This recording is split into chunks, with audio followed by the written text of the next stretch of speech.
Yes, sir. Here we go. We are ready. Everything's looking green, solid, picturesque. Okay. Welcome in, everybody, to the Offensive Charm Podcast, episode 77. Great to have you all here. I am Alex. They must just call me Jazz. I am the Charm. And, of course, I'm joined, as always, by the one and only Horror Emerada. She is most of our offensive, like the vast majority of our offensive. I try to be as offensive as possible most of the time. And whether he's going to be charming or offensive remains to be seen, but Rada has invited a special friend to come and join us tonight. Please, everyone, welcome in TheCommonNerd. How are we doing tonight, boys and girls? Yes, this is Jesse, the Common Nerd. I do pop culture and all things nerdy through a common sense lens, and horror, and I used to have a really good time spending our Wednesday evenings together, whether she liked it or not, for quite a long time. So yeah, here we are. I had a good time. Oh, was this like Otherwise, I wouldn't have invited you. Fuck that. Are you kidding me? I know, right? All right. She's like, screw you, dude. That guy's a douchebag, man. I ain't hanging out with his ass. I finally got rid of him. I don't have to fucking deal with him anymore. Why? I never have to. You know what? I personally, I honestly thought, like, when Shag said, like, everybody that's here has to be back, and I was like, well, I'll be back. I was like, well, then Sheep and Horror didn't come back, and I was like, man, what did I do wrong? I didn't have to come back. Life changes. I was really into the video channel at the time, and it was doing really well. And then all of his life kind of did bad things, and so we were just kind of in a spot where it wasn't a wise advocation of our time. No, that's understandable. You know, you got to do what's best for. And it's one of those things. It's like we always talk about. For the majority of everybody out there, this is a hobby. You know what I mean? And family life has to come first. And I got 6 kids, so it's one of them situations where it's like, yeah, there's all kinds of times. Oh yeah, Bubba, we're facing a population crisis in the United States. Somebody's and you're doing your part. Trying to single-handedly fix it. Yeah. Fair enough, man. Fair enough. Oh my goodness. Hope your wife's doing okay. It's a lot of kids. Yeah, she's doing great. Okay, at this point, she's practiced. So. There you go. Fair enough. Oh yeah, it's you go in there and you're in and out in like 15 minutes at this point. So yeah. Got it down to a science, huh? Streamlined it. Okay, fair fair enough. Absolutely. Oh, yeah, you know what? All right. So I'm kind of curious about this whole Wednesday night thing you guys were talking about. What was it? Like another podcast, a show, a stream? Yeah, it was a podcast. It was the Midweek Hump. We did it with Shagsworth. I like that. That's a good name. Me. Yeah. Thank you. I came up with it myself. It was me, No Green Rocks, Sheep, Shags, Jesse, and we'd have a guest and maybe some other people sometime. Oh, sorry, I forgot Mr. Grant Gregory. Can't forget Grant. I was saying, you forgot Grant. Oh my God. I almost forgot Grant. I didn't forget just him. Because he's currently in an emu concentration camp doesn't mean you can just forget about him. My God. Australia doesn't exist, so it's kind of on the fence if he even exists. So we'll address that later. So technically, he's in New Jersey. So yeah, because well, as we just said, Australia doesn't exist, so he's got to be in New Jersey. I mean, where else would you put people? And let's be honest. No Jews would end up in Australia. Right? No way. No way. They don't want them in Australia, even if it did exist. So, but.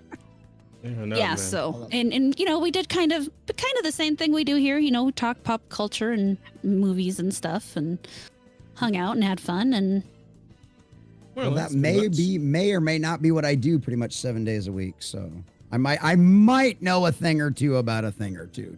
He may or may not have a channel full of that kind of stuff. I may not be a working poor YouTuber full time. I may or may not be a working poor YouTuber full time. It sounds like you got a lot of experience, so I think you're gonna fit right in here. In fact, you know what? Why don't you host the podcast tonight? I want to read my Street Fighter. No, you don't get out of this, Jazz. You're here. I gotta give me a list of topics. I do 24-hour streams for fun. So list my required reading. All right, this is for my college course. Nobody believes that. That's okay. Yeah, you're right. No college is that based anymore. Anyway, yeah, there you go. No, you're not getting anything that good on college. That's not gonna happen. No. The Mormons exposed the Jews from Australia. I can't say I know enough about Australian history. He disappeared. Oh, Shad finally got to Grant. Shad finally got to him. Shadversity took Grant out. It's the truth. Shad finally sided with the emus and took Grant out. Oh man. He finally knew he was never going to win. Might as well side with the emus. Fuck. I mean, they did win that one Can't war, beat them, join from them. what I know. They did. So. They did. Dude, that was the funniest thing ever to hear the story of the Emu War that they actually lost. It's like, Oh my the god. fact that you ever tried to fight an indigenous species to begin with like that is just, that's just. Oh, hilarious. worse, losing. It was rather Yeah, kind I mean, of the some, like, emus to let them stick around, though. You know, they just, Well, the I peace mean, treaty let's that be ensued, honest, I guess. though. I don't know what the details of it are, but It had to be just because they're Australians. Because I mean, let's be honest, send like 30, 40 American hunters down there, and they're gonna have the entire problem cleaned up in like 15 minutes, and you're gonna have like emu burgers for a year. So Just think of the number of what emu species tastes like. humanity wipes out every year, and they couldn't take care of the emus. What? right? Like you really like we do it by accident all the time, and you guys couldn't do it intentionally. That just shows you that the British have like even the British descendants have lost like all of their abilities to conquer and conquest. Like that's just pathetic. Jazz There were Light's times where gonna- they owned 90% of the country or 90% of the The planet. emus? 90% of the planet at one point.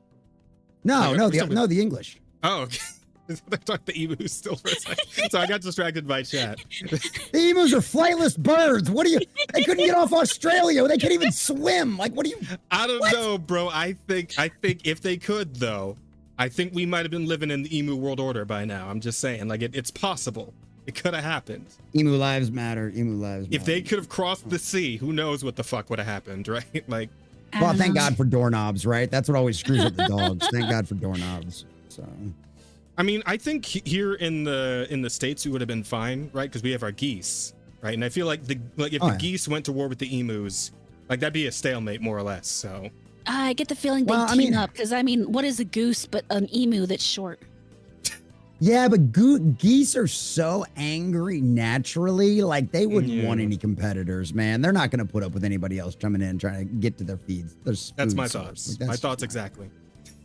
Yeah, I just know. They're gonna be like, you know what? These are our humans. We get to screw with them, not you. So if anything, I think the Canadian geese might actually team up with the humans just to kick the emus' butts because they're like, we get to torture them, not you. This is how this works. Okay, they are our bitches, not yours. I don't know. That's how it works in prison. From what Gary's told me. I will say, for the record, if I ever went to prison, I would not want to be in the showers with an emu or a goose. So that's where I'm at. I mean, honestly, yeah. I mean, I would never wear a kilt around a goose for that matter. I wouldn't recommend wearing a kilt around most creatures, but that's just me. Listen, sometimes you gotta show off your Scottish pride, all right? Especially these I mean, days. let's be I know honest. they I've gotta- seen what. Well, I've seen what statues standing in front of him. There's some cat girls. I'm sure he probably wouldn't complain about. So. I'm saying what I'm saying is like it's kind of like topical because there might be a whole ass Braveheart situation going on in Scotland pretty soon here. So who knows, right? You never know. Braveheart 2 might start filming real soon.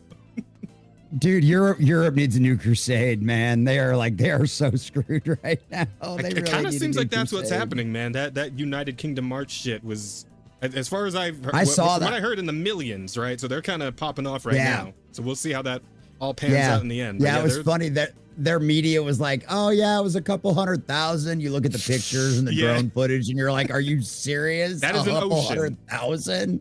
Yeah, that is an ocean of bricks. You literally filled up all of downtown London with people.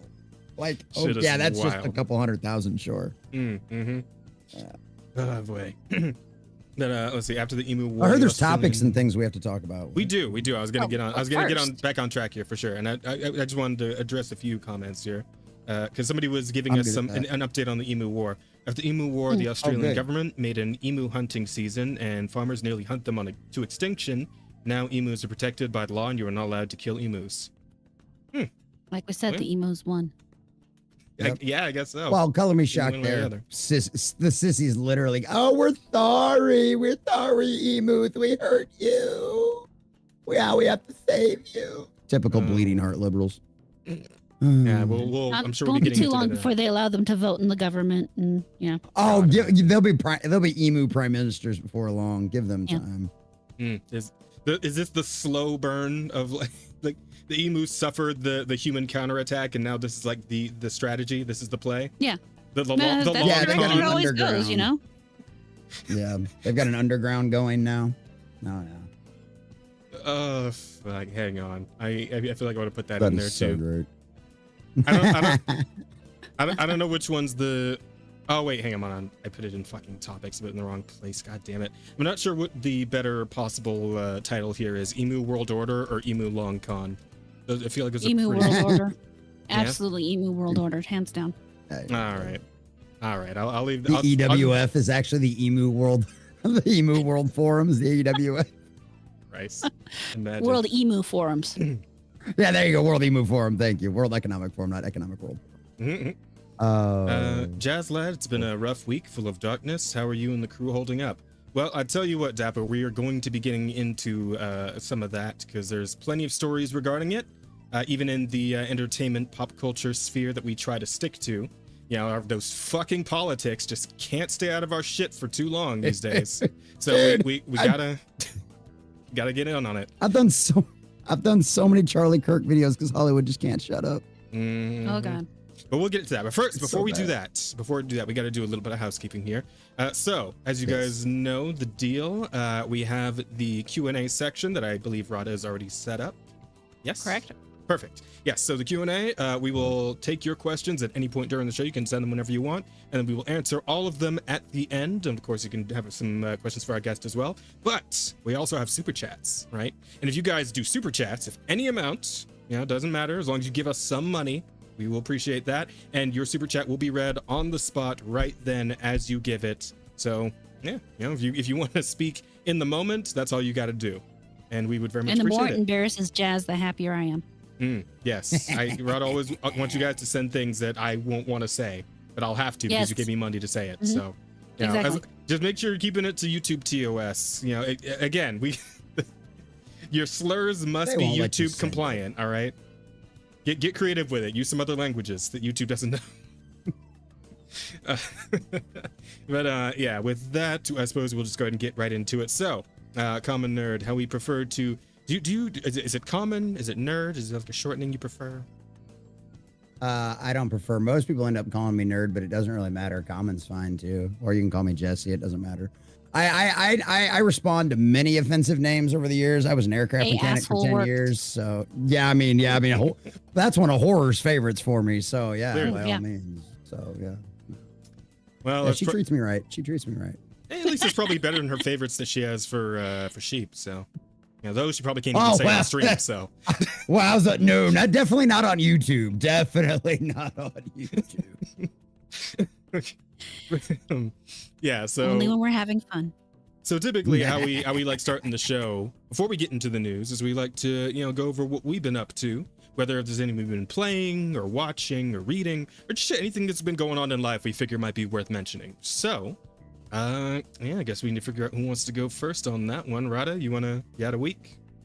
I might as well. I did have a week.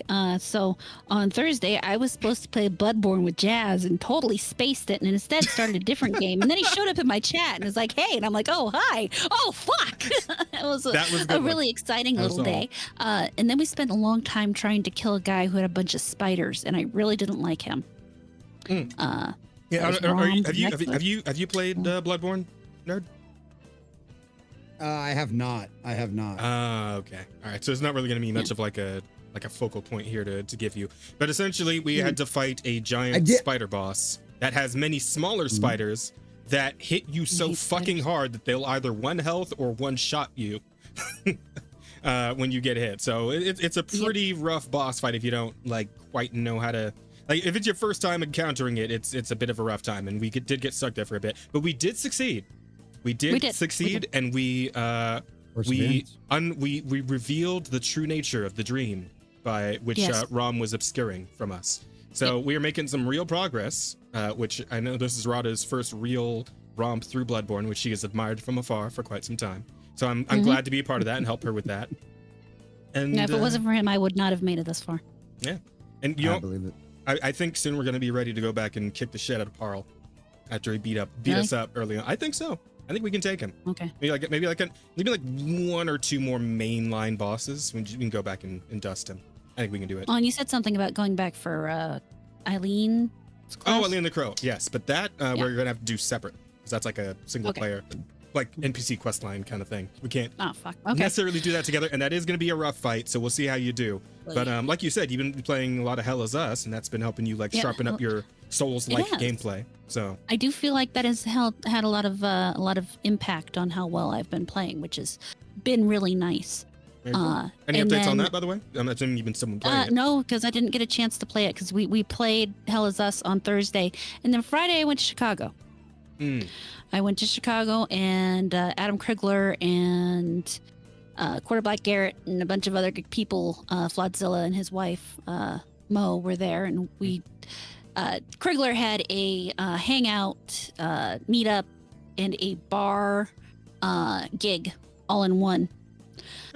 So we did that and had some good food. Adam's actually a pretty good performer, I have to say.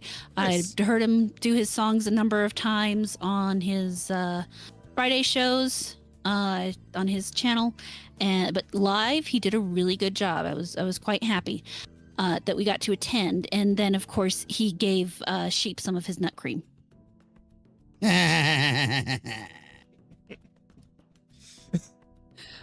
He brought, because Adam's generally in Sweden, so he brought over some Swedish nut cream and passed it out to everybody. But I'm just in awe of like the way Rada keeps finding like new and creative ways to call Sheep gay. She like, it's like every episode there's something like a new way for her to do. Well, and the funny part is she married him, so what's that say about her? Oh, we've already determined I'm gay. I like dick. Yeah, pretty gay. That is pretty gay. But he's always got his meat in his Amy, mouth, no. so he is also gay.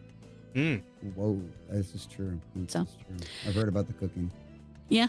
Oh, the food is good, so it works out. He managed to become a little less gay. I don't know if you had the stuff about that in today's topics, where Which one? the guy who runs Epic was saying some stuff, and so he actually. I don't think I grabbed that one. I don't think I did. Can you, if you can grab that for me? Because I'm guessing it's another like. If I can find it. Is it in a similar vein to Bethesda and Yeah, fucking- well, kind of. His is from a slightly different point of view, I would say.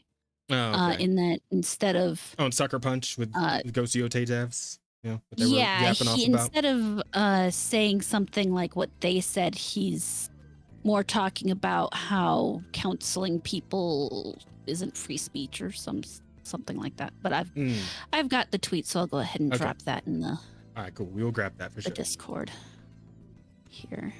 Yeah. Oh, topics. But anyway, the trip went well. Trip was good. Yeah, the trip went great.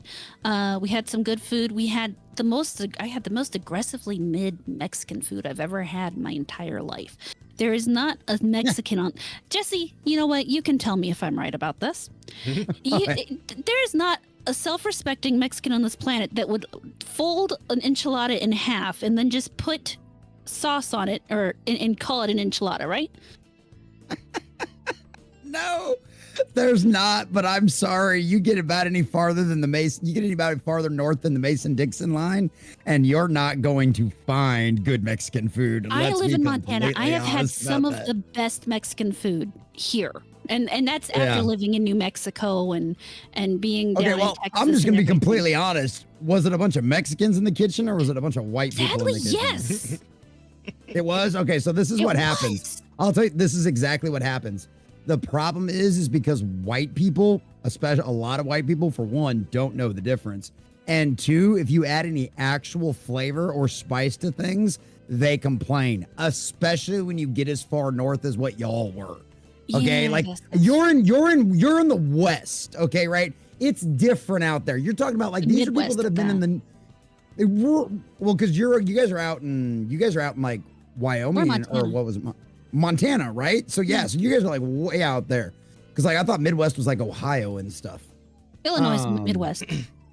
Yeah. So Midwest. But that's what I'm saying. Like those folks, like that's a different. Like them folks have been eating like the exact same kind of like bland ass garbage for a really long time, and like you just have to learn to adapt, and that's why the stuff up there is generally made like that because if they try to add any like actual seasoning or spicings and stuff like that, it's just like, yeah, no, it ain't gonna work. So sadly, I've just, You know, some I've pretty good had Mexican stuff. I've food had here. Mexican, but you're Where in you at? California. Yeah, I'm in California. Oh yeah, So duh. a lot of Mexicans here. So. Yeah. I mean, the place Yeah, with my the people- best Got some Mexican great shrimp food shut tacos down here. here, unfortunately. I think they might have got that's deported. no fun. Oh, I'm not kidding. The place that No. had the absolute best Mexican food Oh, yeah. that was here, they got arrested because they were cutting cocaine on the kitchen cabinet. Oh, fucking Jesus. And we were all like, well, no wonder the food was so No. good. Right?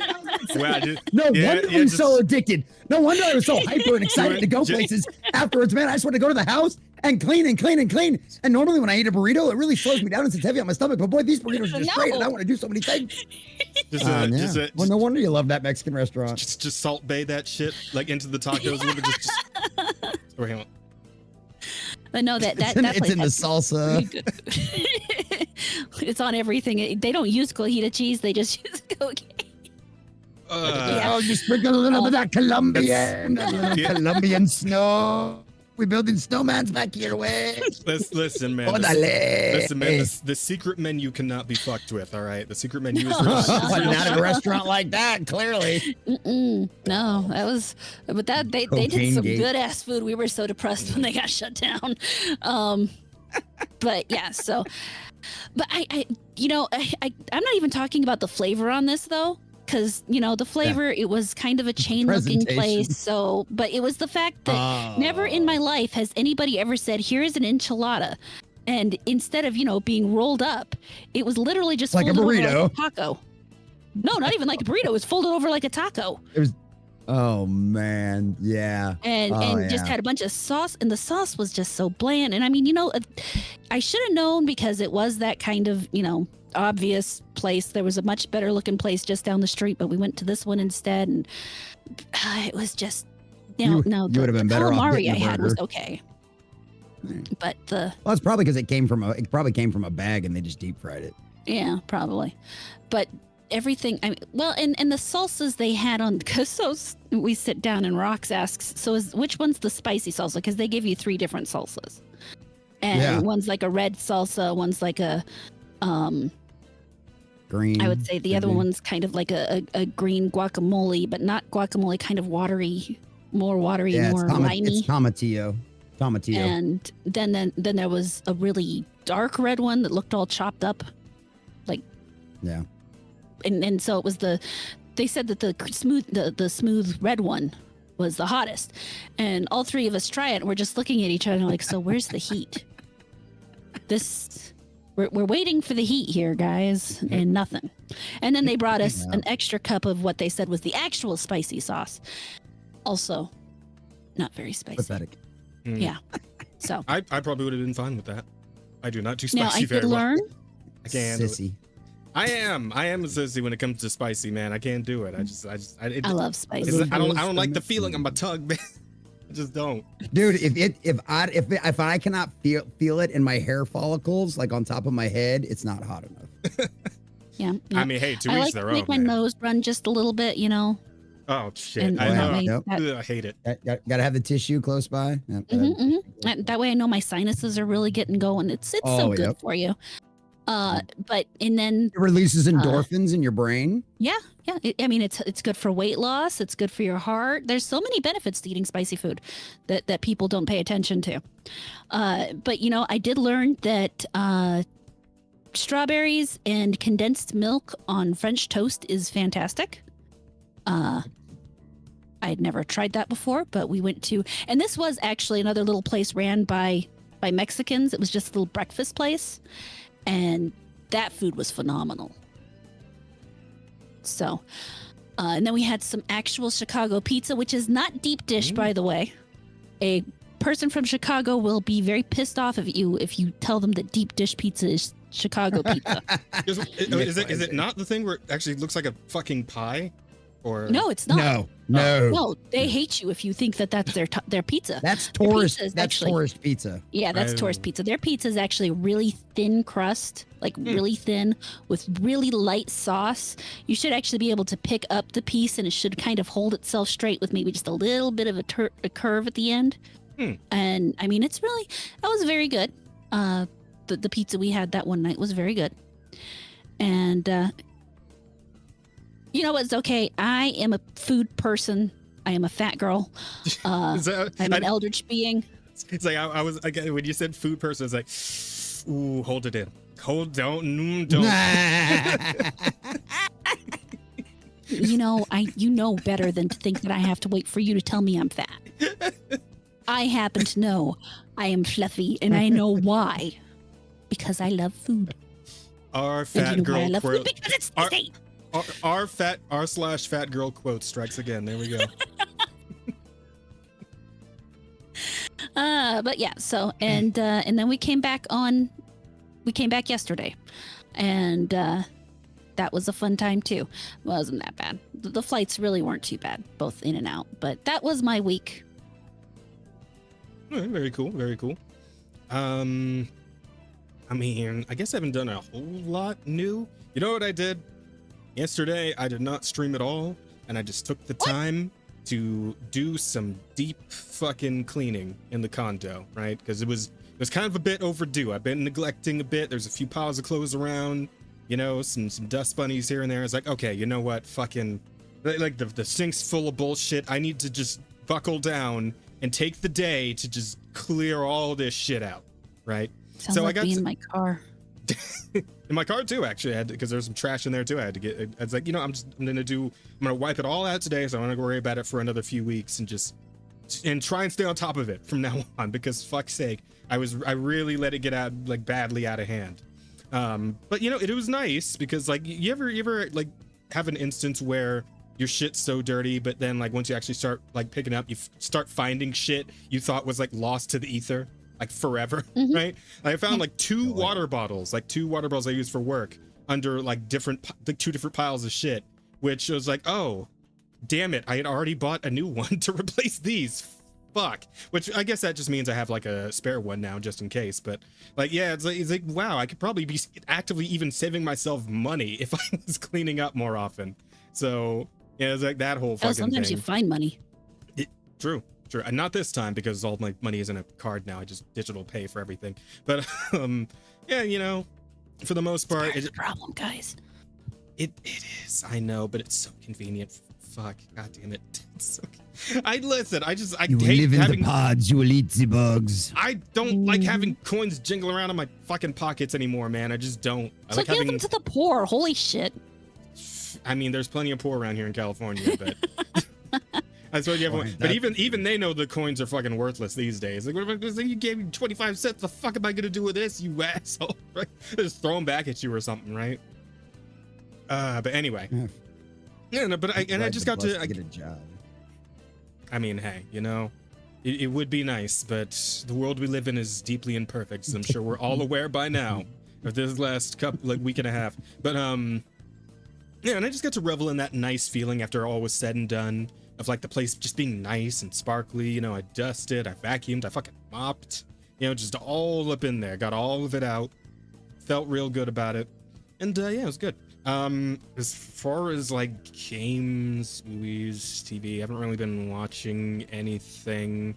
At least nothing I want to talk about this week. I've been watching the fucking Uma Musume anime, but I'd rather talk about that next week when Asta is here. So there is that. Oh, I circled back to try out was it Sonic Frontiers?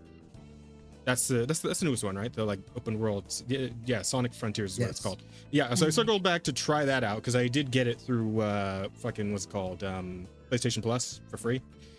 So I thought give it a shot. I've always been a guy who's liked Sonic games for the most part. I liked Sonic Adventures 1 and 2. I liked Sonic Heroes. I didn't really play many others after. I played Sonic 06 for a bit, but I mean, we all know how that one went. So kind of fell off for a while after that. But this one's actually pretty solid. Like the controls are tighter than I thought they would be. I mean, it's still got a little bit of that Sega Sonic jank to it, but it's better than I thought it would be. And the setup is kind of weird and awkward. Like you and Tails and Amy, well, you Sonic and Tails and Amy are just flying over a random island, and then some weird bullshit happens, and the plane goes out of control, and they all crash.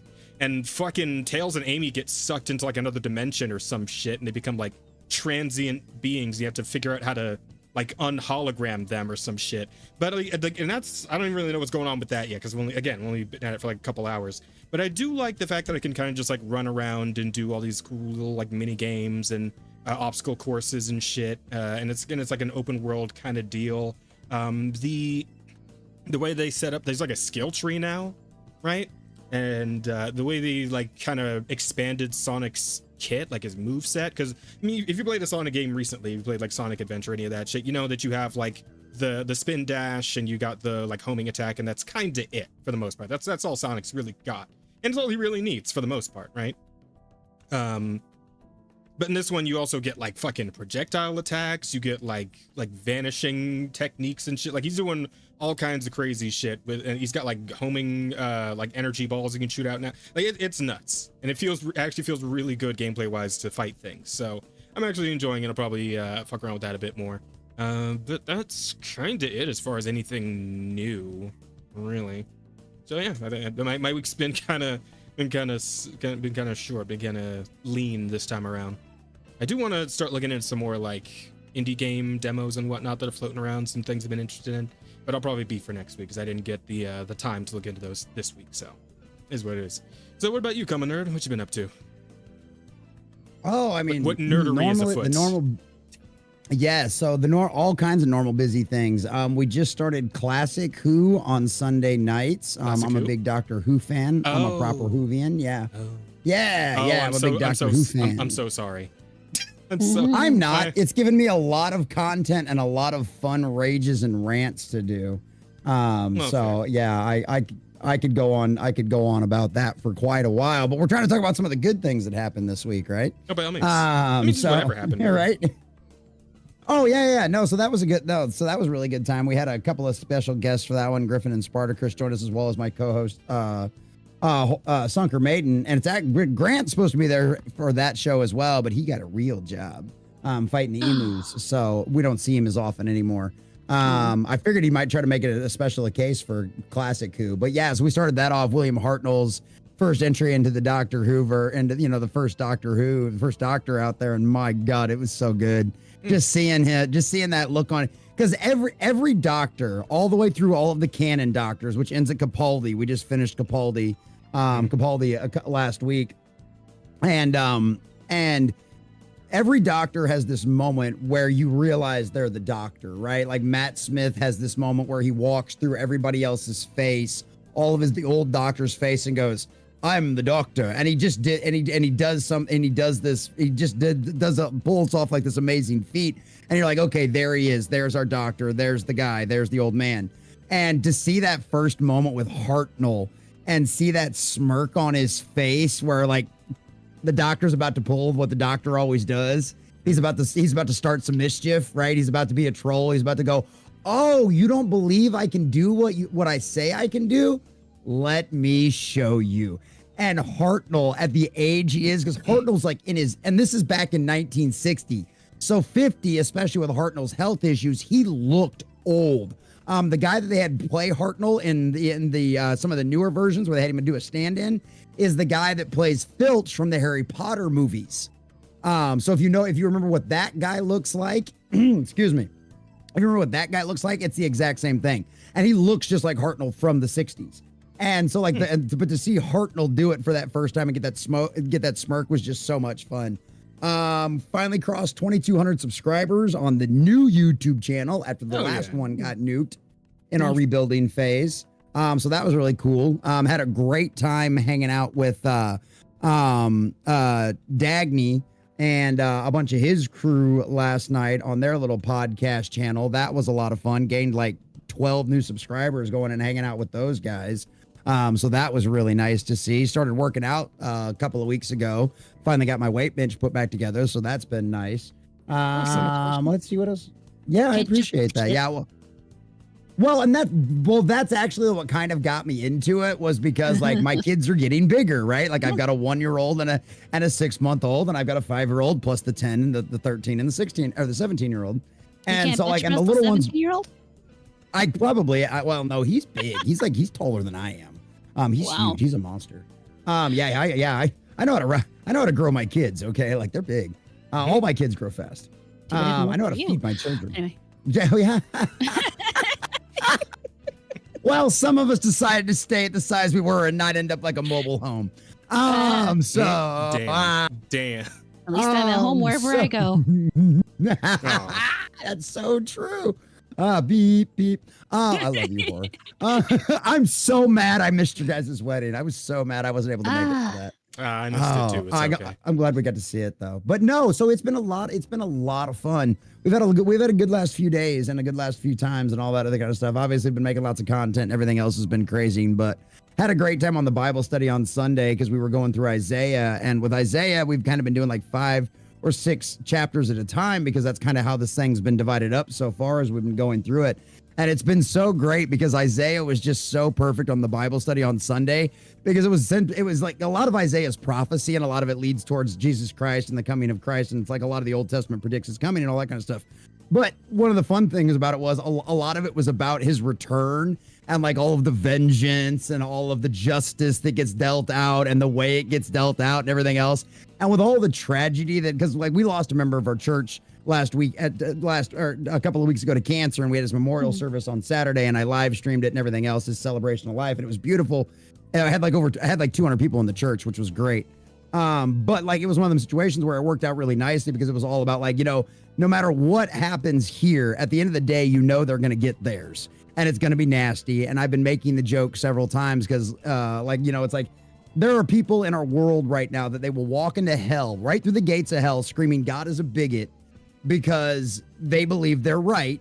So in debt, so they're and it's the same people you see. I call them possessed by the spirit of the age that we see in all the activists, right? The person who took out Charlie Kirk was possessed by the spirit of the age. They're one of the activists. They're one of those people that they know beyond a shadow of a doubt that they are right and nothing in the world will ever change them. It's like, there's a saying in the New Testament as far as like, at some point you have to dust off your sandals and move on because there's just some people you're never going to be able to help. You're never going to be able to reach. You're supposed to try your best, but at some point you're just wasting your efforts. And like those people that were celebrating Charlie's passing and everything else and like all of that kind of stuff, it's like you realize, and like somebody said it in the chat earlier, like with everything that's been going on, I'm really starting to believe demons are real. Homie, demons walk among you and they are very real out there in the world. It's one of them situations you don't believe me. Listen to Ellen Page talk about what all the little voices inside of her head before she did horrible things to herself out there all by herself out there in the middle of BFE in Canada in a cabin all by herself is when all of a sudden a little voice inside of her head started whispering that she should do all these horrible things to herself. So yes, evil is very real. It walks among us in the world and it's absolutely insane. But the beautiful part about it is there are God turns everything evil into good, right? There are people out there now watching Charlie Kirk videos that have never watched them before in their lives. My wife, who is not political at all, right? When we go to vote, my wife asks me who we should vote for. So how'd that work out for you, feminism? I get 2 votes. So it's like, but like literally she's out there watching Charlie Kirk videos now, right? She's very anti-abortion, right? She's very, very anti-abortion. And so like she's watching his videos about that and him arguing with these people and stuff like that. And it's like this, yes, we lost a general, right? But how many millions of lieutenants did this just now create? And how many of them are going to grow and flourish now? How much more did you wake up by taking out one man because you didn't agree with what he's speaking? You have no idea the effects you have caused, and you have literally created your own worst enemy. You thought we were taking you down. You thought the culture war you thought you were losing the culture war already? Boy, you just kicked things up to 11 because the pedal is on the metal now because you just created a whole buttload of new soldiers. Honestly. So things are good. Things are good. Things are good. I do find it wild just how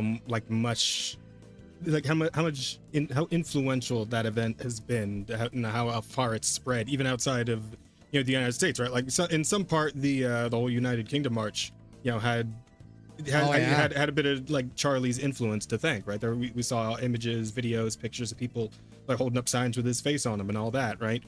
You got people. Was it South Korea? Were like, Oh yeah, like you know, holding up signs of there were Charlie Kirk on it, memorial like, service. Dude, there were memorial Shit was wild. services all over the world and at college campuses. My local college campus down here, we've got an A&M wing down, Texas A&M wing down here. They had a big one down here too. Mm-hmm. Yeah, and you know, just like lots of outpourings of love, you know, vigils and you know, just it's a great thing to see.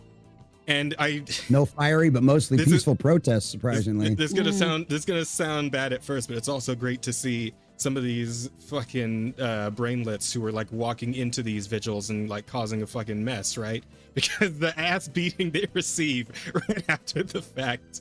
Oh, that's, you know, something about that is a little bit of what's the term? You know what? We will leave you alone. It's a little bit of that, you know. Yes. We will leave you alone as long as you leave us alone. I know I was gonna mispronounce it. You walk in the middle of our stuff, and we're fuck around and find out. What possesses somebody to think it's a good, like, I can almost understand it if you at least get like a gang together, right? At least you got some backup or something. Right. But like, as one person, you think you're gonna walk into a vigil where like hundreds of people are present and just start like shitting on the person that they're all there to honor, and you don't like think that's gonna go badly for you, man? You know, once upon a time, I can tell you. Go ahead, Howard.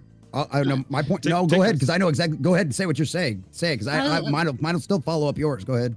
Once upon a time, they would have probably been okay to do that because people would have held themselves back because they thought, you know, if we continue to you know, turn the other cheek, as one might say, then eventually they'll see that we are not the evil demons that they believe us to be.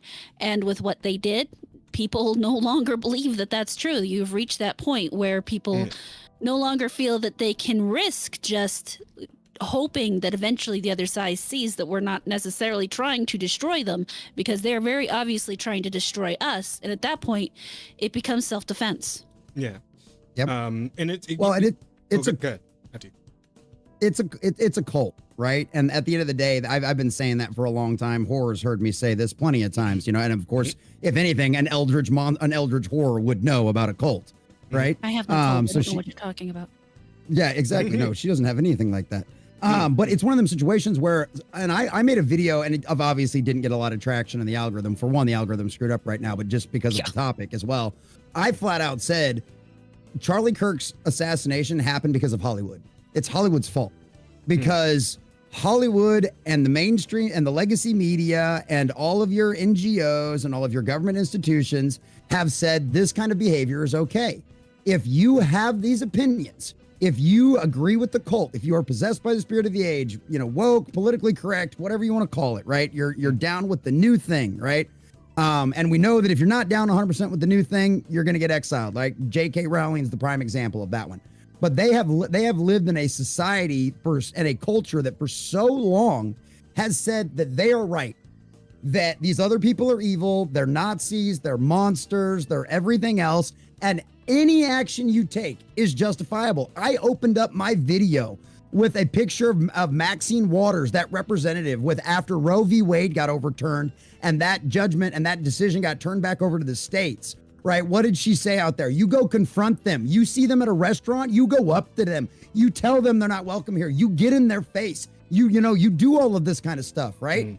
And it's one of them situations where these people have felt they are the right ones, that we're the enemies, we're the evil people. They will end up on the right side of history. They're the saviors. They're the smartest thing that's ever come. They can be like the Most High, right? It's one of them, you know, oldest sin in the book, pride, right? Pride before the fall, all of that other kind of stuff. Because, like I said, they will walk into hell believing they are right, because they have been brainwashed to believe that anything they do to accomplish their goal is okay. Morals and all of that kind of stuff don't matter, because it's one of them situations where it only matters when they're no longer the ones in charge, right? They'll use your moral standpoint against you, and then as soon as they're in power, the morals don't matter anymore, which is one of the other things that's woken up a lot of people, because I had somebody come at my comments, well, you know, it's not very, if you're anti-cancel culture, it's not very nice of you to be celebrating this person getting fired. Well, I remember a time where you guys told us Twitter was a private company and they could do whatever they wanted.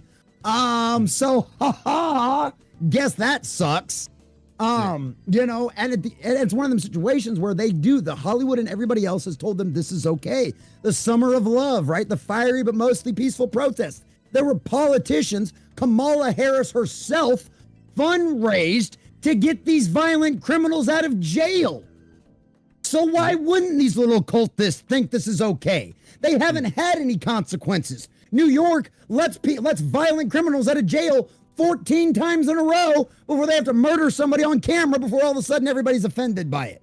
You know what I mean? So it's like, this is the culture that they have perpetuated, that the spirit of the age has perpetuated for decades at this point. We have literal generations that have been raised where everybody gets a trophy, everybody's special, your opinion matters to the world, you can be whatever you want.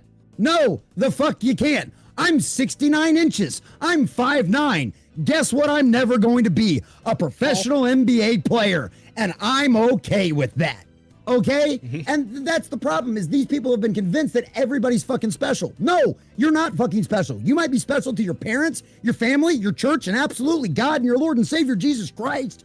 But guess what? Most people don't give a crap about you or your opinion. And now the reality of that is coming back into the world. They are finding out about that you cannot just get away with whatever you want. And that's how much this culture has shifted, because I guarantee you, if this was 2017, 2018, or 2019, not a single one of these people would have been fired. Not a single one of these people would have had their social media account, and everything would have been going on hunky-dory, and MSNBC and CNN would be having guests left and right saying it was, you know, Charlie Kirk deserved this and everything else, and we just can't wait to see who's next, right? Just like all the screaming psychopaths that have gotten fired. Because now the culture has shifted, and that's because of all of the fans out there. That's because of the audience. That's because of the normies. That's because of the common nerds out there. When guess what? Screw you, we're done. Because Disney has been one of the biggest proponents for the spirit of the age for decades, whether it be the MCU, whether it be Star Wars and what Kathleen Kennedy did to that, or all of their children's entertainment and what they've been doing for that. What happened to them? They have lost tens of billions of dollars. Star Wars is now a $30 billion money pit. They have lost they spent $2 billion on it and have lost $30 billion since then on money they've spent, right? The culture decided that they were done with the spirit of the age. The politics have followed suit. Now the media and the corporations and everybody else are catching up. We rejected this a long time ago. Now everybody else is just finally figuring it out and seeing the writing on the wall, at least to some extent. No, true. Absolutely. And I think it really just comes down to something like very simple with this particular instance, right? And the target they chose here. It's just the fact that Charlie Kirk, at the end of the day, like, obviously he was right wing, and, you know, he had a lot of strong opinions on a lot of things. Some things I agreed with, a few things I didn't. But at the end of the day, like, he was a very reasonable guy, and he was pretty moderate overall, and he was open to conversation, right? That's all he ever wanted to do, right? He just wanted to talk to people. He wanted to make his point, let them make theirs, you know, engage in an exchange of ideas that, you know, might result in changing some hearts and minds. And that was kind of his whole deal. Like, he was never really disrespectful to people. He was never, you know, he was never an asshole to people. I mean, obviously he had his moments where he had fun with people, like people who were obviously trying to, you know, get a gotcha on him or whatever, right? Yeah, exactly. Like, you know, he fought back when he had to, but for the most part, like, he was never the guy to throw the first punch, right? That wasn't really his whole deal. But the fact that somebody targeted him specifically and, like, took him out, like, that's just it feels like the epitome of that thing that Asmongold kept saying. And I brought this up on the podcast before, but I really do think that it is indicative of exactly what we're going through here and what we've been going through in a lot of other places, in that when reasonable conversation becomes impossible, unreasonable action becomes inevitable, right? Mm-hmm. So, and that's just kind of where we're at, right? And the thing that doubles up on that is the fact that these people just keep telling on themselves over and over and over again. Like, all any of them had to do when this happened was just, you know, let it pass. You know, even if they thought it was a victory for them, all they had to do was just let it pass. They couldn't even do that. Yep. And now, and like, a lot of people lose their jobs over it, and, you know, and some people double, triple, quadruple, quintuple down. Man, I saw, God, I don't know if you know about this guy named Ruin Leon. He's got a great channel on YouTube. But Yeah, Words of I'll leave Paradise. one. Yeah. no, Yeah, I've been on Leon's stream several times. no, not that Leon. Ruined Leon is a different guy. No, So he's Black- talking about the Leon. other Oh, Leon. I We've been follow. on him with a couple times. Oh, really? Or, well, he was Oh, on okay, the movie ruined. Hump the a black couple dude with the times. pink hat. Oh, Yeah. Really? Oh shit, yeah. Yeah. I love talk to him sometime. He's great. Oh, okay. I've been watching Yeah, his I channel for a really long like time. But yeah, he clued me into this video that like some crazy bitch put up on TikTok. I thought to like be nice about it, but honestly, no, it was just a crazy bitch who was just literally shooting off of the mouth about how somebody should just finish the job with Charlie Kirk's whole family line, right? They're telling them to go after his kids who are like toddlers. I'm like, well, shit. Like, does anybody need any more proof? That, like, if you're and it's like, well, you're seeing a massive, like a rapid decline in support for the left, for the Democrats, all of that, right? Because it's just it becomes so plainly, completely, overwhelmingly obvious how insane some of these people are and how insane some of the rhetoric is, right? To the point where it's like, even if you're like kind of moderate, kind of centrist, kind of, you know, even if you're the person who likes to stay out of it, like you look at that and you're like, well, shit, man, like what am I supposed to do? Get on board with actual demons? Because that's what it's looking like I'd be doing here. Between this and the that poor lady from the refugee from Ukraine. Yeah, from the Ukraine and that whole incident. Yeah, It's that like, beautiful blonde girl. Yeah, like, and people trying to defend that guy. It's like, dude, what the fuck are you people doing? Like, we all saw the video. All she did was sit down and like look at her phone, man. Like, what the fuck? No, there is no defense for that ever at any point. What the fuck? So yeah, but anyway, let's focus back here because we gotta get back on track so we can actually get into the news stories. I mean, we're There'll be only more an hour into the stream. That's No, not true, bad for us at all. True. That Okay, good. I don't feel bad then. Very fair. But Sometimes it's an hour and a half. as the host, I have something of an obligation to try and at least try to sort of keep things on track somewhat, right? I don't mind the rant. How helpful I am with that. Yeah, and I don't mind the rants. I do not mind the rants. That was a solid rant there, man. I like that. I like that a lot. Thank you. But yeah, we do got to get through to some of the other stuff, and there'll be more of that to talk about as we get into the stories anyway. So trust me, Plenty of time for rant. Yeah, we'll be circling around a few times here. We're going a few times around. But yeah, was that it for your week? Yeah. That's pretty much it. Yeah, busy. Oh, Warhammer 40K. Oh, what if about anybody's into Warhammer 40K, I just added. I've been reading some really good Warhammer 40K books. I started the Dawn of Fire series after finishing Plague Wars and the Barcellarius Call stuff. If you want a good entry into Warhammer 40K, I highly recommend the Caiaphas Cain books. They're fun. Caiaphas is funny in kind of like a kind of like a gallows kind of humor way. So if you like, especially if you've ever been in around military guys and you find their humor funny, you'd find Caiaphas Cain's books absolutely hilarious. But I've been working on trying to get a Wrath and Glory game, a tabletop RPG Warhammer 40K game going. And I finally got the Discord sections set up. So I've got the characters set up in there. So if anybody's interested in stuff like that, I finally got the ball rolling on that one. So do you play that kind of like D&D? Because I never really seen Warhammer tabletop played. Is it like do you work it like D&D-ish or like how does that? Yeah, it's just like D&D or Pathfinder or any of the rest of those ones. You play it just like that. Obviously the system's a little bit different, but it still involves dice and all of that kind of stuff. Yeah. Okay. Yep, just like that. Yeah, just except in the grim dark future. And these novels you were referring to, are these like some of the newer ones? Because I'd heard like a lot of the newer ones were kind of the Caiaphas Cain books have been going on for probably about a decade and a half now, probably 2 decades. And honestly, the Black Library is always one of them situations. Yeah, they're all ongoing. And the one I just started, the Dawn of Fire series, that one's ongoing right now. It's not finished yet, and there's like 10 books I think or something in it. And it always ends up coming down to the author. The Warhammer 40K books are just like the Star Wars expanded universe, where there's a crap ton of different authors. They've all got certain rules they have to kind of work within and stuff like that. But other than that, like, you know, they kind of tell their own stories and do kind of their own thing in a lot of parts. And it's like anything else. It all just depends on the author. You know, you can say the same thing about the Star Wars expanded universe. There's some absolute bangers. There's some not so good stuff. And some of the new stuff, some of the newer stuff, it's just like anything else. It's not as bad in Games Workshop as it is in other companies, but a little bit of the spirit of the age has seeped into them. The only problem though, the problem with trying to pull that off in Warhammer 40K is though, Grimdark is there's fantasy. so much built. Yeah, there's so much built into the setting that's just so nasty. And at the end of the day, Games Workshop creates characters to sell models. That's where they make their money, right? So if a character doesn't work in the lore, you're never gonna get a model, right? You're if their books don't sell, if nobody's interested in it, if their models don't sell, you'll never see them again. And so like the whole female custodies thing that they did and all of that kind of nonsense, it would shock me if you ever actually saw a female custodies model on the tabletop.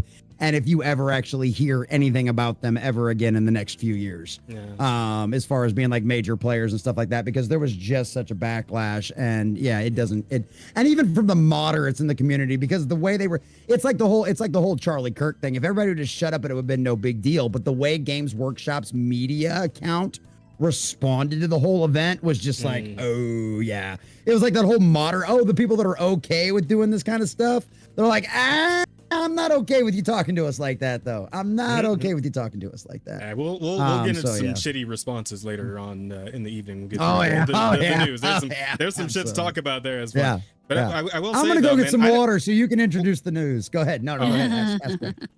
No, I was just gonna say, it's like, I mean, I don't mind some more. If we can get some more Sisters of Battle stuff going, right? Like, I remember I was talking to, I was talking to Rosa, and I think asked as well. We were back when Space Marines 2 came out. We were talking about that. It's like, man, it would be awesome if we could get like a Sisters of Battle like game like this, right? Like that'd be pretty sick, man. I'll tell you right now, some busty, space nuns, some battle space nuns. I don't mind them.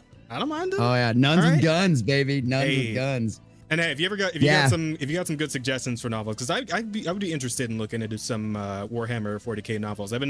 I've done like the whole fucking like down the rabbit holes on YouTube of like video essays and stuff, and it's like there's so much cool shit. Yeah, there's so much cool shit. I'd love to do some reading on that for sure. So if you got any suggestions, shoot them my way whenever you can. Yeah, I absolutely will. We need to hook up on like Twitter or Discord or wherever I can find you at. We're on Discord right now. Well, send me a friend request. Yeah. Oh yeah. Obviously. Yeah. No, because my buddy Ironcaster and I are getting ready to start a podcast discussing Warhammer 40K books. On Saturday nights after our comic shop. I don't know a whole lot, so I just be the guy who's there. No. I was just saying, I don't know about that thing. Could you tell me more? Right, and that's kind of the thing. I think that's good. That it'll be a really good podcast for anybody out there who doesn't know anything about it. Because I just recently got Ironcaster into Warhammer 40K like 4 months ago. He finally bought his first models, and now he's freaking crack addicted. And he's burning through books like I am now, which is great. I love it. I've got somebody to keep up with me. So it's like, but it'll be great because I've only been in the fandom for a few years. It's one of those things like after the Amazon thing got announced with Henry Cavill, and I'm like, okay, I trust Henry Cavill, so I think this will actually end up being a faithful adaptation. So I did the same thing you did. I went down the rabbit hole. I found Luton and Major Kill and like a whole bunch of other guys. I mean, I've been listening to Archcast, so that's been my main source. Arch isn't bad. Arch is good. He's good for news and stuff like that. Just from a lore perspective, if you want really good in-depth lore, Luton's great. Major Kill will give you a lot of information in about 10 minutes. So if you've got ADD and you can't watch videos for like an hour with Luton, Major Kill's a great one. And then I'm trying to remember you're gonna love Luton. Luton 09 is your boy then. You'll love Luton. And he's great. I got as long as it's like in an essay format where I can listen to it so much as watch it. Right, because I got 12-hour work shifts to get through, so I need all the audio I can get. Well, and that's and that's what I do. I do because it's hard with 6 kids. It's hard for me to find time to actually sit down and read. But if I'm cooking dinner or if I'm running errands and having to drive around town and stuff like that, audiobooks, dude, all day long. So I got you. Sorry, go ahead and get your. If I was a truck driver, I'd be the most read. Yeah, dude. If I was a truck driver, I'd be the most well-read truck driver on the face of the planet, dude. That's all I'd do. All right, I'm gonna go get some water. You guys have fun, real quick. I'll be right back. Talk about some news articles or something. Yeah, we'll start with a light one, and then there he goes. He turned up speed. Ah, well, that's fine. It's just that easy. You can still hear me. Oh, we can. How about that? Yeah, it'll pop back on. I'm not gonna do it right now, but it'll pop back. Also, apparently the chat does not like Major Kill at all, which I believe is one of the. He's an asshole. At any rate, let's see here. Oh, he says Major Kill stabbed Arch in the back. Oh. And apparently trash talks him. Well, yeah, you know, the internet drama ends up doing that It's sort of always thing. drama. I mean, yeah. I'm sure we'll get a few of those as we get this podcast bigger. So, yeah, it is what it is. But I mean, I feel like all the guests we've had so far are pretty trustworthy, non-stabby people. So I think we'll be all right for the most part. We have a pretty good vetting system here. But all that aside, let's go ahead and talk about some news. So first of all, guys, who wants to talk about Nintendo? Because Nintendo's been up to some bullshit again. As always. I got a few different articles on this one. Standard. But I'm sure you guys can guess what this might be about. It is, of course, again, about the ongoing patent trolling that these fuckers have been up to in their efforts to kill Pal World. Yeah, and how this shit is probably going to start branching out to some other games that are going to be coming out. Like, I know recent announcements, there have been some other like creature catching games that are apparently on the way. There's Azur Primalia, which is like a new gacha game that's coming out. There's fucking there's the one Hoyo's doing. It's like Nexus something or other. I don't know. The guys who do like Genshin and Zenless and all that shit, they're coming out with another game, which is also going to be like a creature catcher Pokemon-esque battling thing, right? So people are thinking they're probably going to get swept up into this as well, because this particular patent is probably the dumbest fucking one they've tried yet. So let's talk about it, shall we? Nintendo acquires another patent for character summons as Pal World lawsuit continues. Yes, you heard that right. Character summons, as in summoning a character, whether I suppose a Pokemon or a person or anything else, to fight for you in battle. Now, guys, both of you, I just want you to like think about it real quick. And I don't want names, I want like a number. How many like games that you've played over your lifetime off the top of your head have something that could be like, that can be interpreted as having some sort of summoning creature feature of some kind? How many? Minimum 5, if not at least 10. And that's just individual like franchises, not like their multiple sequels and stuff like that. And I believe most people have come to that understanding as well, which is why this is being pretty much lambasted all over the internet. But let's get the details here, shall we? Has recently acquired a new patent for summoning a character and letting it fight another as its Pal World lawsuit continues. During this Nintendo v Pal World lawsuit, we have seen that the former acquire and modify several patents. In July 2025, one of its patent claims regarding smooth switching between flying and riding objects was modified. Nintendo had also acquired 2 more anti-Pal World patents a few months before this. Like when your fucking patent is anti a very specific target, I feel like somebody in the legal process should look at that and be like, guys, I don't know, this feels like a little too malicious to be genuine, right? Like this feels I don't know about this, right? Like at some point, and especially with this one, like somebody definitely should have stepped in and like put the fucking moratorium on this, because this is way too fucking broad. This is unbelievably fucking nonsensical at this point. Yeah, Nintendo's new patent could impact every game that features summoning characters and letting them fight each other, including, by the way, the games that had mechanics like that before Pokemon fucking existed. For example, Shin Megami Tensei, which, you know, is the progenitor of the Persona series, right? Or fucking Dragon Quest had monster summoning and fighting and shit before Pokemon existed. Final Fantasy, right, with its summons, with Shiva and Ifrit and all that shit, right? The first Final Fantasy existed before Pokemon did. Like, it's kind of nuts. I will say I would fucking love to see Nintendo pick a fight with Square Enix, Hoyoverse, fucking what else? God damn it, Atlas, right? Sony, Persona, yeah, Sony. Just all of. I would love to see Nintendo try to go to war with all of these guys at the same time, because that's kind of the fight they're picking here. It seems like. Well, and that's one of the things that boggles my mind too. Like, okay, for one, we know why this patent got passed, right? Because the people that run the patent office don't know anything about the industry. Because if they'd ever played more than, I don't know, a mobile game in their life, they'd know how stupid this was. You know, because it like you said, all of these games, you know, I mean, what are you going to do? You're going to go up against Atlas? You know what I mean? Like we've got like Shin Megami Tensei Nocturne. You know what I mean? It's one of my favorite games of all time. You're going to go up against, I mean, what, Elden Ring? You're going to go up against Elden Ring because those little spirits you summon out of the bottles attached to your belt, you know, that help you beat up back. I mean, like this literally is so broad, like it won't hold up in court. If they legitimately try to enforce this in the United States, it will not hold up in court in any way, shape, or form. It is too broad. It is too out there. It applies to too much stuff that has already been built, that has already been done long before Nintendo. Like I did a whole like 25, 30-minute video over this last week. It's absolutely, it's so, like even Legal Mindset, I think, mentioned something about this, how like this will never work. He's like, and he's not even, I'm not even a patent lawyer. And I know this is stupid. This is way too broad. And I think I legitimately believe all this is a scare tactic by Nintendo, right? Pal World shook Nintendo right to their core because Pokemon has been one of their biggest, longest standing brands. And yes, they only co-own it with Niantic, but it's been one of their biggest, longest standing brands outside of like Mario and Zelda. There is no other brand that they have that I can think of that has been as popular and has lasted the test of time and has consistently had products and games and card games and everything else released throughout the decades, practically nonstop throughout since its iteration. Absolutely. Right? I mean, the only other thing you can think about is like Zelda or Mario is the only thing I think can even come close to that. So this is what happened. Nintendo got scared because somebody else out there went after a market that they have abandoned.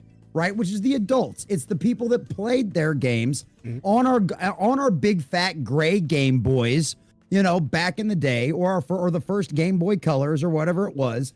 And back then, I don't know about you, but I remember back in red and blue, you had to go out into them fields and grind before you were going to make it through some of those gyms.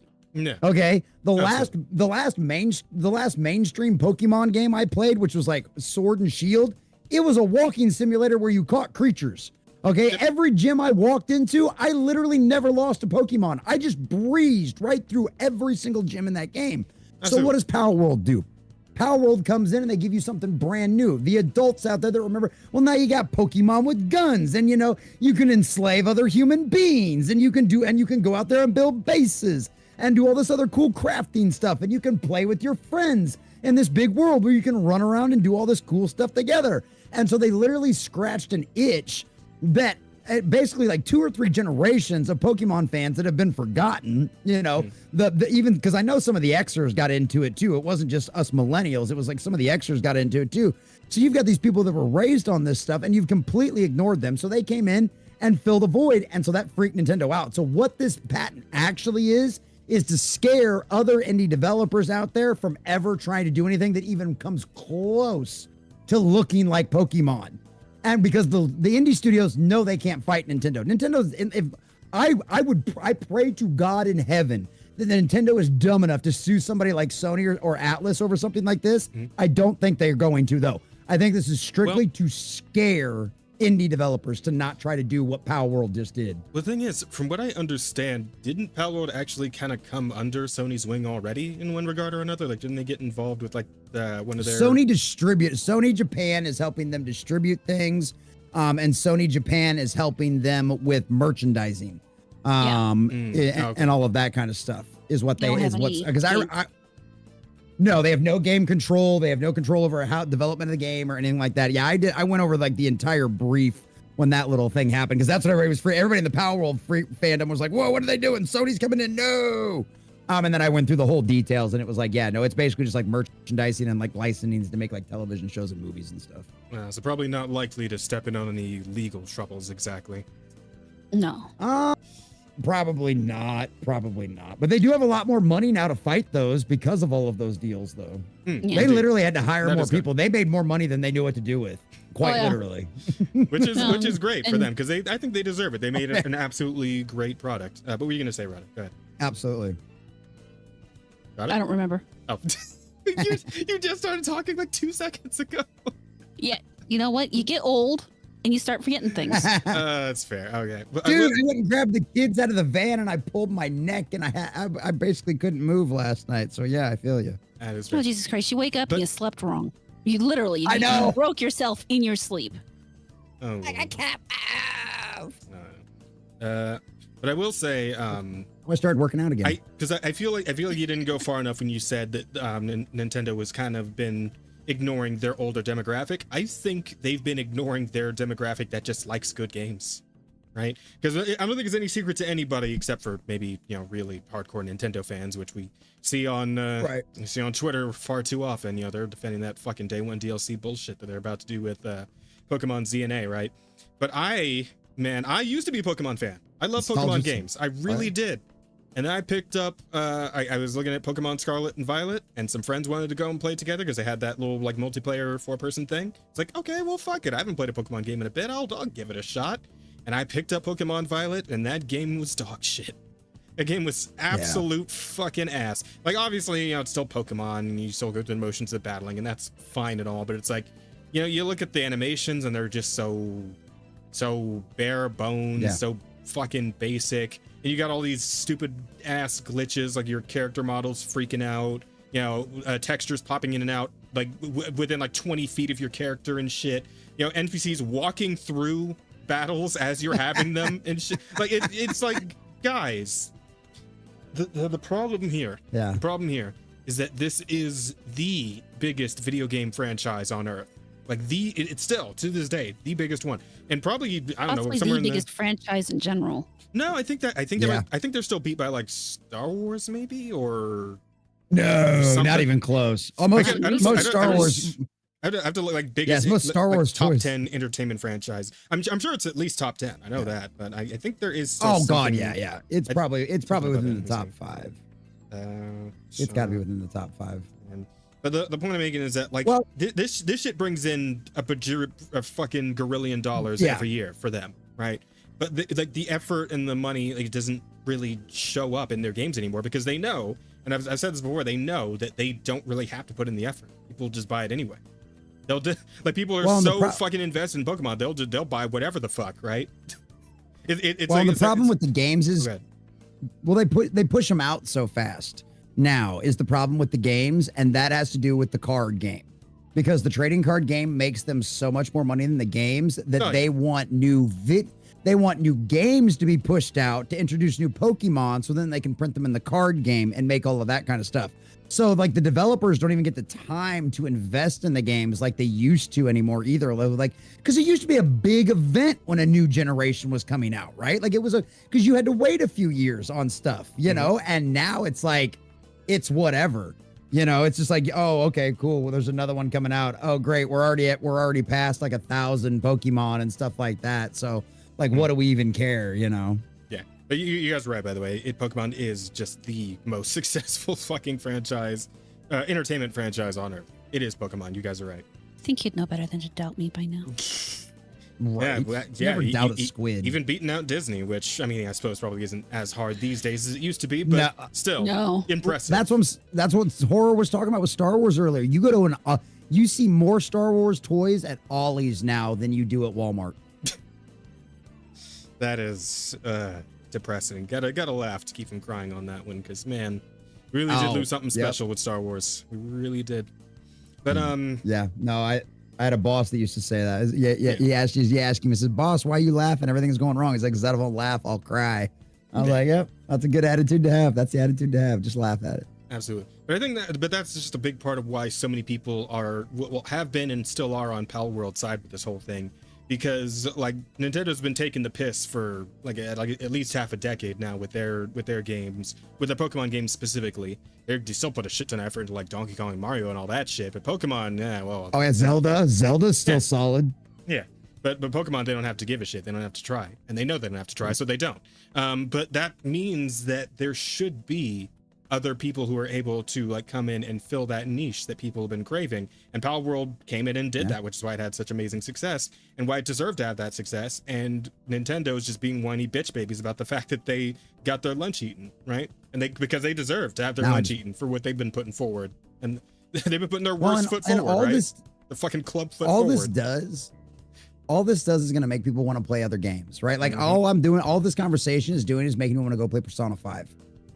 Like that's because it fills that void, it fills that itch, you know. And the best part is because I played Nocturne all the way through. I recognize a lot of the demons and a lot of the creatures and stuff you can capture and put on your side. And so it's like, and all they're doing is driving their customer away base. Because you're right, they're like, even CBR wrote an article over this going, Nintendo's stupid for this. Like, this is ridiculous. This is insane. They can't do this. So it's like literally everybody with half a brain inside of their head is like telling Nintendo, you guys are dumb. Like, nobody agrees with this. Even the legacy media doesn't agree with this. Yeah. IGN and everybody's been writing articles going, Nintendo is ridiculous doing this. Yeah, I mean, because like this patent specifically, it is a genuine danger to the entire games industry. It's anti-competition. Yep. It's anti-consumer to a point, right? Because they're trying to like essentially have a monopoly over a genre of games so that people can't go anywhere else. And that's bullshit. It's dog shit. It's awful, right? It was awful when fucking WB did it with the Nemesis system out of what was it Shadow of Mordor, right? But like this is that like multiplied to like the nth degree. It is several orders of magnitude worse than what that was, right? Because at least the Nemesis system, like there's I guess something of an argument to be made of like the uniqueness of that, right? But this is just like you're talking about such a genuinely like simple gameplay mechanic. Like you're trying to put a patent on like the ability to jump or some shit, right? That's like the next step from this, essentially, right? The ability to swing a weapon at an enemy that tries to attack you, right? Like it's too unbelievably too broad, and it would kill an entire genre of games at this point if it was allowed to go through. Like if they were allowed to actually use this against others in court, like yeah, and it's like you guys said, it really is just a matter of trying to. I mean, at this point, Pal World, they got the ball rolling. They can't really do anything to stop them, right? They can like annoy them. No, they can put them to a dead stop. Well, I mean, things go wrong for them. I don't. Pal World's already modified its game. Pal World's already modified its game to comply with the Japanese laws. Like you don't throw your pals out anymore. Like there's different writing. The writing mechanics work differently now because of that. And yeah, there's already things inside of the game that have changed because of Nintendo's bullshit. Yeah, and I think they'll continue to find workarounds to essentially keep the game going in general, right? And absolutely. And the game's not going to stop. Yeah, and I don't think that they are going to pick a fight with Hoyo either, right, over their new Nexus game or whatever, because Hoyo absolutely has the money to fight Nintendo all day, every day for several years to come, right? Those motherfuckers are building fucking fusion reactors in China, all right? Like they're making bajillions of dollars a month off of each of their games. Like their least lucrative game is making like $10 million a month. Right, like they got no issues. They're not worried about Nintendo. And our Super Mario, that one I don't know about because that's another like completely different Chinese studio that might be much smaller. They might actually be in trouble. But like this is a measure to try to stem like any other possible like indie titles or smaller studios that might be trying to put out a Pokemon or a creature catching game. Like they're trying to stem the rest of the tide. Some of it's gotten through already. They're already gonna have people that they're gonna have to compete with, but they're trying to get ahead of anyone else that might pop up and do the same. Because they know that, like, with the amount of effort they're putting into their games, like, any kind of competition is going to be a problem, even on an indie level, because people are just sick of Pokemon games being shit and garbage, right? And low effort, right? They're sick of it, so they're going to look anywhere else. At Pal World, at Zephyr, at whatever Nexus, Hoyo thing, and anything else that pops up that looks half decent, right? I remember me and Rosa were playing that, it was Rizimon or whatever. It was like the extremely crass, like, South Park-esque Pokemon game. Is like an indie title where like the Pokemon are based off like random weird bullshit like cam girls, and there's all kinds of crazy nonsense. That's what somebody in the chat was talking about. Yeah, Rizimon is great, dude. Like with the demo we played, it's hilarious. It's so good. I think I still think one of my favorite things, right, is because like your character is like a fucking like 40-year-old like lives in his mom's house loser. That like your adventure starts because your mom wants you to fucking leave because you're being like weird and like she can hear you masturbating at like 3 a.m. and shit. Like it's like your character is a fucking typical loser, gooner game. Typical gooner game. And it's even funnier, right? Because like the character you play is male, right? But they still do the bit at the beginning where it's like, are you male or female? And like if you pick female, it's like, you a female? Nah, who the fuck you think you're lying to, you fat, smelly, like degenerate loser? And your mom's like, no, try again, fuckface. And I love the fact because I called an amazing moment where you have your rival, right? Your rival is actually your extremely successful, like, Chad cousin who's got a smoking hot girlfriend that he's like introducing you to. And he's like, hey, so you're starting a Pokemon adventure? Well, hey, why don't we have a battle? I got some a Rizimon adventure, right? I got some Rizimon. Why don't you and I have a fight? And I look at Riz, I'm like, okay, you know what'd be great? Is if, like, because like you have like a level 5 charred fucker or whatever, right? And it's like, I would love it if he just comes at me with like a level 80 fucking monster and just kicks the shit out of you, right? And the very next moment, like, yeah, level 80 Gorillion, right? It's a fucking gorilla monster. It's like, I just lose my shit. Because, like, yes, I love these creative twists on what is essentially incredibly stale concept that, you know, Nintendo's been running into the ground. But like these indie developers are making like these amazing fucking twists on it that are extremely entertaining. And it's like, yeah, I want to see more games like that. And I love that people are like trying shit like this. And I would hate to see Nintendo get their way and be able to stifle this creativity, right? Because this shit is great and I want to see more of it. I really do. So, and of course, we're not the only ones who feel this way, right? We've had several more people come out. One of the Baldur's Gate devs chimed in on this, you know, calling them assholes about it. I apparently somebody on their legal team, let me see, I got the right article. Oh, wait, no, it's this one. Yeah, former Pokemon legal lead comments on new Nintendo patent. And I think he was like very milquetoast about it because obviously he doesn't want to go warn Nintendo or anything. He's been in Nintendo. He knows what Nintendo will do, right? He's been in there. He's seen some shit, right? So he doesn't want to start that fight. Yeah, essentially he says, I wish Nintendo and Pokemon good luck. Right, very passive aggressive about it, but we know what that means, right? He also realizes it's fucking retarded. So, you know, it is what it is. Former chief legal officer if they wish of to Pokemon sue this Company. developer, they will be. Yeah, they'll be able to show decades of prior art. Yeah.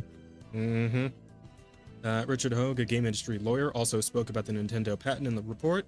Hogue stated that the new patent reveals that Nintendo will pursue a legal strategy in defending itself against entrants in the pocket monster genre. However, the company's new strategy might or might not be based on lawsuits, and the existence of the patent itself could be enough to deter investment in and creation of competitors. Yeah, which we just kind of went over all that. So, yep.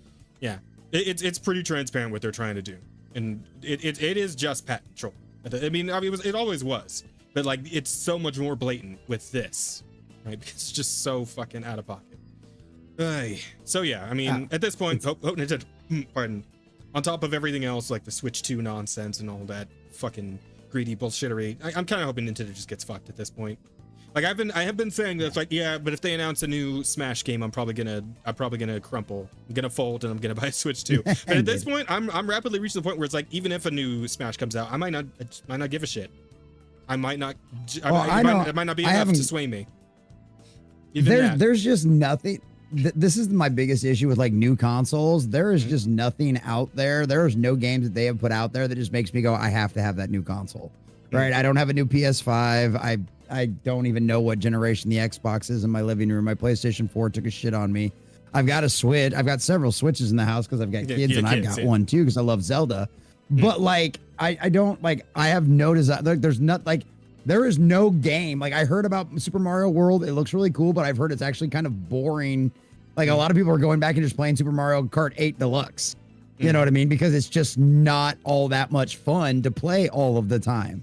You know, so like there's nothing that they've put out that makes me, I have to go buy this. And then you're going to up the prices on the games to $80 for something that's still on a cartridge from graphics that like that you could do on my mobile phone. You know what I mean? So it's like, you're not offering me any, like, I don't think the price of the Switch itself was all that outrageous, but upping the games for what you get out of those games, it's just not worth the whole industry. Trying to set this new standard for games is just ridiculous. Yeah. And some people have tried to argue, it's like, well, you know, the games prices games prices haven't really gone up in 10 or 20 years. Well, yeah. Also, you know what else has happened? Manufacturing has also become a lot cheaper. You know what they don't have to produce anymore? A bunch of CDs anymore, a bunch of game cartridges. Hell, even Nintendo, who still has game cartridges, they give you the digital slip. So like, you can't tell me the price of producing games hasn't got a lot cheaper in some aspects. It's not my fault. You're spending $500 million on a video game, which literally there's stuff out with 300 developers when there's stuff out there from a studio with 10 or 20 developers that looks way better than your stuff and is way more fun to play and only cost me $50. You know what I mean? Sounds like you're talking about something specific that might have just dropped recently that kind of fucked up the whole games industry in terms of pricing. I mean, there's been a bunch of examples of that lately, but yeah, like specifically as far as the pricing is concerned, yeah, I think I know what example you're talking about. But it's just like it's just like Marvel and DC and all of the rest of these big wigs. These AAA studios have all, and that includes Nintendo, have all gotten way too big for their britches. They've had no real competition for a long time. And now, because the technology has advanced so far and become so much more horror's gonna like this, so much more decentralized that it's available to the average person out there. And anybody who's willing to put, a little time and a little effort into learning how to do it can. And now with Steam being available, I mean, you can make some bullshit game and charge 99 cents for it. And you know what? You'll probably have 1,000 people buy it or 10,000 people buy it because it was 99 cents, and why not? I'll give it a shot. So it's like that's the thing about it now. That whole industry, and it's the same thing with filmmaking. It's all become so decentralized now because the technology is so cheap. All these AAA studios are pricing themselves out of an industry that they once dominated because they have overbloated themselves. And a lot of it's like, Eric July says it all the time, fake jobs. Right? These fake jobs that these have, and we talk about it, an intimacy coordinator in a Hollywood set. That's a fake job. We've been having sex scenes in movies since literally black and white, and we didn't need an intimacy coordinator. It's the same thing with, it's the same thing we hear about all these people that get, the layoffs happen, and everybody wants to talk about, how things happen inside of these studios and how, you've got toxic positivity and nobody gets told no, and that's how you end up with all these these 300 people working on one game, and then the game ends up being a broken and buggy mess like Star Wars Outlaws or some of the rest of the garbage that they put out over the last few years. And it's like, why? Why did you spend $500 million on a game that literally still to this day doesn't work right? Yeah. How did you ever think that was going to work? Of course you were going to get your ass kicked by independents out there. And at some point they will lose because no one is too big to fail. So they will either have to change their ways or they will have to get better. And the problem is so many of these studios have fired all of the people that are actually talented anymore. Even if they do decide to change their ways, get away from the nonsense and actually, slim things down, get back to making things efficiently, it doesn't matter because the talent's all left to go do their own thing. There was an article I did went over like a year ago about a bunch of these legendary guys from all of these big video games that I, even as a kind of a gaming normie, kind of like knew the names of these games and knew, even if I hadn't played the game, I was like, well, these things have a cultural impact because I know these games. And I'm like, and now they're going out there and they're forming their own studios. And they're like, are you going to be out there hiring new people and like trying to bring up all these people from the industry? And they're like, we're only going to hire people that we think have talent and that think can make it. Yep. Yeah. Sounds good to me. That's what works. And all of those people are going to kick your ass. Lionsgate is gonna be the new Paramount at some point. Name your favorite indie studio that just put out your last favorite game that crushed it that crushed all of the AAA games and all of the charts. They're gonna end up replacing. Name your favorite studio, Bethesda or whatever, the 5 million ones that Sony has acquired over the last 10 years, or Microsoft, or any of the rest of them. So yeah. I'm reminded when we talked about there was this one guy wrote an article after going to. What convention? It was a video game convention where he was talking about how like a lot of major studios had opted out and a lot of like indie teams were coming in and like kind of stealing the show and getting a lot of the press and whatnot, and how that was a problem because they were smaller teams with just a few talented people taking care of a lot of different things instead of having like you said, like coordinators and consultants and this and that and all that stupid bullshit that really isn't necessary and is nothing but a money drain, right? It's like, but they think of all the people who would fill those positions, how they're not gonna be able to find work anymore. It's like, well, maybe they should learn how to do something actually useful, helpful. Learn to code, bitches. Exactly. So yeah, it reminds me a lot of that whole thing. It's we're seeing it become more and more true with each passing day, and you'll love to see it, to be honest. Because all I want is a good video game to play, man. If I'm spending 20, 30, 40, 50, up to 80 fucking dollars, I would just love to have my money's worth. That's all I need. I don't need cutting edge graphics, man. One of the most fun horror games I ever played was called Choo Choo Charlie, dude. That game scared the shit out of me. Yeah. Dude, that game was a blast, man. And I guarantee you they didn't spend if they spent $1 million, it would surprise me on that game. That was in the like grand total. dude, that game was so much fun. So yeah, no, Everybody was playing it for a while there. Oh yeah, like one of my guys bought it for me on Steam, so we played it on $5 Fridays when I ran out of news articles to talk about because we were going until like 8 o'clock at night or something. Yeah, I finished Choo Choo Charlie. That game's a lot of fun. Now I'm playing it on nightmare mode. Holy God. But yeah, I've been talking about this. Like I keep bringing it up like almost every week nowadays. Like how I'm so sick of the photorealism craze in gaming. Right? I want more cartoony shit again. Like it says last week. I want the Jack and Daxters, the Sly Coopers, the Ratchet and Clanks back. I want these goofy ass cartoony platformers, man. I was so happy when Hi-Fi Rush came out and playing through that game and how just wacky and nonsensical and cartoonish it was, right? I want more shit like that. I'm glad that studio survived. I can't wait for Hi-Fi Rush 2, and I want to see more games like it come back again. That's all I want. And that's why I love the indie scene, because you see a lot of great like cartoony creative shit in the indie scene, man. You really do. And I love that a lot. Oh yeah, I love it. But I'd love to see more. Yeah, they've got a Jesus Christ simulator game that I've got to play. I've got the beta for it, but they've got a Jesus Christ. Like you literally get to go around and like heal the lame and turn water into wine and like that's fun. All of that kind of stuff. Yeah, I'm like, I really got to play it. Oh man, absolutely. So yeah, I love saying learn to code to artists that nag about AI. Well, there you go. Yeah, right, exactly. Learn to code. Oh man.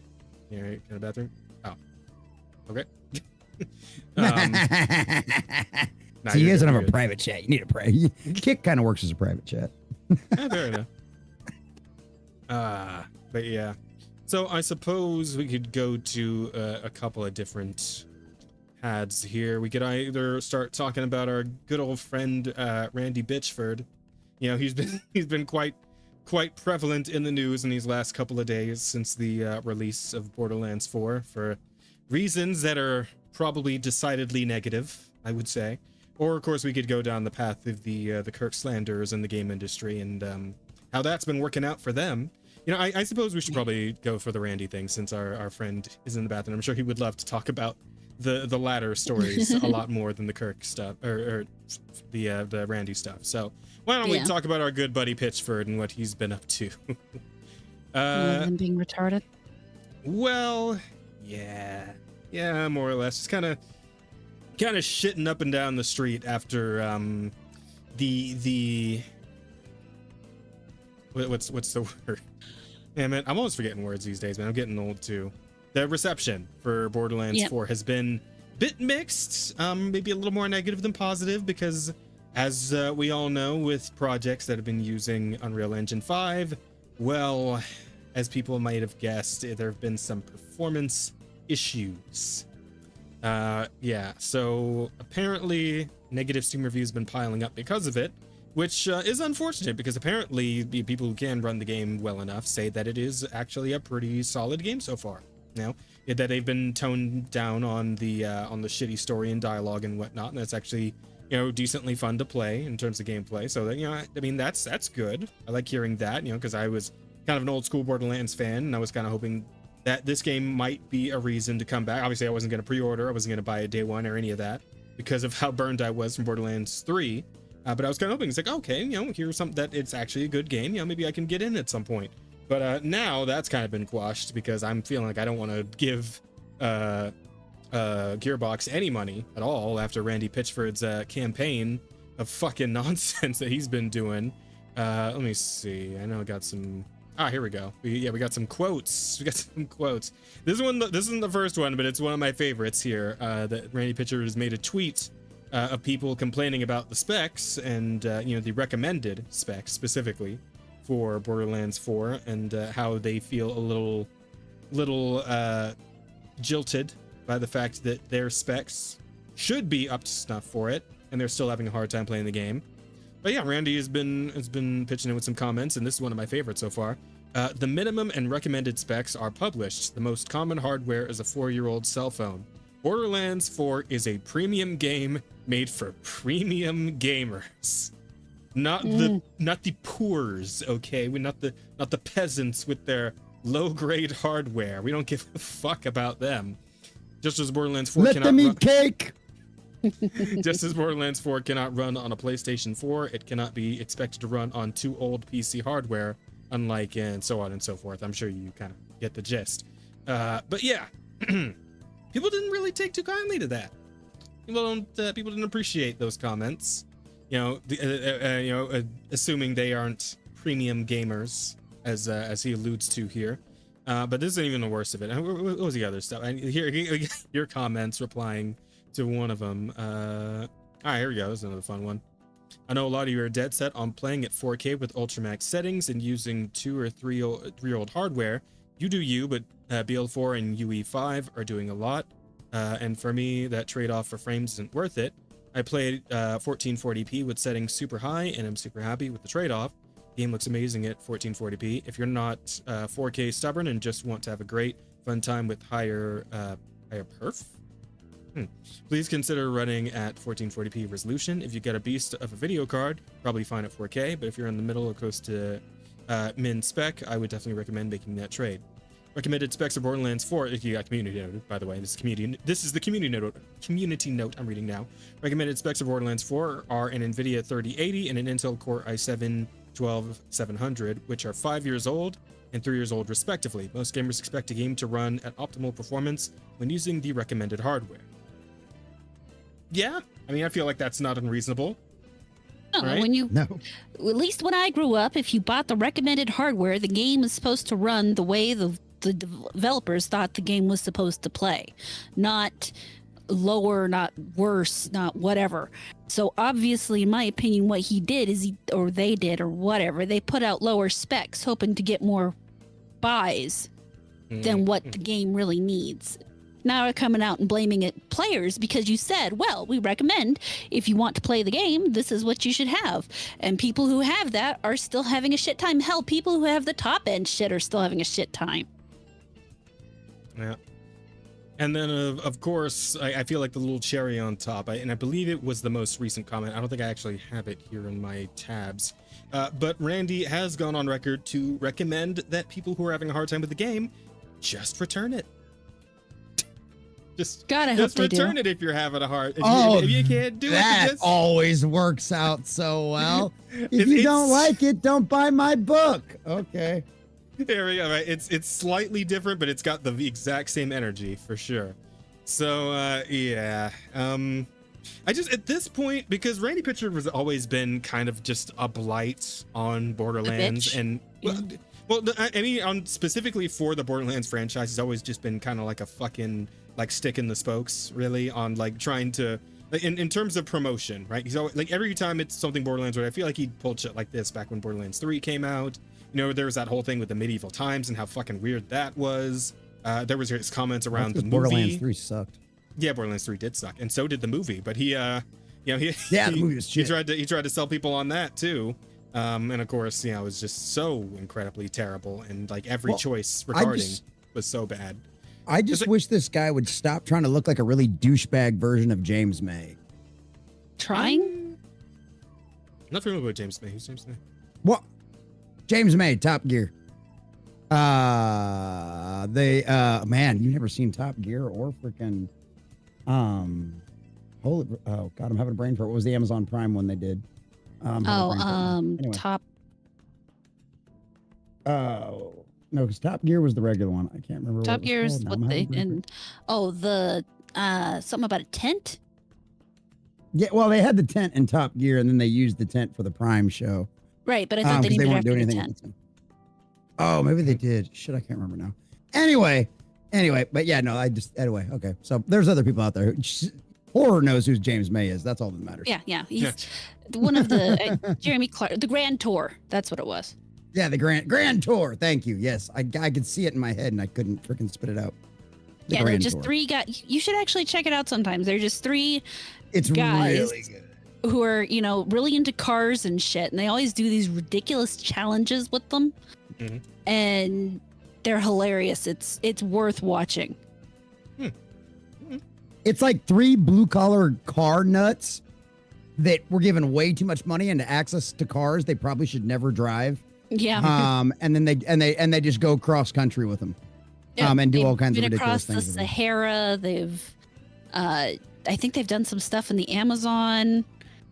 South America. Yeah, they went all through South. Yeah, dude, the South America one was crazy because they literally a local militia almost was like literally trying to take them out while they were there because of like some misinterpretations because of some stuff the British did like 100 years ago or something. Yeah. Yeah, they had to like literally sneak out of the country. It was pretty wild. Yeah, and you know, then they do weird things to the cars sometimes. They'll all buy a model of car, and then they'll each modify it in some way, and they'll have to go across this float down a river area. Oh yeah, they'll turn it into an amphibious car, or it has to climb this 90-degree incline, or just all sorts. And the of guys are just shit.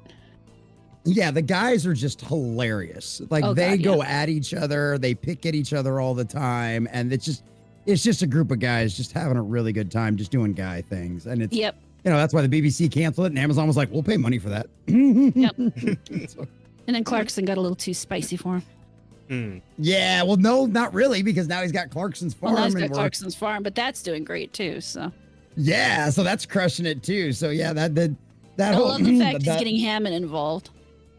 Oh yeah, Hammond's been over to class. Well, and Hammond and James May have like Hammond's got Drive Tube, and James May's got like James May's Gin, and so he's always doing stuff online there. And like James May and Hammond get together and do things all the time, and Hammond will come out to the farm and do things, and so yeah. And then they're posting on their social media. Should we get the guys back together for one more trip? What do you guys like? Yes. Yes, please, for the love of God. Why'd you even ask? Just do it. Right. Yeah. Well, because if they post it online and everybody and their mother replies, then they can go to Amazon and go, hey, look at this. We can make you some money. This is real analytics. This isn't parrot analytics. That does sound fun. I'll probably have to take a look into it for sure. But circling back for a second. But my question is did this guy come in around the time of like Borderlands 2 and 3? Because I know when 3 hit, like things really kind of went to shit. Because I loved 1 and 2, but like 3 was kind of shit. Yeah, absolutely. I think he's at least been around since 2, as far as I know. Okay. I'm not sure if he's been with Gearbox since like the very beginning, but I do kind of wonder why he's still there now. Like considering just how much of a liability he's been in general, and like. Especially with this, how much of a PR disaster? With his most recent, fucking whiny pitch fest, right? Like, I don't get how does 2K not notice what's going on with him? Like, do they not have some say on this, or? Well, it's gonna take Borderlands 4 tanking, which I don't think will happen because apparently the game itself is decent. Outside of the performance issues, which I feel. I've heard apparently they've been trying to patch that here and there, and it's been sort of working, sort of not. But if they manage to, get ahead of the performance issues, it'll probably do just fine. But in terms of just him in general, the game itself is decent, performance issues notwithstanding. But him and his whole thing, like, I feel like that's got to be enough of like with how overtly antagonistic he is with customers. Like somebody higher up than him's got to be like, okay, guys, I think maybe we should at least somebody go talk to him or something, because this shit's getting like I know we all decided we're fine with like the whole medieval times squirt porn thing, but like he's kind of fucking with the money now. Should we maybe say like do something about this? I don't know, like, put a shock collar on him maybe. Something, right? You should pull up my a screen if you can in Discord. Because I just pulled up the Steam DB for Borderlands 4. Mm-hmm. Look at that ratio. I'm seeing the stream. Oh, there it is. Oh yeah, sorry. No. Yeah, there you go. I'll put it over there. No. Oh no. Well, here. Put the link in the topics real quick. I'll bring it up on this. Yeah, I got you. Oh, where's that section at? Hey, look, there we are. Yeah, there it is. Yeah, there we are now. Now you guys can see me. Oh, yeah, because I just shared my screen. Oh, but that is fine. Oh. Yeah. Yeah. So this is where the game's at right now, at least on Steam, which, obviously not every platform, but usually pretty indicative of how a game's being received overall. I actually don't like. Again, I didn't buy the game, so I don't know if like the PS5 performance is also struggling. Because usually the console performance of these games is like more stable because they've only got the one thing to worry about. Oh, it's so much easier. Yeah. I think I'd heard though that at least the base PS5 is like also having some frame rate issues. I think like if you got a Pro, you're fine, but from what I think I saw a tweet saying that even the base PS5 is having some issues too. So, and I definitely saw a tweet earlier about apparently the Xbox version is kind of like it's kind of absolutely fucked. I saw some really bad frame rating on some other gameplay video. So Xbox getting the short end of the stick again, but yeah. I mean, like I feel like at this point, all you really needed to do, all you had to do was tell people, okay, we're working on a fix. We're doing the best we can to get the game smoothed out for you guys. And then that's it, right? You didn't have to, you ain't got to antagonize nobody. You have to call the customers peasants that don't have the latest hardware, right? And even the ones on the latest hardware still having issues, right? So it's like, it's a fucking moot point regardless. So why are you going so hard on this shit, Randy? Why you gotta be so fucking Randy about it? And just think though, too, we've already got, which is good. Look, you know what? I'll give you one. Hold on. You earned it. Where? Think about this too for a second. Think about, we have another, excuse me for a second. No, we have a shining example of how to handle this when you have an issue like this coming out, right? Because what did the developers of Cyberpunk 2077 do? Right? What's the name of that company again? I'm having a brain fart right now. CD Projekt Red? Yeah. CD Projekt Red. What did CD Projekt Red do when that game came out busted and broken as hell? Right? Did they blame the fans? We'll fix it. That's all they did was we fix it. Like, because I got my buddy, our buddy Culture Casino, he played it and he didn't have any problems day one on his system. His system, because of what Culture used to do, his system is insane. Like so beyond the best gaming PC you've ever seen. It's just absolutely insane because of what he used to do full time for a living. But he was the only person I knew that had that. But what did CD Projekt Red do? They have busted their ass since that. They just dropped a patch on that game like last week. Okay. Yep. Or it's like coming out in a couple of weeks. Okay. They have, because I waited like almost, I was so excited about that game. I saw the trailers. I read all about it in Game Informer. I was like, oh, it's going to be so good. It's going to be so good. And then I heard about what happened when it came out. And I was like, well, I'm not going to bother with that. But I didn't pre-order it or anything like that. But then somebody gifted it to me for last year for Christmas.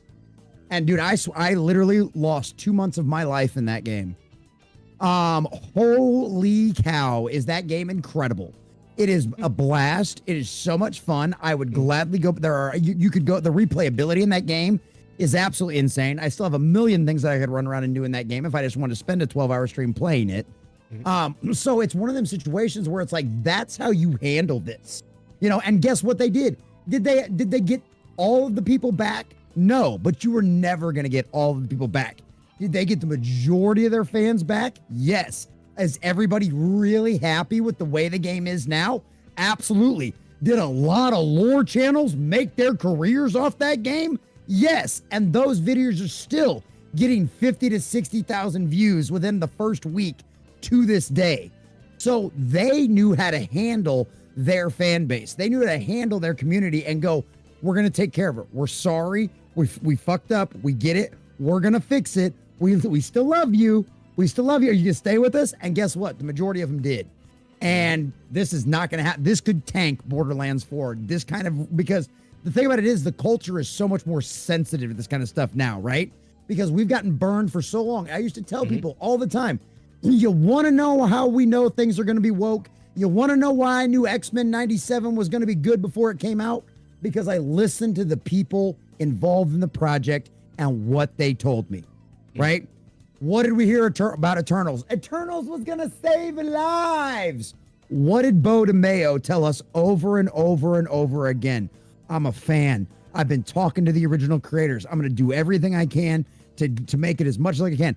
And guess what? I didn't watch it because what they did to Morph, and Morph was my boy, but all of my friends who hate Disney and Marvel way more than I do absolutely freaking loved it.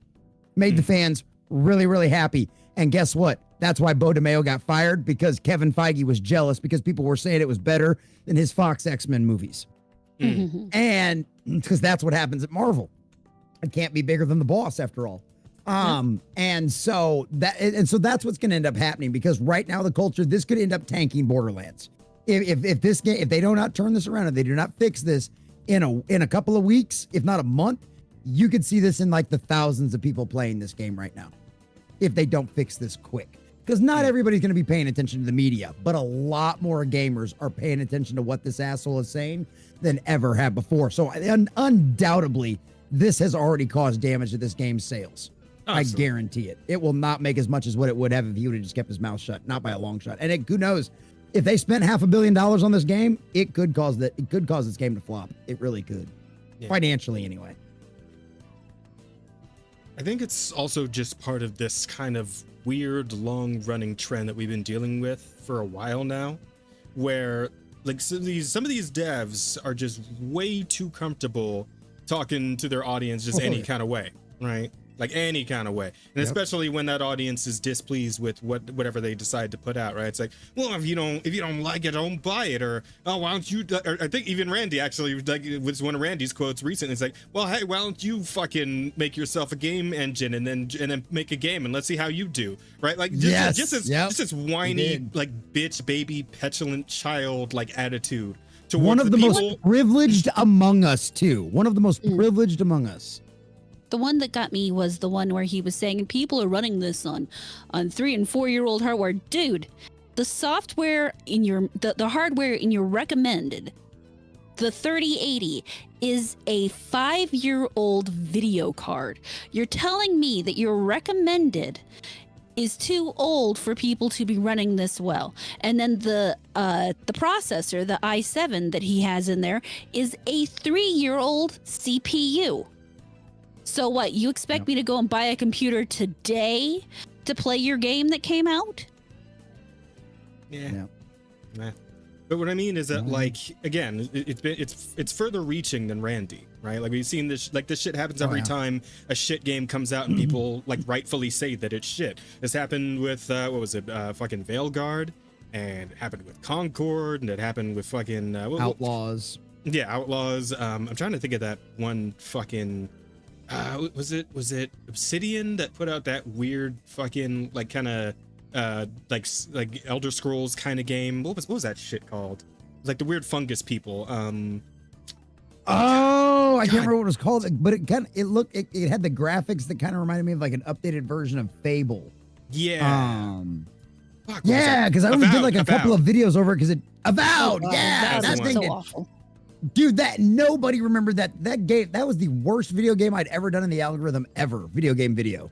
Because my God, nobody gave a crap about that game. That game tanked like nobody's business. But in every case, in every one of those cases, there was either a dev or an artist or a fucking consultant or whoever the fuck who was involved. Always just wanted to come out and like publicly shit on the people who were complaining, usually rightfully so.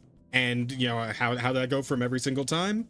I mean, mostly because those games were shit, they tanked. But like, obviously that didn't help. That was gasoline on a fucking fire, right? Every time. And it's like, it's so ass backwards because every time you see a dev come out who is like all about their community, right? All about the players. And of course, I'm going to bring up Silksong. You know I'm going to bring up Silksong because everything about the way they released that game was so fucking like so many people mad.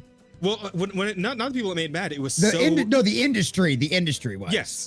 They were so positive towards the players themselves, right? Yeah. No early releases because they wanted to do right by their backers, right? They made it extremely cheap because, you know, obviously it's just, you know, they could sell the game for whatever they wanted to because they're the guys who made fucking Hollow Knight. So obviously people are going to buy it. But instead of, you know, doing the easy thing they could have done, I mean, they gave like $40 or $50, they made it $20.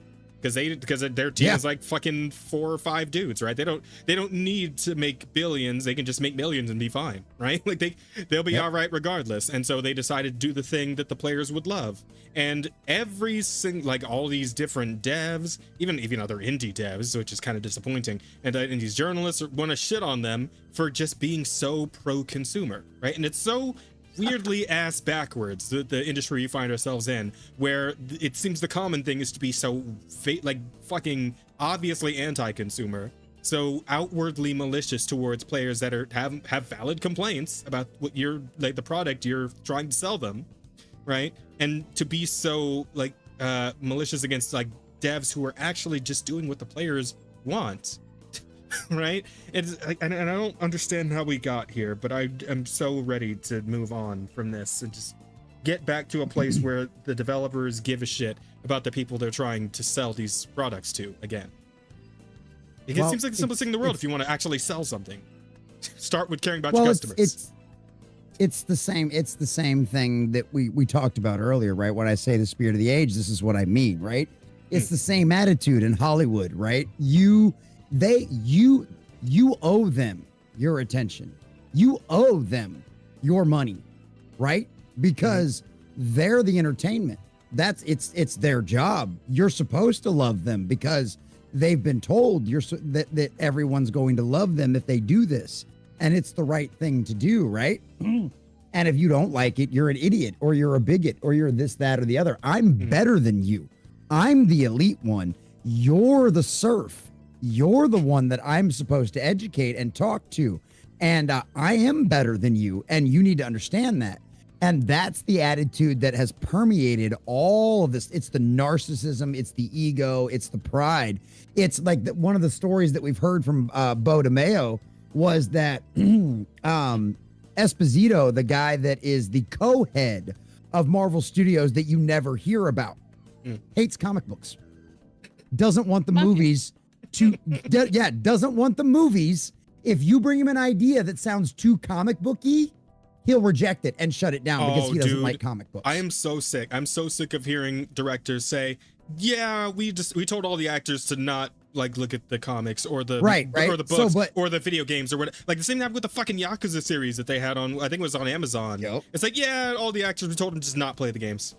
Just not do any of that. We're just making from scratch. Yep. Motherfucker, you're making it's based off no, do your research. Know what the players love about those things so you can put that in the fucking show or movie or whatever. Do it. You motherfuckers. I'm so sick of you. I hate hearing it every time. Exactly, it's the exact same thing, right? And I made a little short. I clipped a little short out of my live stream. Excuse me, sorry. Where I said this specifically. I said they violated one of the 10 commandments when they do this because they don't honor the father and the mother. They're not honoring their father and their mother, right? And their father and their mother in this case is the people who created these IPs, who created these games, who built this stuff, whether it be, your Stan Lees, your Steve Ditko's, your what's the guy? I just had his name a minute ago. The Metal Gear Solid guy. Some of the legends in, Kojima, Miyamoto, right? These legends in gaming industries, right? Well, people come in and they take over these jobs, right? And they want to rewrite it in their own image. They want to do it their own way, right? They want to be like the Most High. And they want to replace these people and they want to do all that kind of stuff and they want to do it their own way. They think they're better than them, right? Well, what are you doing? You're now responsible essentially for a child, right? Because one of the other, the gift of God and being like God is the ability to create, right? At least in my belief, I think it's part of that is the ability to create, right? Whether it be children or whether it be a world, whether it be a universe. Tolkien created a universe, right? Stan Lee and Jack Kirby created universes, right? And yeah, can you physically go into those universes? No. If you walk into a theme park that's done well, do you feel like you have? Yes. So they've created worlds, right? They've done what God did on a very different scale. And when you come in, when you're responsible for these properties, when you're responsible for these fan bases, right? You're not respecting the parents that came before you. You're violating that commandment. And that's the same thing. They're ignoring the fans. They're ignoring the people that made these franchises. Star Wars wasn't worth the $2 or $3 billion that Disney paid it because of the ideas Kathleen Kennedy had to do with Star Wars. It had to do with the decades of good Star Wars lore that it ingratiated itself to the fan base that made it arguably the #1 most successful entertainment franchise in the history of the world for decades without putting out any movies. There was new Star Wars toys coming out every Christmas when I was a kid in the 90s. Okay, we hadn't seen a movie since the 70s and the early 80s. Something like that, yeah. So it's one. Yeah, I will say, so Star Wars got carried. Like for that whole period of time, Star Wars got carried by the Lego Star Wars games. I'm going to just say that right now. Lego Hey, there you go. Lego Star Wars is too strong. But and Lego Star Wars respected Star Wars, right? It respected what Star Wars was. Yep. And so that's the thing. These people don't respect what they're in charge of because they think the fans and the idiots, oh, well, they're just a bunch of dumb nerds. They're just a bunch of sweaty, nasty gamers. All they want is explosions and people in capes flying around in buildings, and they'll just show up and lap it up, completely ignoring the fact that all of that stuff, just like these fancy graphics at 9,000K, where I can see a fly on the ass of my enemy all the way on the other side of the map, that none of that really matters. It's all just set dressing. At the end of the day, we wouldn't care about Superman if it wasn't for Clark Kent, right? We wouldn't care about Batman if it wasn't what happened to his family. You wouldn't care about John Constantine because of the fact that if you couldn't relate to him, because he's a drunk guy that goes out there and whores around bars, and we've all had those moments, right? You care about these characters not because because John Constantine can go out there and throw all these magical spells and essentially kick the devil's ass. You care about him because you can relate to him as a character and you understand who he is. Captain America, he's this glorified Boy Scout, this perfect example of patriotism and always doing the right thing. He doesn't cuss. Hell, Deadpool will jump when Captain America says so because it's freaking Captain America and he's the epitome of everything good and wonderful in the world, right? It's not because he's got super strength. It's because even when he's faced with insurmountable odds, he still perseveres. He still pushes through and he still inspires. And that's what all of these characters do so well. That's what the people created them did. They inspire us, whether to do better or whether to challenge ourselves because it's a hard game and we want to be a better gamer. There was I did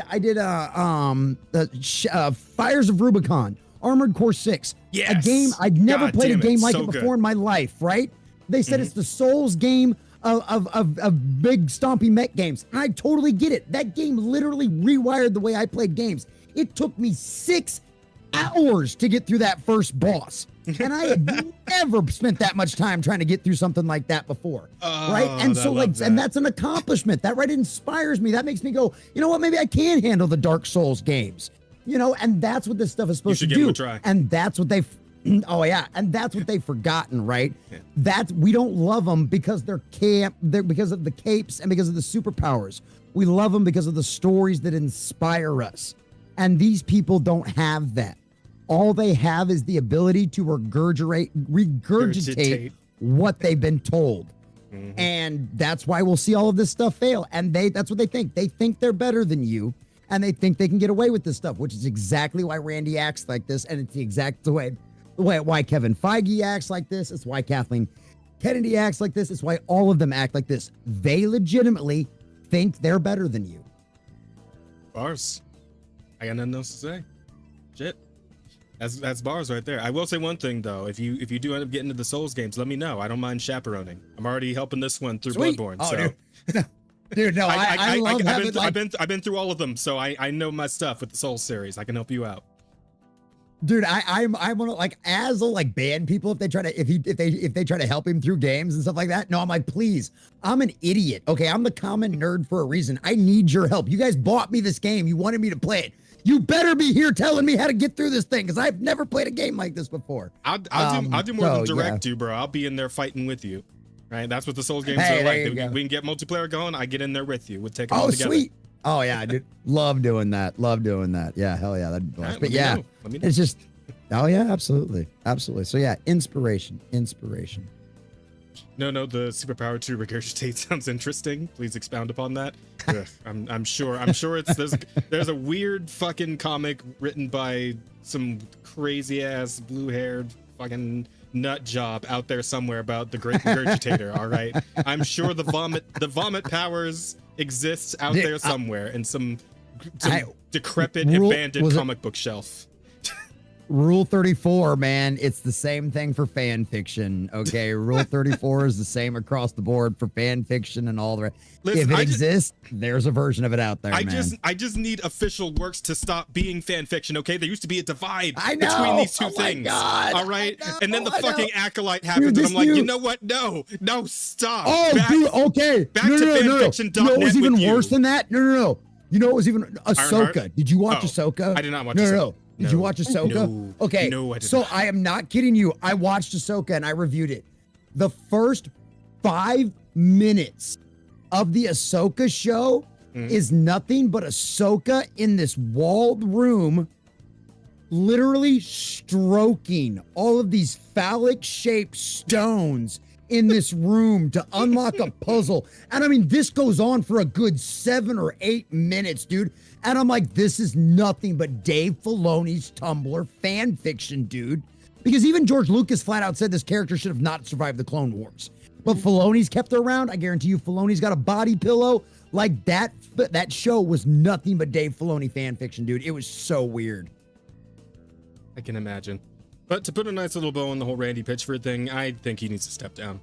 I think he just needs to stop being the CEO of Gearbox. They got to get rid of him. Yeah, they have. He needs to get fired. I don't know if they can get rid of him because he's got to be locked in real fucking hard at this. But to have done all the shit he's done and get away with it and still be the CEO, he's got something on somebody. So I don't know if they actually can get rid of him. I believe they're under 2K right now. Still, as far as I'm aware. Is 2K still independent from like Microsoft or Sony or something like that? That I'm not super sure on. You'd have to do some research on that one.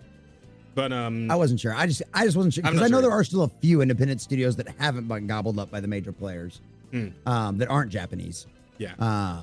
But that's why I was just wondering. But that's the thing. It's like 2K is gonna have to decide, if Borderlands, how bad Borderlands does. Is that what's happened? Because Disney blamed Lightyear on all the LGBT backlash. So if Borderlands really does, because this is what happens, their quarterly earnings report will tell you everything. Right. Well, a couple of things will tell you everything, right? For one, if 2K announces, or it was Gearbox, if Gearbox announces that 2 million players have played Borderlands, okay? If they don't say copies sold, that's how you know the game flopped. If their quarterly earnings report said the game underperformed expectations, that means the game flopped.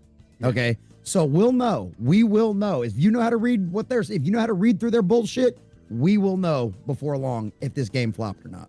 Yeah. Good. Take-Two is not owned by anyone. Take-Two is the owner. Okay. And they actually bought it from the Embracer Group. That's what happened. In 2024. Okay. That might have been the best thing for it. That might be why Borderlands 4 might be actually halfway decent. So I do believe, again, like I've heard, apparently the game itself, when it does function, is good. Right, even the people are saying even the dialogue and characters are better than they were in 3, which thank God for that, because that was like the worst parts of Borderlands 3 was the dialogue and characters. God, dude, fucking Ava, I really hope she's dead. I haven't seen anyone say anything about her in Borderlands 4, so I'm hoping that means that she just died off screen somewhere, and that would be great. I wouldn't hold your breath as to that. Why it being good? Because Ava's that stupid little shit kid that Ava was training. You remember her? Oh, okay. Trust me, you do. The investors in Take-Two are still BlackRock, Vanguard, and a public investment fund. So, right. Well, and the other thing about that, though, too, is even some of those major corporations have been backing off all of the DEI stuff because at the end of the day, despite all of the virtue signaling, despite all of the nonsense, they do not worship at the altar of the cult. They worship at the altar of the almighty dollar, because guess what? Disney, like I said, Disney's own fired Pixar employees told IGN that Disney flat out believed that Lightyear flopped because of all of the LGBTQ stuff, right? What did we see after that?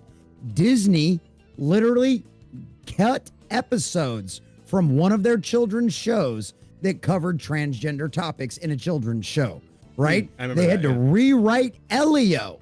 We heard about that. They had to rewrite Elio because Elio was going to have that stuff in there as well, right? It's just weird. Right. Not that it helped, obviously, but Inside Out 2, Inside Out 2 exploded. And so the sequels of all they've got. But it's one of those things. So we know that they have cut back on that nonsense because they know the agenda doesn't sell and it's cost them billions of dollars. So at the end of the day, even companies like State Street and BlackRock still worship the almighty dollar above everything else. And they got to make money because eventually you do run out of people's money. Yeah, I mean, the Disney thing is crazy the way it happened the way it did, because Disney was always a family-centered company, right? And the thing about all the the radical LGBTQ plus whatever the fuck is never really big on the whole like traditional family unit that Disney kind of built its brand off of. Like it was always really antithetical to what Disney was. So I don't really see how nobody saw that coming, you know? I mean, I feel I obviously were trying to get ahead. They were trying to get ahead of the curve on like the progressive. Well, they movement, thought they were right. Yeah, but it's Yeah. like They thought they were right. They thought they were. How many times did they tell you that we were on the wrong side of history? Oh, well. How many times did they tell us common sense was on the wrong side of history? They believed they were right. Yeah, and that's how it goes. I remember I was listening to Greg Owens talk about it too, but you were talking about the thing with Elio and how they had to do so much like chopping to try and get all that stuff out of there to still release the movie. But like because the people making these products like ingrained that stuff so deeply into these products, like once you cut all of it out, there isn't really much of anything left. So, and that's why they've been failing, because like what's left is just a hollow husk of a product that isn't really entertaining. It's not really interesting, and people just don't care. Nope. Yeah. No, and the thing. Oh, good. All I was gonna say is apathy is the worst thing you want from a fan base. That's what I was gonna say too. Apathy is the worst thing you want, because that is the death nail right there. Mm-hmm. Oh, absolutely, absolutely. You know what I mean? Because and one of those things is like there's certain situations where like I used to be like one of the nicknames I picked up on my first channel was Angry Jesse, and horror's been there for some of my passionate rants about things. I mean, so have I. And he had a good mic. Right? Yeah, that was back before I had a good mic too. And shout out to Quarter Black Garrett. But it's one of them situations where it's like now I still get loud about certain things, especially when they disrespect people like Jack Kirby and things like that. Like those things still really get into my nerves. But like at this point, I'm just laughing at their box offices. I'm just laughing at their ratings. Like I'm just enjoying it because like you've done this all to yourselves, and I'm just gonna keep on laughing as everything burns down, because guess what? It's your money. I mean, some of it's my tax dollars, but a lot of it's your money.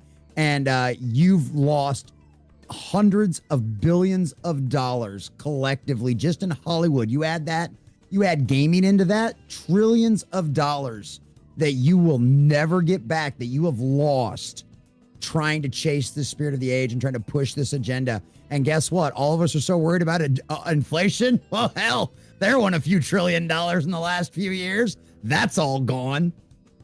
So yeah, there you go. Hollywood might have single-handedly handled our inflation problem. Yeah, maybe. All right. So yeah.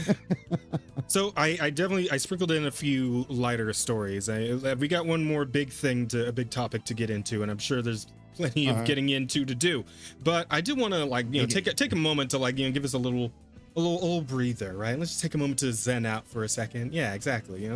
Let's a palate cleanser, you could say. So speaking of box offices, you guys may or not be aware, but the Demon Slayer movie has been in the box office lately and doing pretty good. Yeah, but people are saying it's pretty solid. However, there have been a lot of weird happenings at the screenings of the Demon Slayer movie. One of which I found really funny. Apparently, a mariachi band mistook a Demon Slayer Infinity Castle screening for Toy Story and started playing "You've Got a Friend in Me" during the end credits. So, shit. Yeah, they did. They came in. You see the Japanese credits with a mariachi band. That okay. I love that. That had to be in Texas.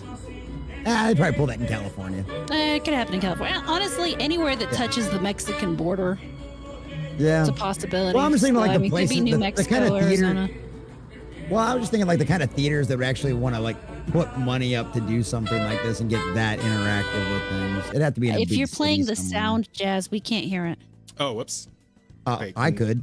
Oh, maybe that's just me. Sorry. Yeah, you might have the stream muted then. Yeah, because I don't have it muted, and stream can. I've got all the streams muted, but I've got I can hear it in Discord, I'd assume. Yeah, but yeah, they're doing "You Got a Friend in Me," but in Spanish, and it's actually pretty good. So but good. it is really funny that they just doing this in front of a bunch of fucking weebs who came in for an anime movie. I mean, great. I wish we had the camera the other way, because I want to see the reaction on all the weebs' face to a mariachi band. That'd be the best part about this video. As me, I'd just start laughing my ass off, because mariachi bands are great. I'd turn the camera around, I want to see all these weebs' reactions. Absolutely. Fucking manga freaks. Absolutely. I will say though, they weren't all positive or funny. No, there were a true. few instances. Apparently, some fights popped off, and one of the weirder ones. Apparently, one of the moviegoers ended up peeing on a child. Yes. And so I was his gonna ask father, if you're gonna get and so his father beat the fucking brakes off that dude, and then obviously he got arrested after the fact. But yeah, they kicked the shit out of him for that. But the funny part about very that is deserved. the guy that did it. The guy that did it's gonna get slapped with a sex offender charge because he did it in front of a kid, and he's gonna be labeled with that for the rest of his life.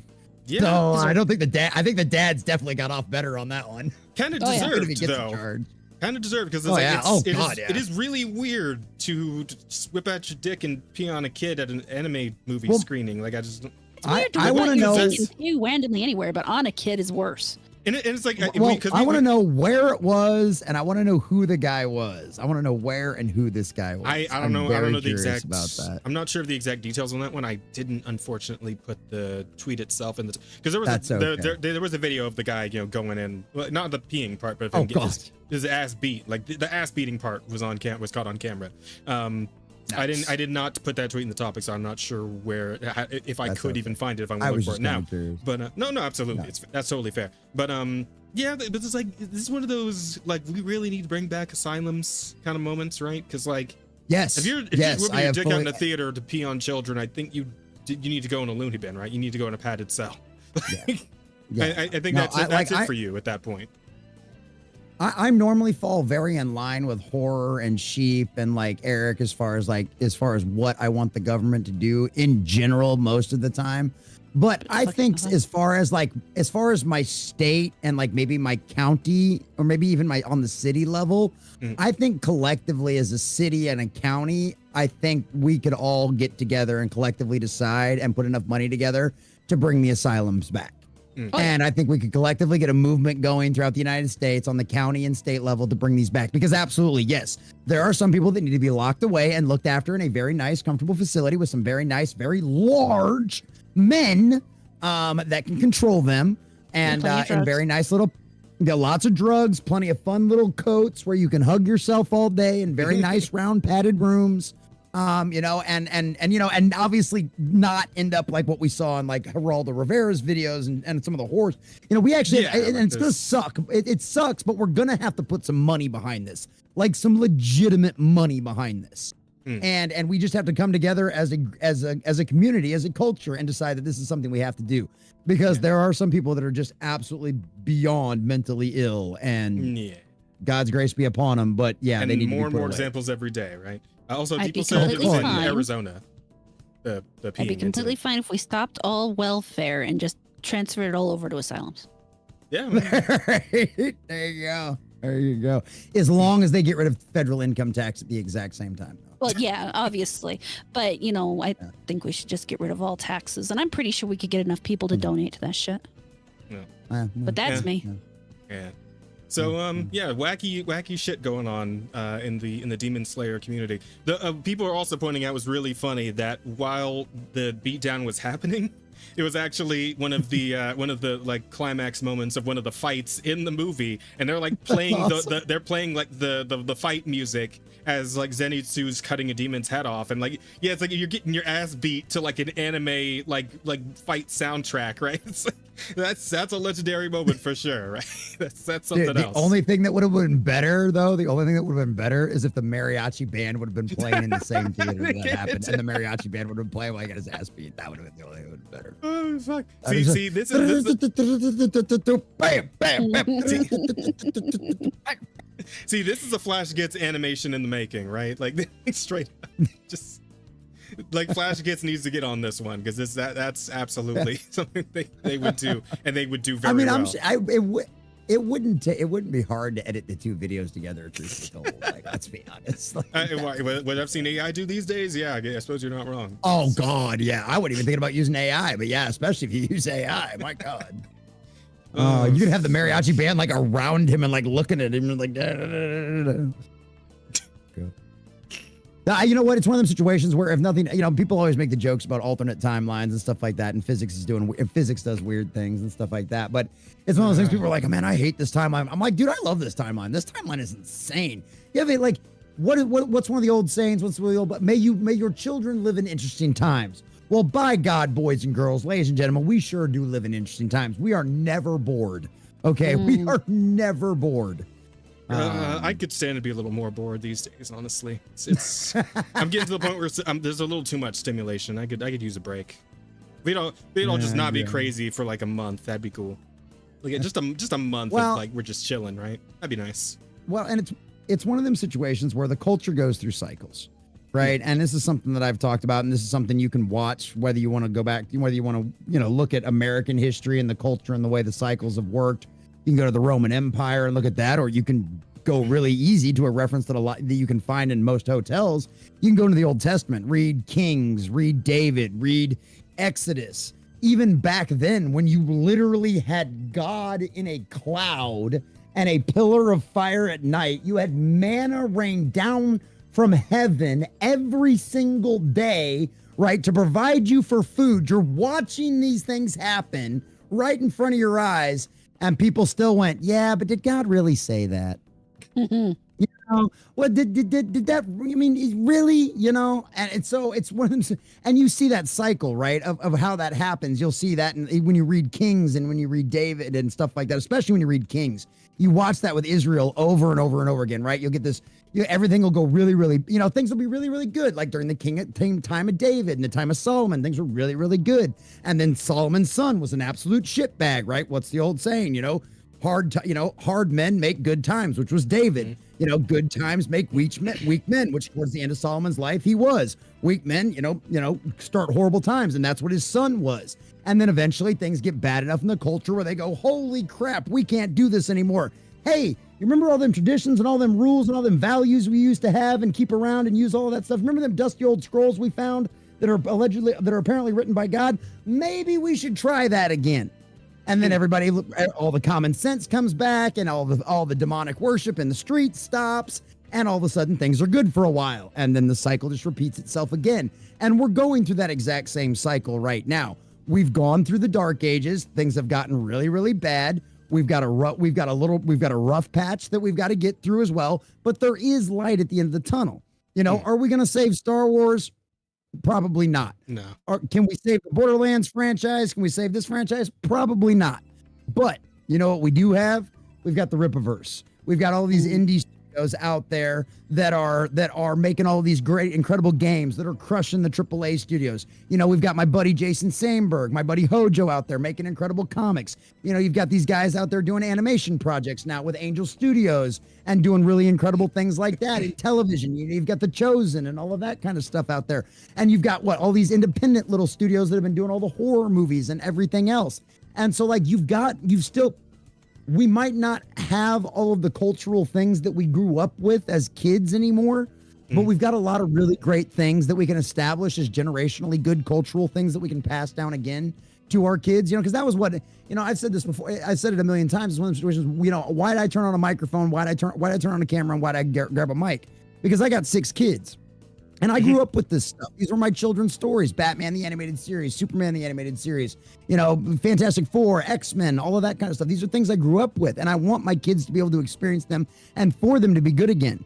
I want stuff that I can enjoy with my kids and pass down to my kids that I can enjoy with my grandkids. And hopefully if I live long enough, my great grandkids and all of that kind of stuff, And that's what they've taken from us. That's why I scream. That's why I get so angry. That's why I'm so passionate about things. But we're going through the dark times. The culture's seen how much evil really is out there, that demons really are real, and that we got to change our ways as a culture, or guess what? It's going to just get worse. And you've seen a lot of that awakening. And that's at least the bright spot. There is a light at the end of the tunnel. We're just still going through the dark patch right now. Fair enough. Yeah. But we have a few other fun little stories here. So this one was a hell of a moment. I meant the end of that to be. Oh, dude, I did that video. Oh my God, I love it. That is just masterwork. Play that thing. Oh my God, it's so good. Chat. In case you didn't see this was at the Emmys. I believe this was for like best director. And for a little setup, if you don't know who this chick is, this is Elizabeth Banks. Elizabeth Banks is the one that's She's the one that's responsible for the Charlie's Angels reboot that flopped miserably. This is the woman that said that she didn't need men to come see her movie, that it was a woman power movie. And then after the movie flopped at the box office, she blamed men for not coming to see her movie. Crazy. Also, this is not her first Crazy time work. using the Emmys as an excuse to push her political agenda. She also, I believe, did this back in like either 2022 or 2018. One of the two. I'm not always the best with dates, but she's done the exact same kind of nonsense before in the past. So this is what knowing all of that is what makes all of this That so much much funnier. funnier. And the reason why So I did a 25-minute video over this. I do have a question. So is it also like the same situation with Marvels, where it turned out most of the people who actually did go see it were men? Yes. The Marvels is the yeah. It still ended up being the same way. Because this has never worked. These movies have never appealed to women. It's never worked. It didn't work with Captain Marvel. It didn't work with the Marvels. It didn't work with the Eternals. You know, it didn't work with Ghostbusters 2016. It didn't work with Charlie Angels. Because guess what? Women still like good stories just like men. Just having a bunch of chicks in it doing girl power stuff doesn't work. Just like having a superhero that nobody cares about and doesn't have a good moral code doing superhero stuff doesn't work either. There you go. Color Yeah, shock. It doesn't matter our gender. We all like good stories. Weird concept. Absolutely. But let's go ahead and play it, because this moment was pretty hilarious, as a matter of fact. God damn it with these kickbots. Oh my god. They're out in full force tonight. There you go. Nice. Okay, yeah, but this was a fucking, oh god, just chef's kiss. Chat, check this shit out. This is hilarious. And when was the last time a directing category had 5 women and 1 man? Now, yeah, I did not bother to look that up, but I think we all agree it was never. And this year's nominees are Helen Shaver for The Penguin, Which I heard was pretty good, actually. Shannon Murphy Yes. for Dying for Sex, Nicole Castle for Sirens, I heard of that.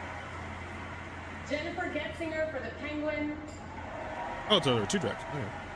Leslie Linka Glatter for Zero Day, For what? 0 Day. and Philip Barrington Never heard of for it. Adolescent. And of course, it does, like some people have said in the comments, it does take a little bit of the fun out of this, that the guy who did when ended up being the adolescence director of all people. But Right, but she even makes a joke about that too. It's a little hard to hear in this audio, but she even makes a joke too about how he's the only man in the group and he did his show Adolescence. Ha ha ha ha. If So wait, you is she- know, you know. is she implying he's a pedophile, or is that what's No, going she's on? implying because he's a man, he's nothing more than an adolescent child. Oh. See. I mean, she's not If you wrong. think about it, because that means Philip is the oneer. The oneer? The oneer. The oneer. what? That one I don't get. Yeah, And you know. All right, this Yeah. is I don't know. kind of poetic, if you think about it, because that means Philip is the oneer. And you know. All right, yeah, I the have no Emmy idea what the hell goes she's referring to. Philip Barantini.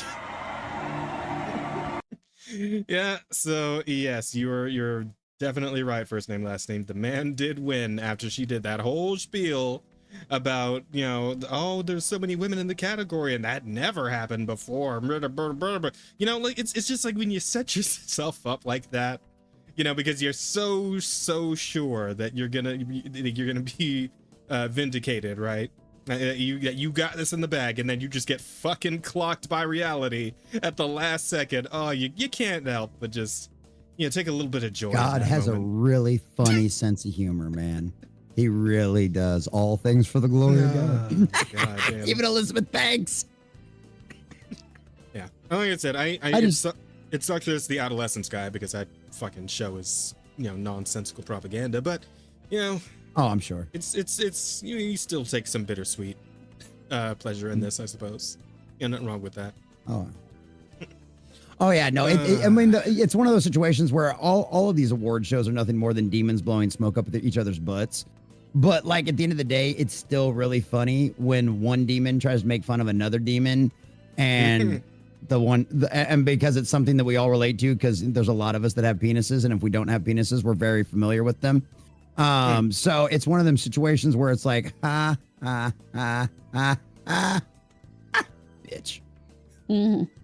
And of course, yeah, Adam Carolla put it pretty succinctly. Nice try, bitches. Yeah, nice try. Dude, I love Adam Carolla. Adam Carolla helped my childhood with the Man Show. So thank God for Adam Carolla and the Man Show. Oh God, I love old Dave Chappelle stand-up skits, man. Oh yeah, the older show. Well, even the newer shows are great, but like those older ones had some absolute bangers in them. Well, everybody back in their raw days. I mean, there's some people that do get a little bit better as they get older, but sometimes, most of the time, there's some of their best stuff is their original stuff. So, yeah.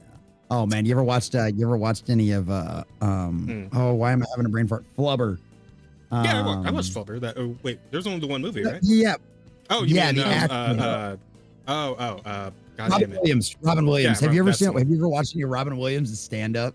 Oh, I don't that's think so I have. good. I don't think I have actually. You should. He's got a YouTube channel that I think his family's running because they're putting up old clips of his stand-up from back in the day. Robin Williams, the most family-friendly comedian in Hollywood. He's the nastiest motherfucker when he does his stand-up. He is filthy. Oh, Dude, it's the it same way is with what's his so face. Bob Saget. Yeah. Oh, that Yeah. man. Yes. Oh boy. Yeah. I mean, hey, Oh, yeah. you put on America's the right mood for the right funniest home occasion. family. Yeah. Well, and that's how you know somebody's an actual good artist, right? A good comedian, a good writer, a good director, a good actor, right? Yeah, a good actor, right? You can do it in any genre, right? If you're a good comedian, you should be able to make jokes that are funny and nasty and dirty, but also ones that you could tell to the kids. You know what I mean? And that's the problem. That's why you see so many of these gimmick comedians that just suck. You know, especially a lot of these feminist ones that are just all about their vagina and yada, yada, yada. They don't last, right? Because that's all they are. They're a one-trick pony, and that's all they've got. And they're edgy. And it's like, ooh, edgy lasts for all of 5 seconds. But if you can't do more than that, you're just nothing. And that's why those guys are legends. And even It's women because get they can tired do of hearing both. about other vaginas. Oh, absolutely. Absolutely. I'd get tired if all he was doing was dick jokes all day, too. Mm-hmm. Yeah, probably. Unless they were really good dick jokes. There are some really good dick jokes out there. Wait. What you're saying is horrors. If it's really good dick, you don't mind? That's why I married sheep. I knew it. I knew it. He gets the odd compliment here and there. It does happen. He may be gay, but his dick is great. Hey man, I gotta have my boy's back. That's all. He's not here to defend himself. I only give him shit to his face. I'm not gonna do it behind his back. I'm gonna defend him now. I say Well, the what do you same mean? thing in He's front of probably- him. I say behind him. He's probably watching the podcast. He's probably in there lurking somewhere. It's all good. Bravo, bro. I got you, sheep. Hey, I still got it. I've even still got it. Where is it? Here it is. Whoop, there it is. I don't know if you heard that just now, Nerd. I'm pretty sure that was sheep. Mhm. Pretty certain. No. Oh, you Buddy. didn't hear that? Oh, that you play. Oh, that's you playing that. Oh, I thought that was. I have thought a that was- sheep button. I thought- That was my favorite moment with Oh. sheep. I got him so offended by not including him in my hardcore anarchist libertarian comment. I just included his wife, and he got so He was mad. He got so. Oh, I thought that was the real sheep so in the mad. background of your fucking microphone. Rob. No, it was just his anger months back. That's all. Or hell, probably over Oh, a it's year got to back be a now. year. Yeah, it's got to be over a year now. That's Oh great. yeah. I turned that Good into a shit, well button. done. I had to. Yeah. God, that was so good. Boy, jolly good show. All right. that's And a Not as much as pretty nice before. feel good thing here. So apparently, Stop Killing I Games prefer you don't is. love as much as I do. Right, me too. Mhm. My wife. God, go would ahead. too. It's fucking yes. I mean, if she saw his dick.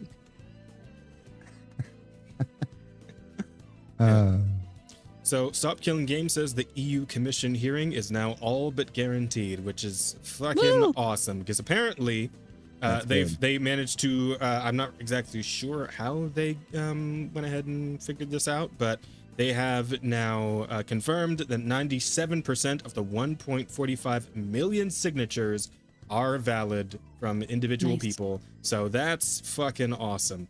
Let's see. The hearing is now all but guaranteed. Yep. 1.45 million, which is Jesus Christ, it's an amazing number. Gotta fucking love that, man. Stop Killing Games, founded by Accursed Farms creator Ross Scott, has rallied gamers worldwide against the shutdown of online-only titles. Its European Citizens Initiative petition calls for legal protections to keep games accessible after publishers and support. The campaign surged earlier this year as communities on YouTube, Reddit, and other platforms pushed the petition past the 1 million signature threshold needed to force the EU consideration. It looks like my worrying in July was for nothing. Not all the signatures have been counted yet, but for the ones that have, the validity rate is about 97%. This means a hearing for the EU Commission is all but guaranteed. Love to see that shit. That's so good. It was fueled by viral attention on social media, with streamers and influencers amplifying the initiative and countering skepticism about whether such a proposal could succeed.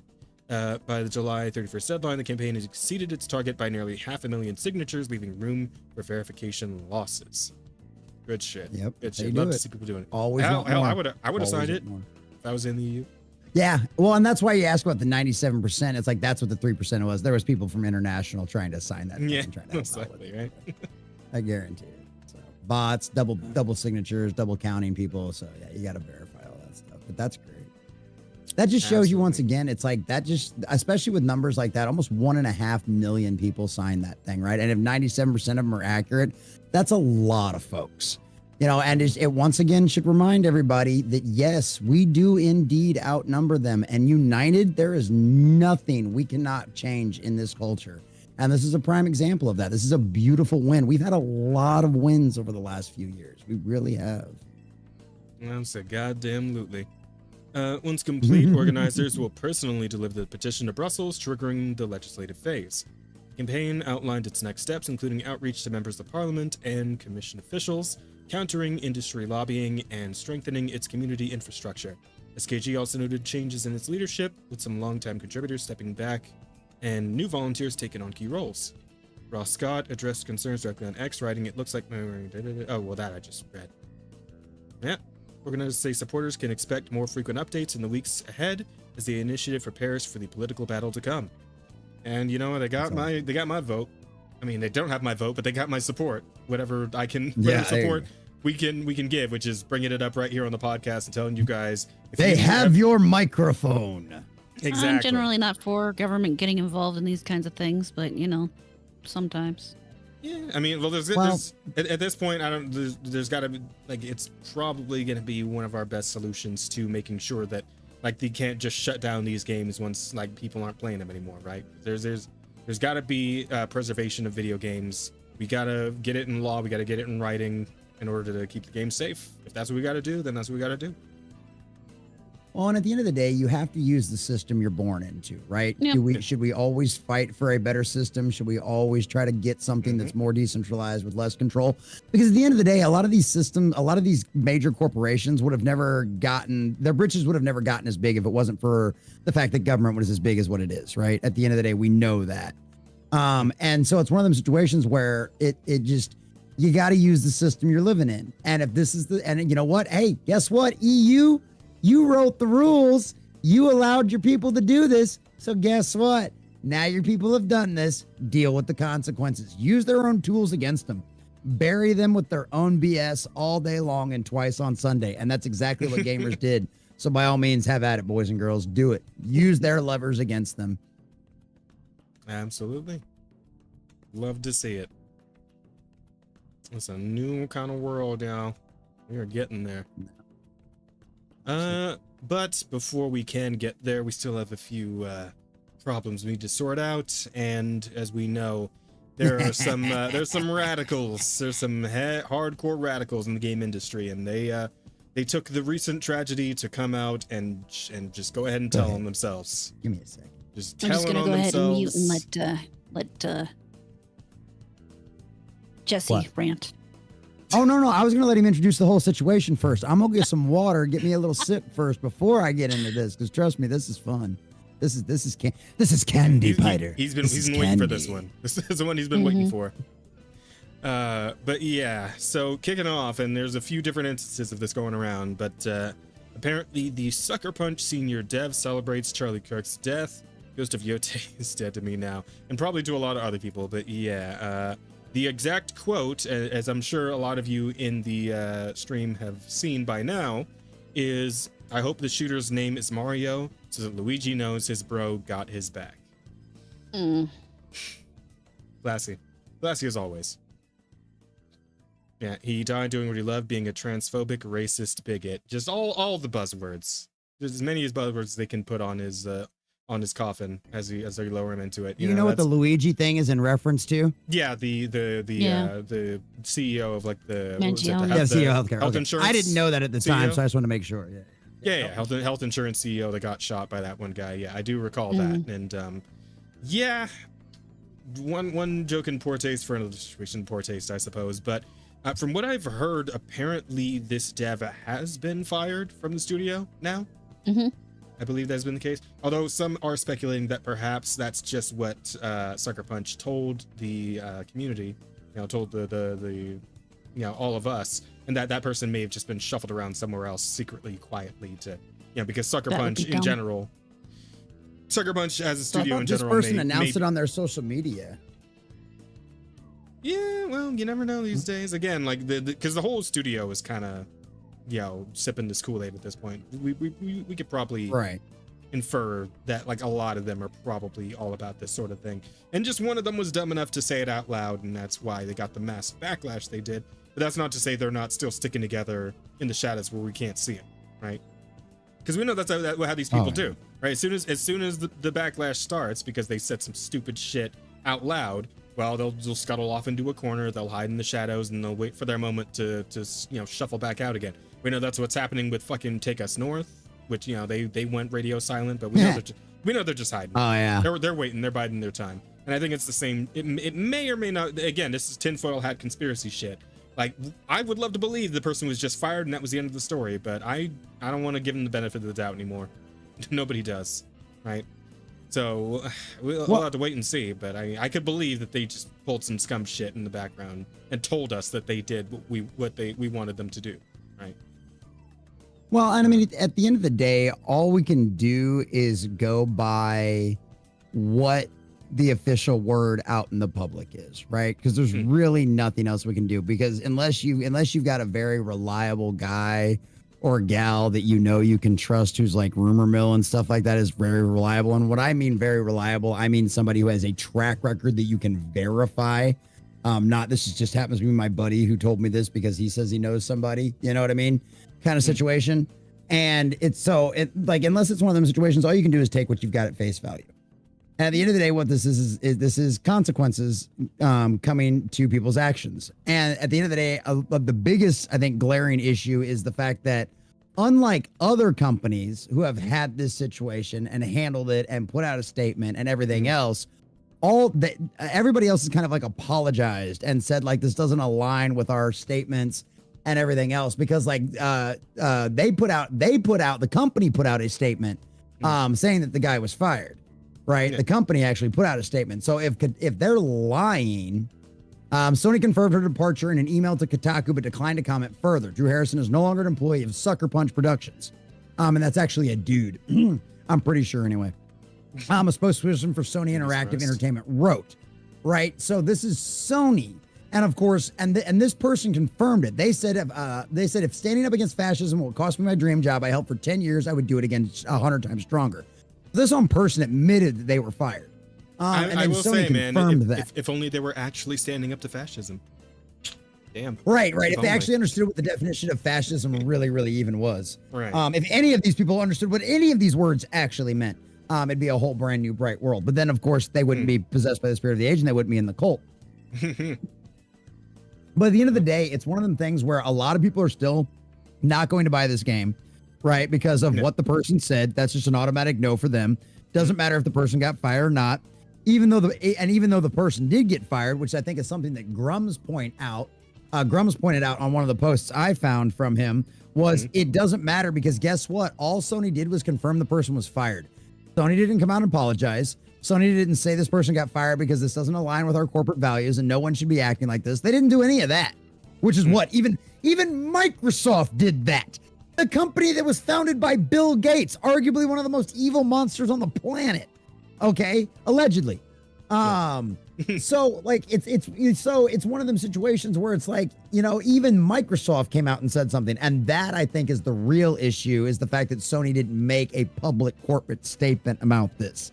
And there's a lot of people, and Grum's pointed this out, there's a lot of people that because of that, they're still not going to buy the game. It's not just because the thing about it is, like, Daredevil Born Again was was one of my prime examples that I like to use, because this was a show I was rooting for.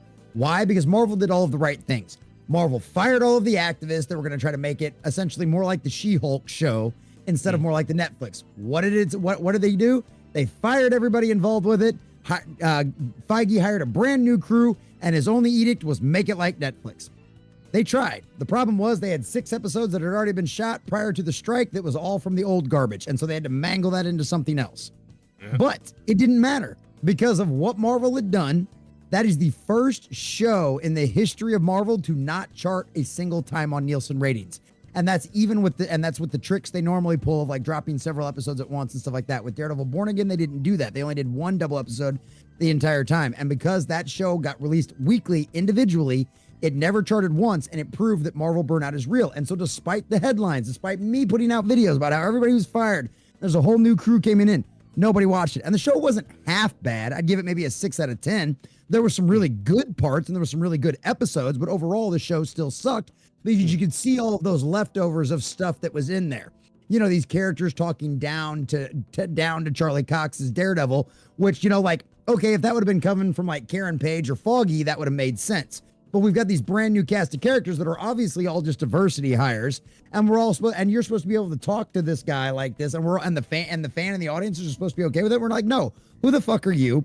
Why do you think you can talk to him like this? You haven't been here. You don't know what he's been through. We've watched all of this stuff, you know. And so there was a lot of issues and stuff like that because it would have been one of those typical, well, you're a white male, so you shouldn't be doing this kind of stuff. You know, and that's what they wanted to go with. But of course, all of that got trashed. But at the end of the day, it's too little too late. Once that headline's out there, it's why so many people believed the lie, right? About Trump and the you know, peaceful people, or the nice people on both sides kind of thing. And all of that kind of nonsense. Why? The majority of people still, well, not the majority of people, but a good chunk of people out there still believe that. Why? Because they never got past the headline, because that was the first thing they heard. And no matter, despite all of the corrections, despite everybody else talking about it, it didn't matter because they heard that and that was enough for them. It's the same thing with this game. They heard that this creator said this kind of stuff and they're like, you know what? I'm not going to buy the game. It would not surprise me if, despite the success of what the last game had, if this game just absolutely flops, because you already got one giant red flag because you went from a male protagonist to a female protagonist for no good excusable reason other than the fact that you did it. So that's one giant red flag. So even despite if the game was great, that giant red flag's already going to cut one chunk of the audience out because everybody's aware of this stuff now, and nobody's going to put up with this. People just are.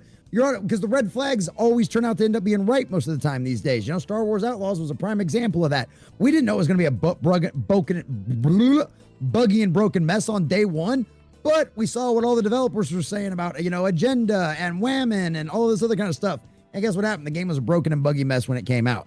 You know, and so it's like, it's going to be the same thing with this kind of stuff. And these giant red flags are going to turn off a portion of your audience. And this game is not going to do as well as what it would have been if you would have kept the same protagonist and just made a sequel.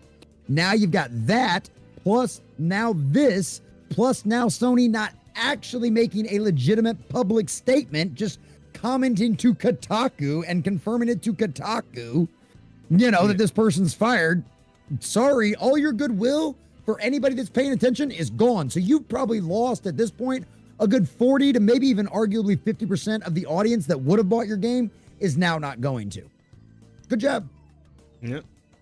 And that's how it goes. And yeah, there's been a few other examples of this across the board. People also losing their job. I mean, not even just in the games industry, like just in general, people saying all kinds of crazy shit and losing their jobs for it.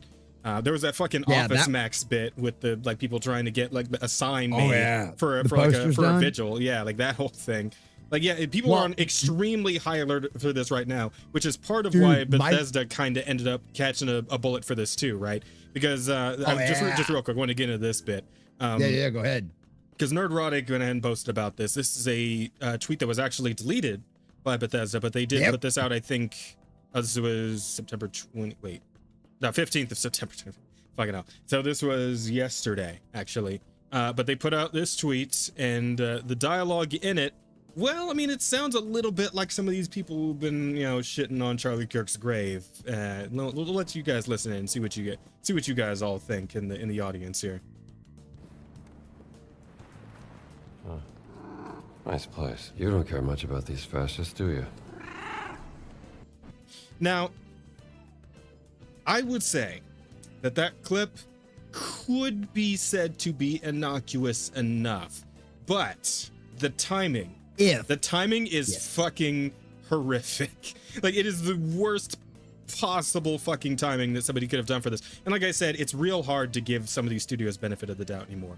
Bethesda is one of them, because we know Bethesda's been sipping the Kool-Aid too. Like, we know Bethesda's been all up in the fucking the LGBT plus, etc., whatever the fuck, right? Like, whenever they bring somebody out to talk about the games, they got the fucking, you know, the rainbow Bethesda symbol, right? We saw the censorship that they did with the remake of Oblivion, I think it was. You know, we saw like statues and certain armor sets and whatnot getting censored because, you know, they're too much titty or whatever, right? So we know that they're kind of on this track anyway. So it's easy enough to believe. And again, a lot of people are really riled up. So I do get that maybe it could be an overreaction, but at the same time, this is kind of the reaction that they've been they've been cultivating. They've been cultivating this kind of reaction for a while now, right? To the point where it's like, yeah, nobody wants to give them the benefit of the doubt. No one wants to believe that this was an accident or that they meant something else by it or any of that, right? No. I mean, and none of them deserve it. You know, none of them deserve it at all. Like you said, that we know they've pushed all this agenda. They've been down for all this exact same nonsense. They have pushed the agenda that was responsible for the death of Charlie Kirk. And I guarantee you, whoever runs Bethesda's social media account is just as activist and crazy as everybody else over there at that company, and absolutely thought they were going to be funny and clever and thought that they were going to get away with posting this, and they'd just be able to go, oh, well, it wasn't referencing bullshit. Yes, it was. We know exactly what you're doing. I know what you're doing. You know what you're doing. Everybody else knows what you're doing. Don't try to blow smoke up our ass. Okay. We all know exactly what you did. Okay. So don't try playing stupid. Don't try playing coy with us. You know what I mean? At the best you can possibly do at this point is come out and apologize and try to blow smoke up our butt. Go, you know, it was a scheduled account. It was a scheduled post from like last week before any of this even happened. Yada, yada. Have they even tried that? No, they haven't tried any of that. Why? Because they know what happened. They got caught doing something they shouldn't have. And now they've realized the culture's changed. Now, not everybody's going to have their back. They're not going to have all of Twitter out there going, yeah, that right. All of that's over. All of that shit's over. And so what do? They just shut up and deleted it. And now it doesn't matter. Doesn't matter. The internet is forever, boys and girls. The internet is forever. It's funny. Oh, but my favorite one. When I was like 6. No. Oh, 12. God, okay. Yeah. Oh, was that right? I said my mother taught me that when I was like 12. Yeah. The internet's forever. Yeah. Yep. Yeah. Oh, yeah. It is. Yeah. No, my favorite one of everybody getting fired so far, though, has been the DC writer for the new Red Hood. Yeah, Red Hood, sorry. Yeah. That one was crazy. Yeah, Red Hood, because that one is my favorite because Warner Brothers went full scorched earth. Okay. Mm-hmm. Not only did they fire the person, right? Not only did they publicly apologized, they canceled the run, and they refunded the comic book shops, because if you didn't know, boys and girls, the comic book shops are forced to buy those books and pay for them up front, whether they sell them or not. And guess what? They can't return them if they don't sell. Warner Brothers refunded them for those comics, including the ones they've already sold. Damn. So the comic book shops are getting paid double for that book. That shit got ET'd, man. Those comics are gonna get taken out into the desert and buried. Dude, so many people. Look, I was like, I want one of those. I want that comic so bad, because that is a scalp. Not only is that a piece of history, but that is a scalp that we took as a culture, taking our culture back. Okay, so I want that to hang on my wall And like, but one of my buddies like checked in his area, and given he lives in a college town, so it's a little bit bigger with that kind of stuff. But he's like, I called all my local hobby shops; they're all sold out already. I was like, dude, as soon as that thing got canceled, all the collectors ran out there and bought every copy that they could find. Damn. Because that thing is going to be worth so much money in the future. That thing is going to be worth so much money in the future because they will never reprint it. It will never be part of a collection. That they are going to erase that thing from DC's history. It would not surprise me if they burned the prints. And the second and third issue were already at the printer. So if you're somebody that works at one of those printing companies and you did not snag some of these as they told you to go throw them into the dumpster, you're an idiot. Because if you've got a copy of the second or third issue that was never sent to the comic shops, dude, that thing is going to be worth so much money. Absolutely. And like I said, it's a scalp. Some people are like, I wouldn't want that.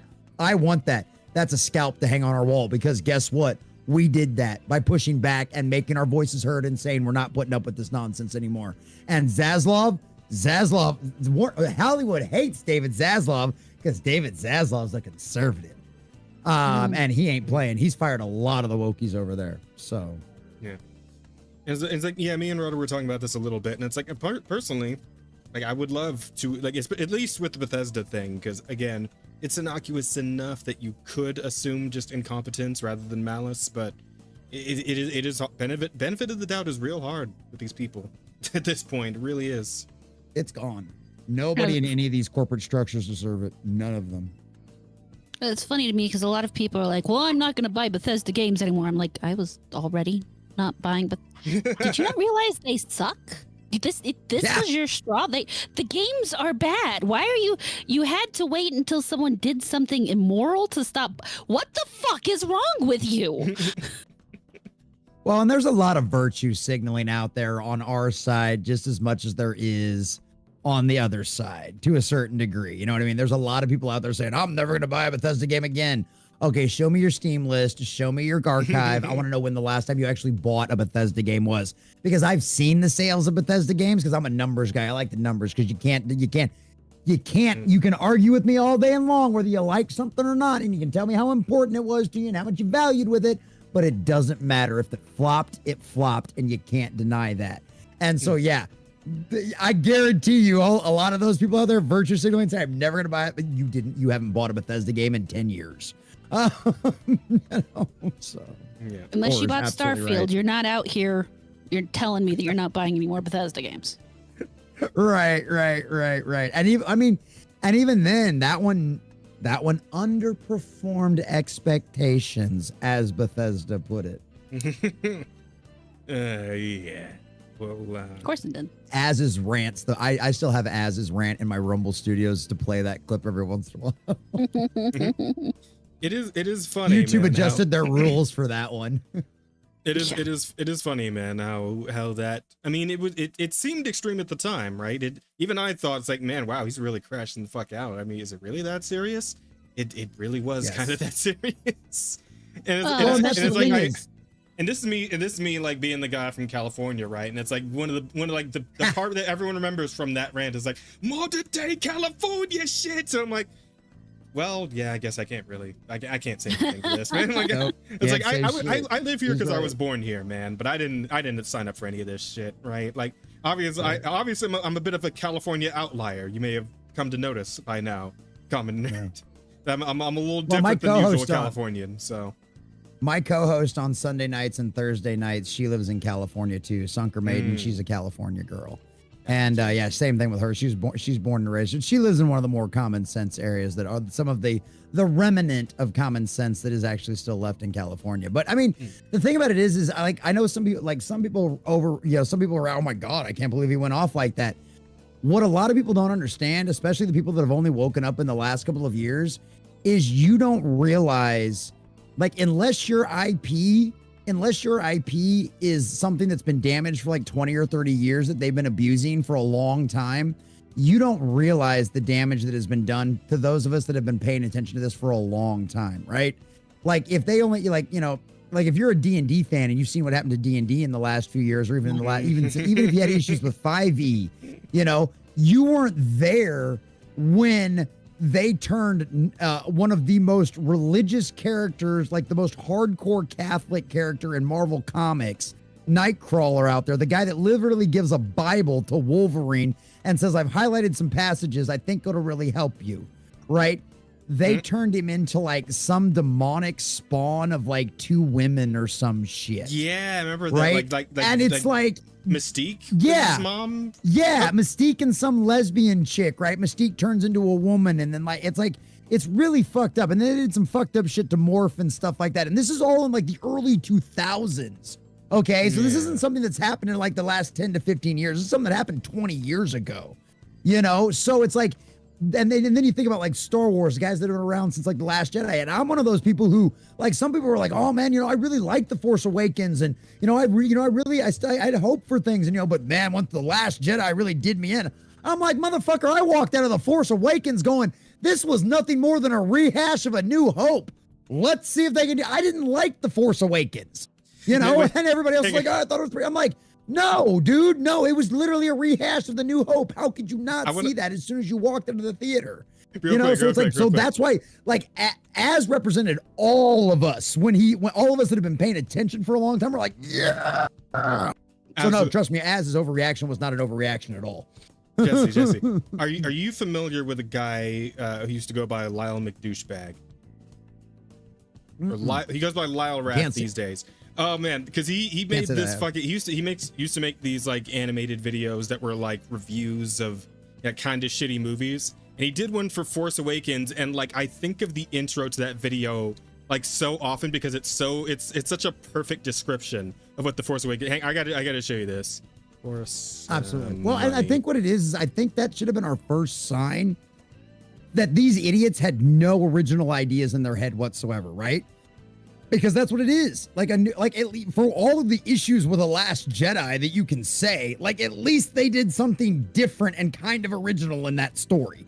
Whereas A New Hope was literally nothing more than a rehash of Force Awakens was nothing more than a rehash of A New Hope. And literally The Rise of Palpatine was nothing more than an adaptation of the Dark Empire series that was produced by Dark Horse Comics in the 90s. Okay? So, a lot of people didn't like that series. I really enjoyed it. So I didn't hate The Rise of Palpatine as much as everybody else did because I appreciated the story that they were trying to adapt. But once again, they had no original idea. They literally ripped something off from a comic from the early 90s that I picked up at a junk store when I was a kid. Okay? So like they have nothing, no original ideas whatsoever. Yeah, but just this first bit, I want you to listen to this. This is great. Give me this. Just listen to the analogy here. It's so fucking perfect. Hang on. I'm gonna go with music for a second. Star Wars, the force of money. Hey, remember Star Wars? What if you could watch Star Wars again? But Star Wars knew you were watching Star Wars, and Star Wars would keep winking at you like the creepy guy on the other side of the bar that assumes just because you're looking over there, you're totally interested. And nothing happens, but you leave feeling really, really sleepy, and after the fact wonder if Star Wars might have done something wrong. But Star Wars has never been bad ever before, right? I think that's a perfect description of what Force Awakens was. Dude, it is, because it literally is. They took, and that's all they've done, right? All of this stuff has been a jangling of keys. They've gotten a hold of these IPs because of the built-in fan bases, so they could push their agenda, so they could push that kind of stuff.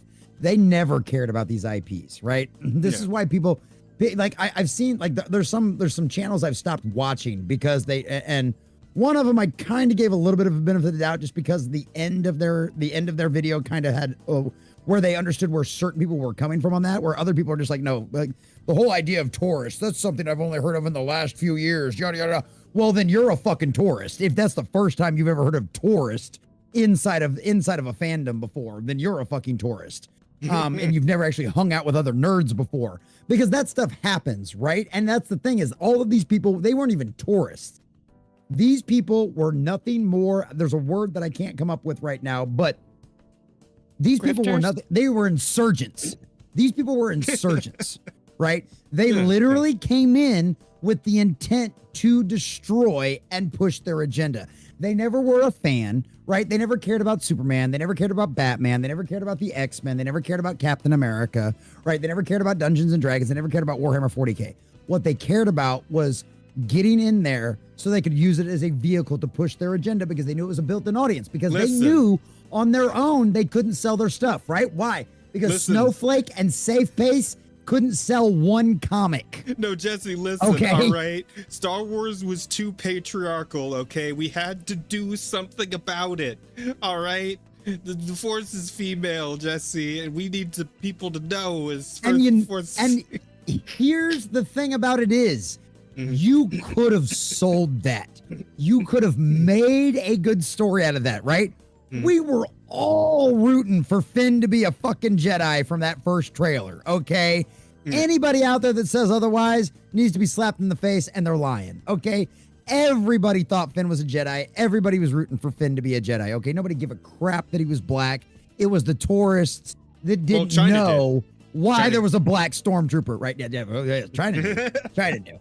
It didn't care that China cared. Well, there were some straight up racists that also didn't know and used prior lore to justify it. I say that because I was on Gab at the time, and they were literally doing that.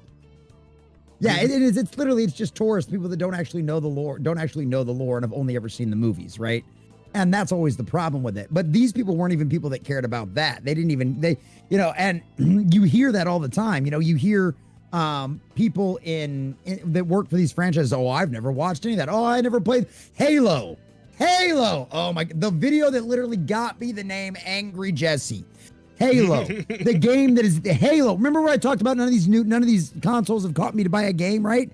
The only reason I ever in my life bought an Xbox, I was always more of a PlayStation guy because I was never into the online multiplayer. Same. I just want to play by myself, want to have good games, right? Never went out to buy an Xbox. The only reason I ever bought an Xbox was for Halo and Fable, right? That's the only reason I ever bought an Xbox. All right, I loved Halo, loved that game. Love the story, love the lore, love the books, love all of that stuff, right? And when that motherfucker came out and said, well, we went on a retreat and we didn't bother playing the games or reading the books. We just saw some videos of some other people playing, and that was how we went about making our story. And then I saw that first episode, and holy God in heaven, did I lose my shit. Because that's exactly what it is. They don't give a crap about our IPs, and they never did. They just wanted to use them as a vehicle to tell their own message. And that's why we as a culture have to do better, because this was our fault. We allowed this to happen. We played nice for too long. And instead of being, as God has charged us to be stewards of the land, right? Stewards of the whole earth. And that includes our culture. We have to be good stewards of our culture. And being good stewards of our culture is recognizing when someone has an evil intent right from the get-go. And yes, it's part of being a gatekeeper. It's part of watching things. And you know what? It's not about keeping people out of the hobby that are honestly, earnestly interested in it. Because ask any nerd about ask me about Doctor Who. Ask me about Warhammer 40K. Tell me why I love Warhammer 40K. You better bring a lunch, because we're going to be here for a while, okay? So the whole bullshit of nerds wanting to keep people out because of stuff like that is absolute bullshit. The only reason nerds ever want to keep people out is because you want to come in and change things, right? And that's where gatekeeping comes from. What? And they smell funny. And they smell funny. That's right. And they smell funny. Absolutely. But that's what it comes down to. They were never fans to begin with. They lied. They used our own empathy against us. And now we've suffered the consequences. And now we've learned the lesson. And hopefully we'll never do it again. You know what, Jesse? It sounds to me you're just salty that they wanted to show off Master Chief's beautiful face. Dude, Master Cheeks. What's it matter if he takes his helmet off, huh? Master Right. Only because that's completely. And this is the worst part about that, right? So I was in the Air Force, right? We didn't do a lot of like military things. I was an aircraft mechanic, right? But I've been around a lot of vets. I got a lot of my friends that were in like special forces and stuff like that, right? Just from a tactical perspective, that last scene in that first episode, right? He's got this freaking enemy that he's being empathetic towards, trying to save her, whatever. He takes the mask off. It's a scared kid. You don't want to scare the kid. I get that. Whatever, right? Your ship is landing in what obviously looks like a hostile zone, right? Everybody and their mother is pointing guns at you in this base and you don't put your fucking helmet back on?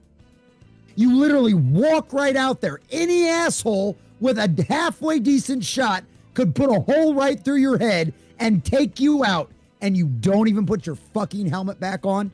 Lore aside, it makes no sense from a tactical or military perspective for him not to put his fucking helmet back on.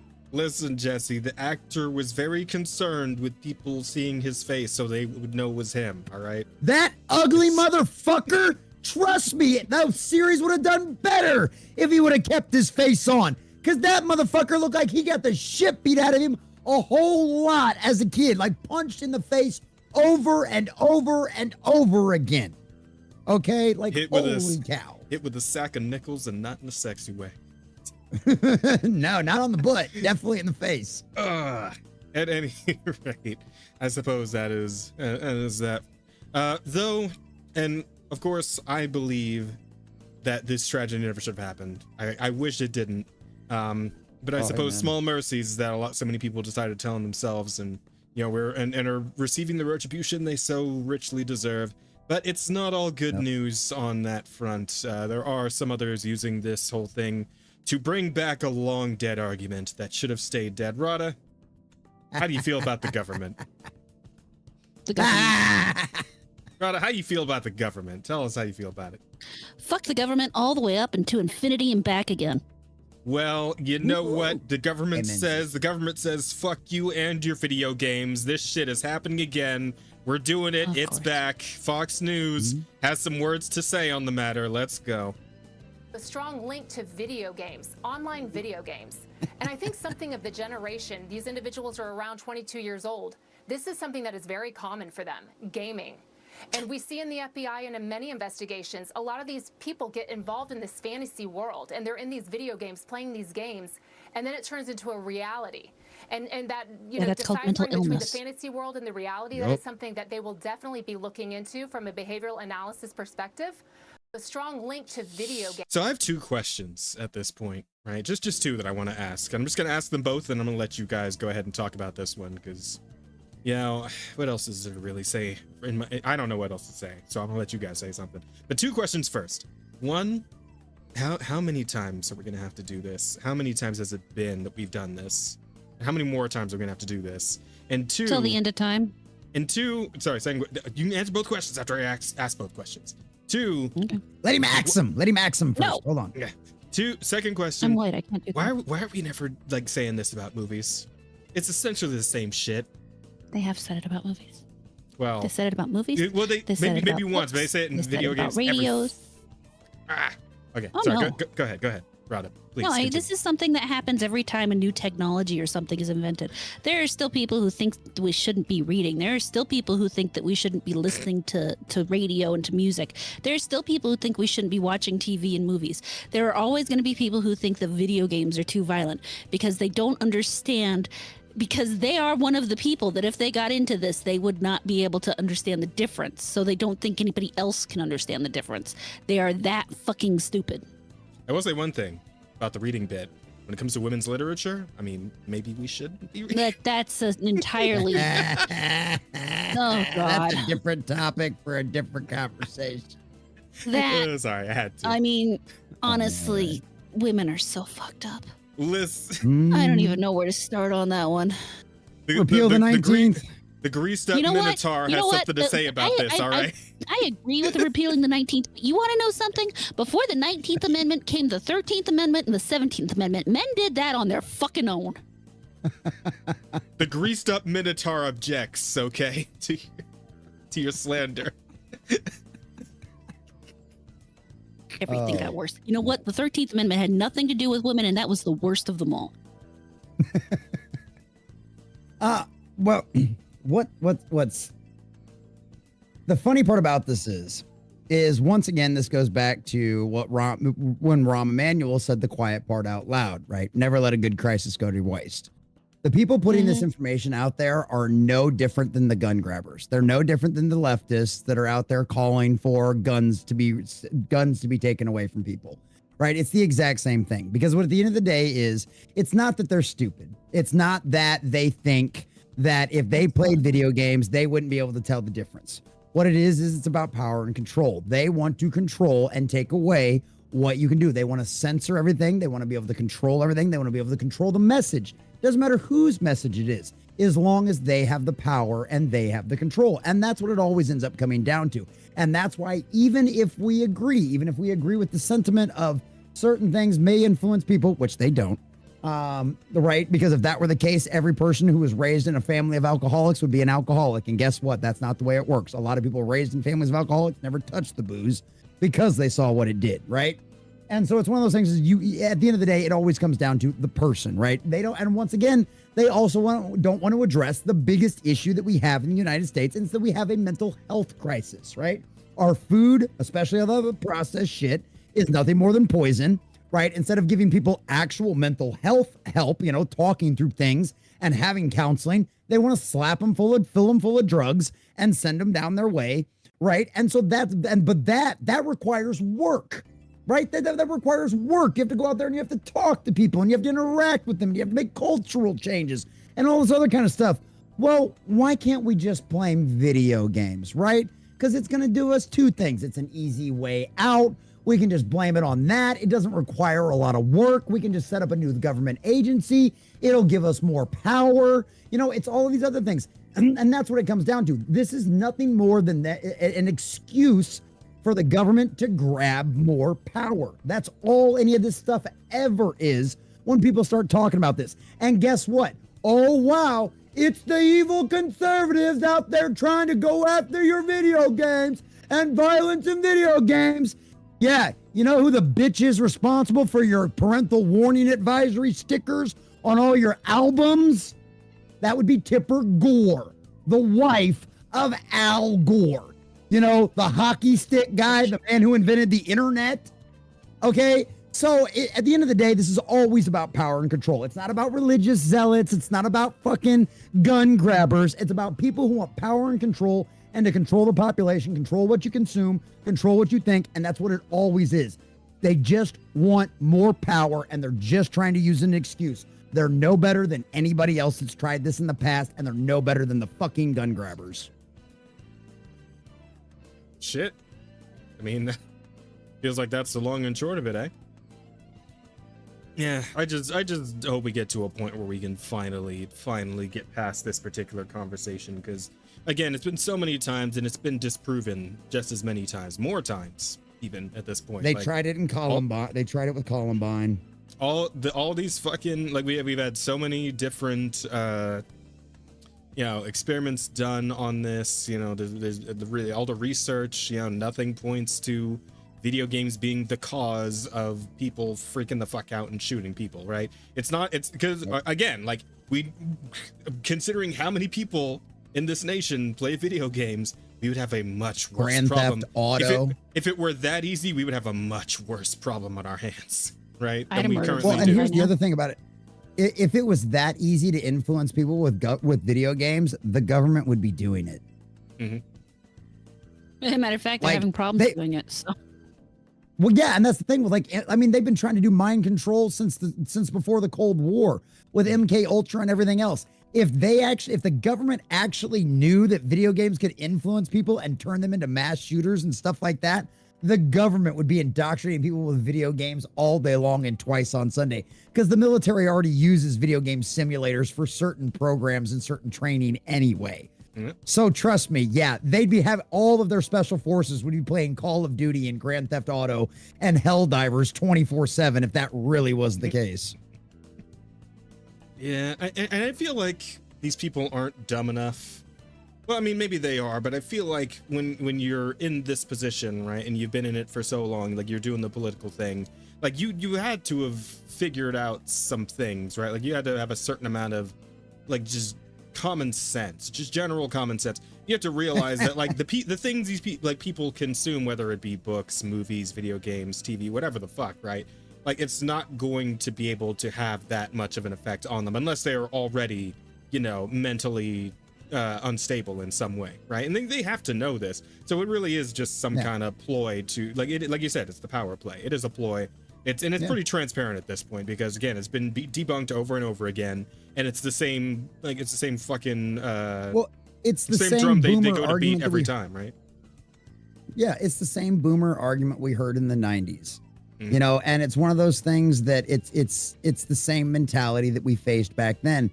And it sucks because unfortunately what it's going to take, and we're starting to see that now, right? With JD Vance is a prime example of that. These younger generations that grew up with video games, the millennials and some of the Gen Xers and stuff like that are starting to finally take power and finally get out of the way. But the problem is at the end of the day, and I hate to say this, but as a guy who spent the better part of 3 years of my life, almost every free moment I had of trying to make a change in Texas politics.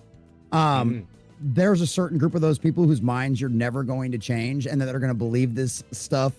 They're going to slop this stuff up left and right. It's the same group of people that got scared when Ron Paul tried to change Social Security and make it to where, you know what? All you have is an option. You can use either system. We just want another option for these younger people to try something different, right? And they were like, oh, they're going to take away your Social Security and yada, yada, yada. They're going to force you onto this new system. All of it was a lie. All of it was a complete lie, right? But they believed it. And unfortunately, just like, oh, holy shit, here's another biblical reference for you. I didn't even think about this one until literally just now. Here's another prime example. We have to wait for the boomers to die out. And guess what? God made the Israelites wander around in the desert for 40 years because that first generation that rebelled had to die off before he could send them over to the promised land. Because he knew if he kept them around, if they were still around when they got to the promised land, they'd cause the exact same shit that they caused when they first got to the desert in the beginning. Right? And unfortunately, that's the way unfortunately, sometimes you just have to wait until a certain segment of the population passes on, so that way you don't hear this kind of nonsense anymore, right? I remember somebody in the 90s who legitimately believed the internet was the mark of the devil, right? That was the 666 referenced in the Bible. Okay, right. Is any of us that grew up with the internet going to legitimately believe that the internet existing in itself and being on it? Could it be used to do that? Yes. But just the internet itself and being on it, is that? I know some people. Tumblr is a thing. I'm just saying. I know. Oh, yeah. Taking the porn off Tumblr was one of the greatest mistakes ever. Yes, I blame Yahoo for that one. Yahoo caused so much of the this containment stuff. breach was It was because it was because you forced them off at Tumblr. You took away their adult content on Tumblr, and so where'd they go? Twitter. They all went to Twitter because Twitter allows adult content. And as soon as Yahoo did that, and once again, Yahoo violated the commandment of respecting your father and your mother, because they took Tumblr and they tried to turn it into this family-friendly thing that everybody could, that they wanted families and parents to be able to enjoy with their kids, not understanding who their core base was. Yeah. And guess what? Is anybody on Tumblr anymore? No idea. I've never been to Tumblr. I've not been back there in a very long time. I guarantee you its numbers are 90 or 10% or 10%. Yeah, I guarantee you their numbers are 10% of what they used to be. Yeah. So yeah, I suppose it is like you say. We're just gonna have to at this point, like, evidence doesn't work, you know, debunking doesn't work. So I guess we just gotta wait. you might just dust off your sandals and move on. Yeah, it seems so. And that, folks, is the long and short of it. But with that, that's pretty much all I've got for the evening, unless I missed anything that you guys want to anything else you guys want to touch on. I think that's pretty much all of it. I mean, I'm always down to touch something. Oh wait, what? Sorry, wrong stream. Wait. Told you he's gay. I got bad news. It's because Jesse. I was grabbing a lot of ass in Vegas. Hey, my 6 kids say I'm not gay, okay? Like, just because I was grabbing some ass in Vegas, and they happen to be man's ass, okay? It just happens to be a man's ass. Doesn't make it gay. Say what? Emerald is keen on. Gay men can make babies. Emerald is very keen on bi erasure, Jesse. Don't worry about it. Bi erasure. You're either gay or you're not gay. Why are you such a bisexual bigot, horror Amarada? Why are you such a bisexual bigot? Because I'm a gay man. Because you're a gay man, that's fine. Bigotry around here, boys and girls. You heard it first. Clip it. Or is a bigot against bisexual people. They're used to my bigotry. He is not This gay. is mild bigotry. Are you He has kidding me? relationships with women. Sex with men. Sex with men. Makes you gay. I can't believe they started copyright claiming for that. Those bastards. I can't believe they started copyright That claiming. was one of the greatest fucking moments on television. The fact both those guys managed to get through that whole thing without cracking up was amazing.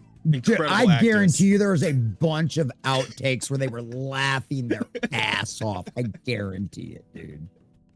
Oh my god. Oh my god. I got news for you. But have I you mean, witnessed today. her bigotry in person first? Not yet, but I hope I get the chance someday. I do. Someday he will, in fact, get to watch me verbally abuse both himself and Sheep in the same room. I look forward to it. Yeah, it's a beautiful thing, honestly. It's a beautiful thing. It's a beautiful thing. I So won't then ask you to come. that's it. I won't ask you to come on down to California, but we'll figure out some way to meet. You know, there's always a thing in Vegas every April. You might start looking at that. That is Hey, true. Cole, have you heard anything about that? Have you heard anything about a San Antonio meetup this year in October, like they did last I year? have not, but I did Okay. see I'm gonna something message Gary. about Houston, maybe. I don't know. You would have to. Yeah. Yeah, I haven't talked to anybody Yeah. about that because I doubt we'll make it down there. Yeah. No. That's just those are the ones that are in driving distance for me. So. Yeah. We barely made it out to Chicago, so. Oh, I believe it. I believe that. That's a big trick. Actually, well, we flew. We flew this time. Oh, there you go. That's And he didn't have his real ID. That was so much fun.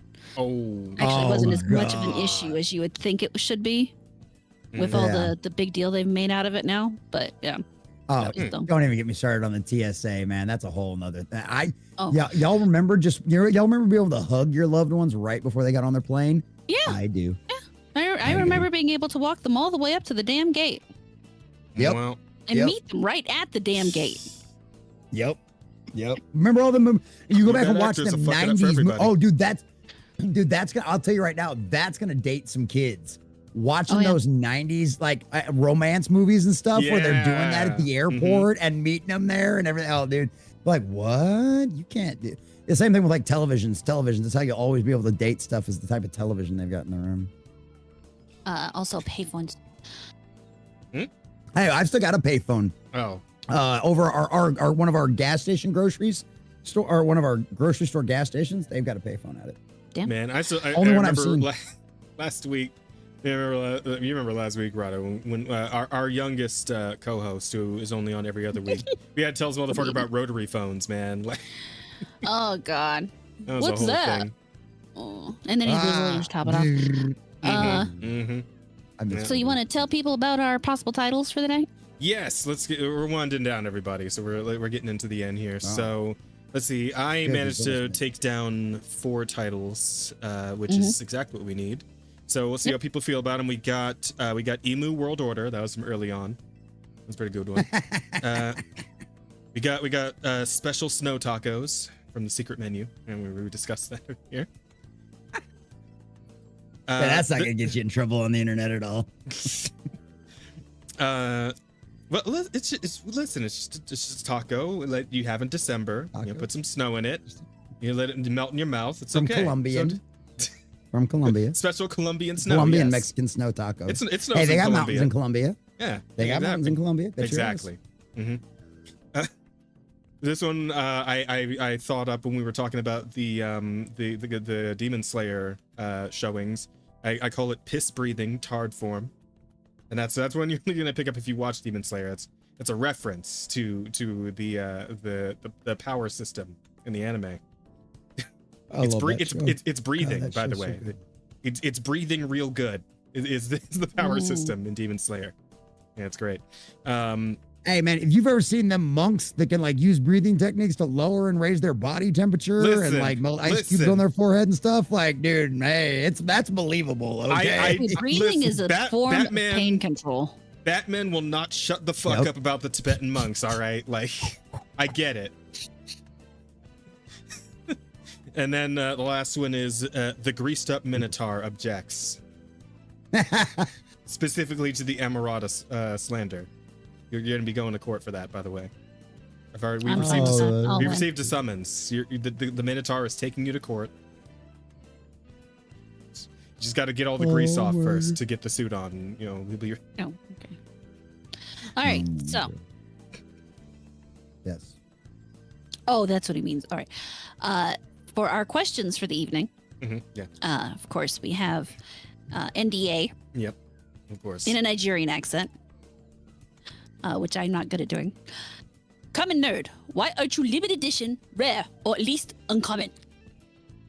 I think that was a little more. So funny. Why are you so I actually fucking do have an basic? answer for that too. I have an actual answer for that. So because of the fact that Jack of all trades, but master of none, but sometimes better than a master of one nerd, is a really long title and doesn't make for a very catchy name on a YouTube channel. But that's essentially what I am. I am your common nerd. I have a general knowledge of a shit ton of IPs out there. And sometimes, just occasionally, I will know a little bit of tidbit of lore that will completely and totally throw off the experts. So, yes, Jack of all trades, but master of none, but sometimes better than a master of one nerd.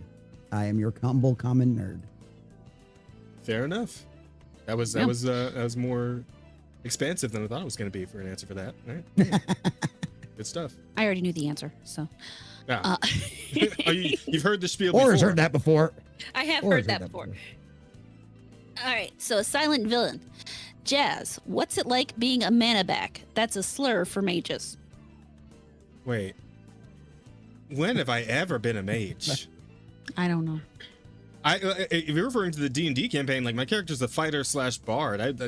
I have not the mage. I've never been a mage. Well, He's a lover and a fighter. Gay. Well, mostly fighter, but yeah. Trust me, we've had to do some fucked up shit in that campaign, man. We're doing Curse of Strahd. I don't know if you're familiar with it, but Ooh, nice. it is a horror module that is I'll tell you right now, the first super fucked up. The first D&D set I ever bought outside of like a starter kit that I bought a really long time ago was the Spelljammer set. And that was just because they said that they were going to remove the Hadozi from future editions. And I was like, fuck you. I don't even play the damn game and I'm going to fuck off. And I went and bought the damn thing so they couldn't get rid of my Hadozi. So even if I never play the damn game, they can't take the Hadozi from me. Fuck you guys. It's also on the internet. Well, yeah, but but it's more fun to have the physical copy. I know. I We won't even wouldn't discuss my giant box. I wouldn't even classify myself as like a mage in if you like fucking like if you were to do like a D&D personality test. I feel like I'd still come out as a monk every time. I have to be a monk. Because monks are sick. Electric Angel, hey, common nerd. I'd love to play more Warhammer. Played Dark Heresy ages ago. And then he wants to know what your favorite doctor is. Obviously, who? Okay, yes.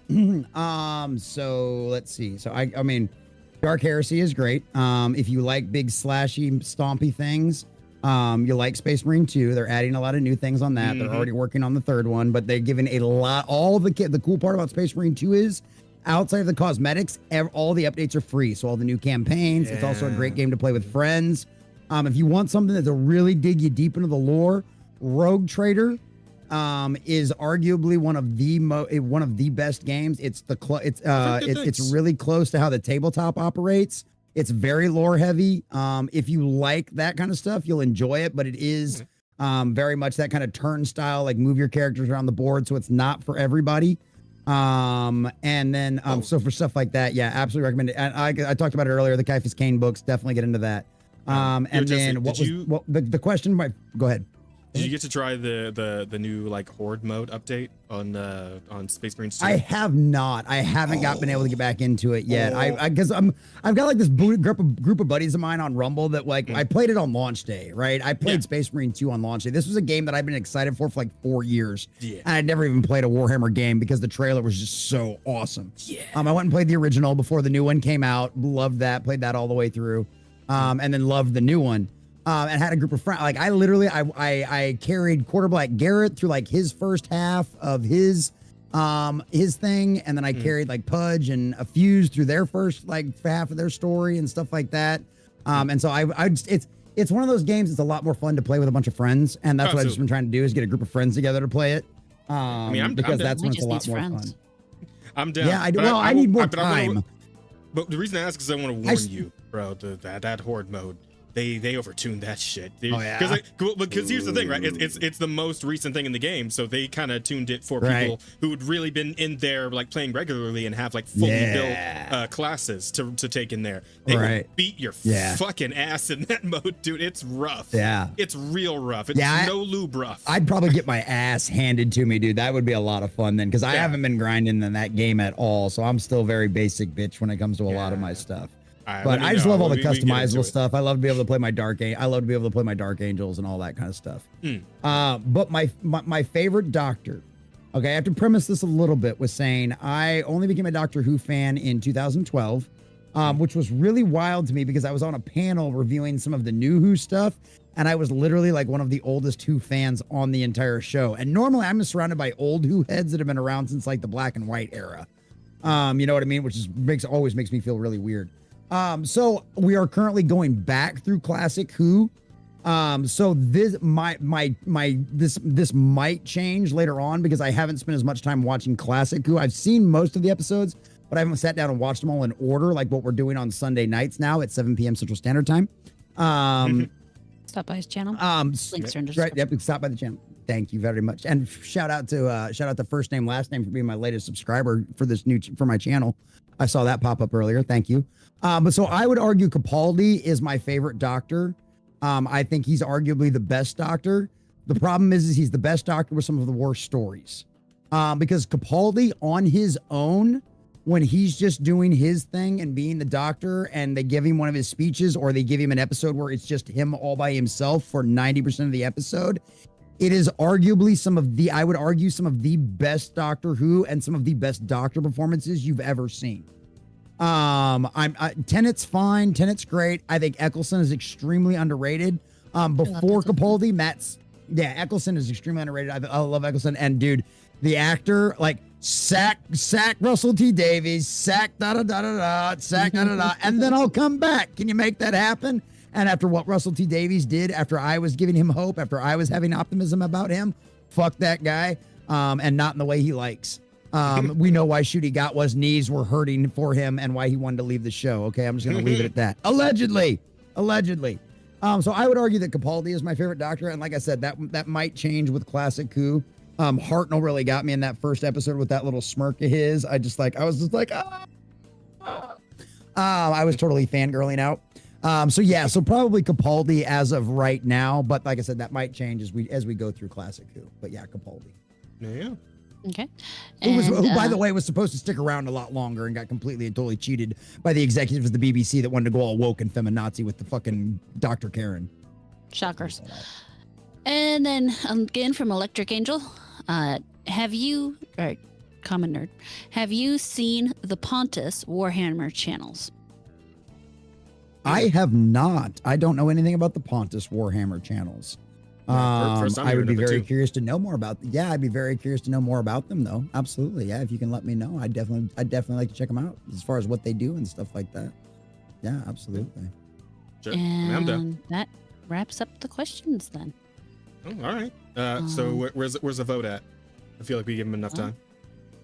The vote is at piss breathing tard form is in fact our title.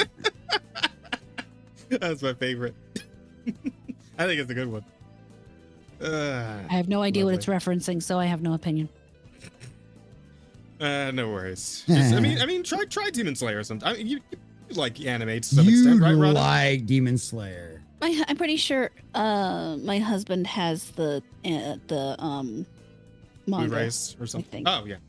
Yeah, I mean, either read the Dude, manga or try the anime, but it's pretty good. It is pretty solid. Yeah, I think my wife loves it too. She really does. Yeah, so my wife and I have both really enjoyed it. And I like Black Adam, so take my opinion for what it's worth. But like my wife has really enjoyed Demon Slayer. She was just on board with watching it as soon as the new stuff came out as I was. So I give it a shot, Hori. You might like it. And I will probably have watcher, so I will probably have caught up by the time I'll probably be talking about it next week because my cousin invited me to go and see the new movie on Tuesday before we do the podcast. I'm probably going to try and catch up on what I've missed of the actual show because I watched all the way through the Sword Village arc right? That whole bit.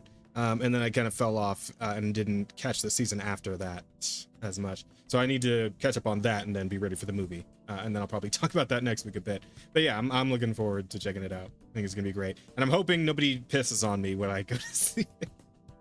Fuck's sake. I mean, I'm actually kind of hoping they do Take an for the umbrella. story that we get out Wow. of it. Yeah. What? No, I don't know if that one's worth it. Listen, I've Take said it. it. Oh, come on, I've man. many What if it times makes you go I've, viral? What if it gets you to like 10,000 subscribers? Like, I've you're said telling many your times. story. I've said many times, do it for the content, but getting pissed on, man, I don't know about that one. I don't know if that one's worth it. Hey, it's better to be. Is it better to be pissed on or pissed off? I don't know. Like, we're gonna find out next week. I mean, I imagine I'd be both in that scenario. So, like, I'm throwing hands. Like, I don't need my dad to, Right. to beat his ass. I'm doing it myself, right? Turn around, punch him right in the dick. Oh, and you're in California. Somebody's gonna get that on tape. It's gonna be great. Yeah. Mm-hmm. Just tag my social media in it, please. As you're whooping the guy's ass. Open mic, the Offensive Charm podcast. Bam, bam, bam. There you go. Beautiful perfect advertising. That's viral marketing. If I've ever heard any fucking viral marketing scenario, that's the one right there. First name, but last yes. name. The fact that you even asked that question makes me question a number of things about you. Yeah, well. Who's doing the pissing? Some random asshole, homeless guy. I don't know. Probably. Water sports, nasty motherfucker. Christ. Reminds me of the Fury of a Time Lord scene. I have not seen that. Oh yeah.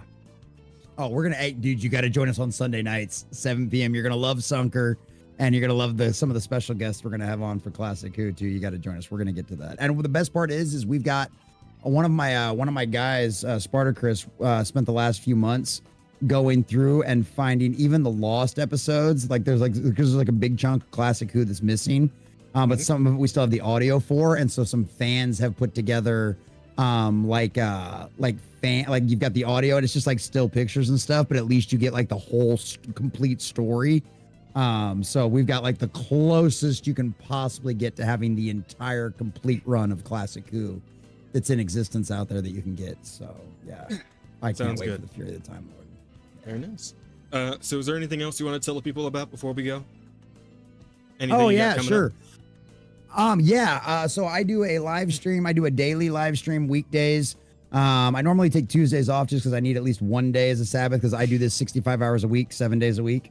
But weekdays you can join me at 11 a.m. for the morning prep where I go over all the pop culture and nerd news through a common sense lens. We cover I go over a lot of news on the daily show that I do not turn into videos. I do about 3 videos a day. I generally try to put 3 videos out Monday through Friday, and then I'll put out a couple on Saturday. Come join me for the morning prep. We do that weekdays at 11 a.m. Central Standard Time. That show normally goes from about 11 a.m. to 4 p.m. So about 4-hour show on that one. Thursday nights, we have Is It Good, where we're reviewing Alien Earth right now. And then once that's over, we're going to do our spooky season of Halloween.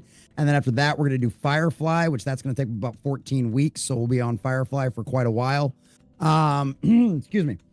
Fridays, we do $5 Fridays, where my morning show that normally goes 4 hours only lasts 2 hours unless you do a donation of $5 or more. Our current record is 8:05 a.m. Saturday morning. So our old record was 2 a.m. Yeah, so now we went from 11 a.m. till 8:05 a.m. on Saturday. So that's our current record right now. Saturday nights, I do Clobby's Clubhouse with 32 Flavors of Nick Weiser. Comic Shop Talk, we'll be reviewing some classic ASM and some classic Fantastic Four, I believe, this Saturday. So that'll be a really good time. So if you're a comic book fan and you like classic comics, and especially if you can't stand the way modern comics are, or if you want to hear about some of the very few good comics that are coming out of modern stuff right now, come join us on Saturdays. If you are a Transformers fan, go read the new Transformers. It's really, really good. Sundays, 2 p.m., we do the Bible study, which we're going through Isaiah right now, which has been an absolute blast.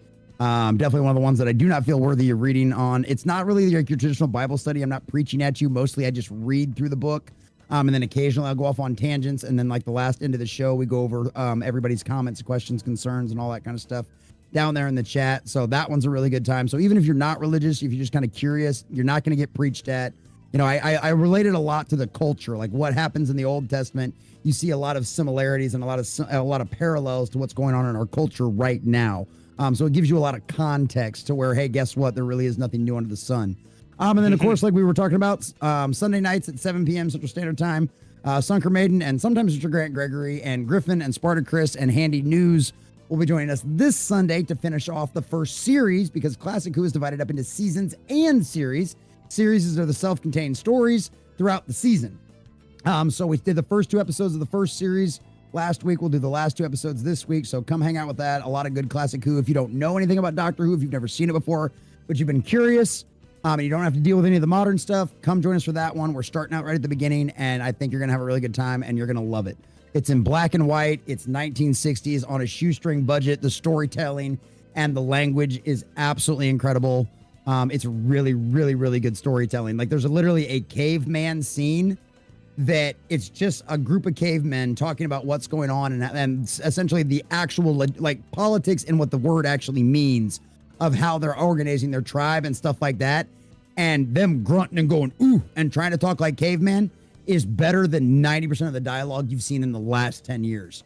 You're invested in a conversation with cavemen, and it's black and white with really crappy costumes. You know what I mean? And so, like, it's a really good time. It's very enjoyable. So come subscribe to the new YouTube channel. We just crossed 2,200. We're trying to get back to at least the 4K we were on our trip to 100,000. This is my full-time job, only because of the blessings of the Lord. My channel is literally a testimony to God that if you believe, he will provide, because by every metric out there, there is no reason I should be able to do this full-time and make and be able to cover all of my bills and sometimes cover my wife's bills when she can't do things. So if nothing else, come check that out, because clearly I do something that people are willing to invest my money in. So obviously it's something worth of value going on over there. So come check me out. Obviously, horror, dude, thank you guys for having me on. It's been a blast. It's always good to hang out with horror, and it's always good to make new friends. So I appreciate it. And all you guys out in the chat, you guys are fabulous, man. I love none of these shows would be half as much fun if it wasn't for the chat. So you guys have been hilarious out there tonight. I appreciate you guys. Absolutely. All right, Rhoda, what about you? You got anything to show?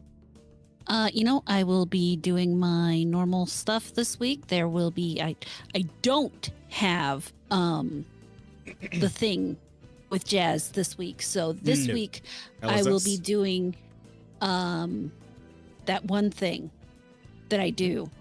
That I will be playing Hell Is Us. That's what I'll be doing. And then I'll be doing that on Saturday and Sunday as well. And I think that's it for this week. All right, cool. As for me, you guys know where to... Oh, what's up? Jazz, Electric Angel asked a good question that we didn't actually never get into on this stream. Why did you get a new channel? So my old channel, I pissed off a Hollywood director. If you remember the Robin Hood show that was taxpayer funded by the Canadian government, which since we handled their defense is taxpayer funded by us. I myself, Ryan Cannell, RK Outpost, and Hypnotic, and I think a couple of others all ended up in his Instagram video. And all of a sudden, my outro of Moss eating a banana that had been good for 6 months, all of a sudden became sexual content, and my entire channel got nuked overnight. Damn, that's horse I'm sure it didn't have anything to do with Julian. Hi, Director Egg. Oy vey. Yeah, well, fair enough. But yeah, it seems like you're plugging away, you're making good progress, getting back to where you were. So, I'd love to see it. But as for me, myself over here, you guys know where to usually find me, which is the Digital Soul Spark channel. Tomorrow, I am going to be busy during the day, but in the evening, we do share the stage. It's the every other week, so the karaoke collab series that I get into might tomorrow probably end up being more of like a solo deal with some just chatting, because I forgot to tell everyone about the to come and sing with me. So I'll be singing some songs for you guys and probably just chatting up a bit. That's the plan for tomorrow night. And then on Thursday, I am definitely going to finish Shantae Advance Risky Revolution, because I fucking love that game and I am gonna finish it. Stop being lazy and get a stream done. And then in the evening, me and the homies will get together again for the weekly Marvel Rivals session. So you guys like Marvel Rivals? And trust me, there's some good shit coming. I don't know if you guys saw those new swimsuit costumes coming in. Sue Storm and Mantis got some good shit coming. I'm just saying, come check it out. The jiggle physics on I'm having a brain fart on her when she came out. Oh my god, that game's never gonna go away. Holy God. And it's great. It's just Emma Frost. Sorry, jiggle physics. Now you're good. I mean, and also it's just a fun game to play. You know, aside from Oh yeah, all it's a the blast. all the fan service, it actually is just fan pleasing in Yeah, terms of it's- gameplay it's- too. So good times. So yeah, that'll be Thursday That's a night, journey guys. for So them. come. You know what? By all means, come hang out. We got a whole team going, but you know, people kind of cycle in and out. I'll invite you to the Discord that we do those in. But yeah, that's kind of the plan. So all that said and done, guys, that is going to be the end for us here on the Offensive Charm Podcast, episode 77. Want to thank you guys all for hanging out. Appreciate every single one of you. The guys who asked questions, yeah, appreciate those as well. Everyone who voted for the title, love that. Appreciate it. And we'll be back next week. Yeah, maybe I especially love you guys who voted for the title. It's a good one. But yeah, we'll be back next week, same night, same time. Hope to see you guys all there. In the meantime, you guys know what to do. Go eat some food and drink some water. Just take care of yourselves in general. You know, make sure you're getting good sleep and all that. And we'll see you next time. And hey, as I always say, how much can really happen in 1 week? God. Oh, damn it. We'll see you guys Famous next last time. words, baby. We'll see you guys next time. Later. Have a good night. Good night. Bye.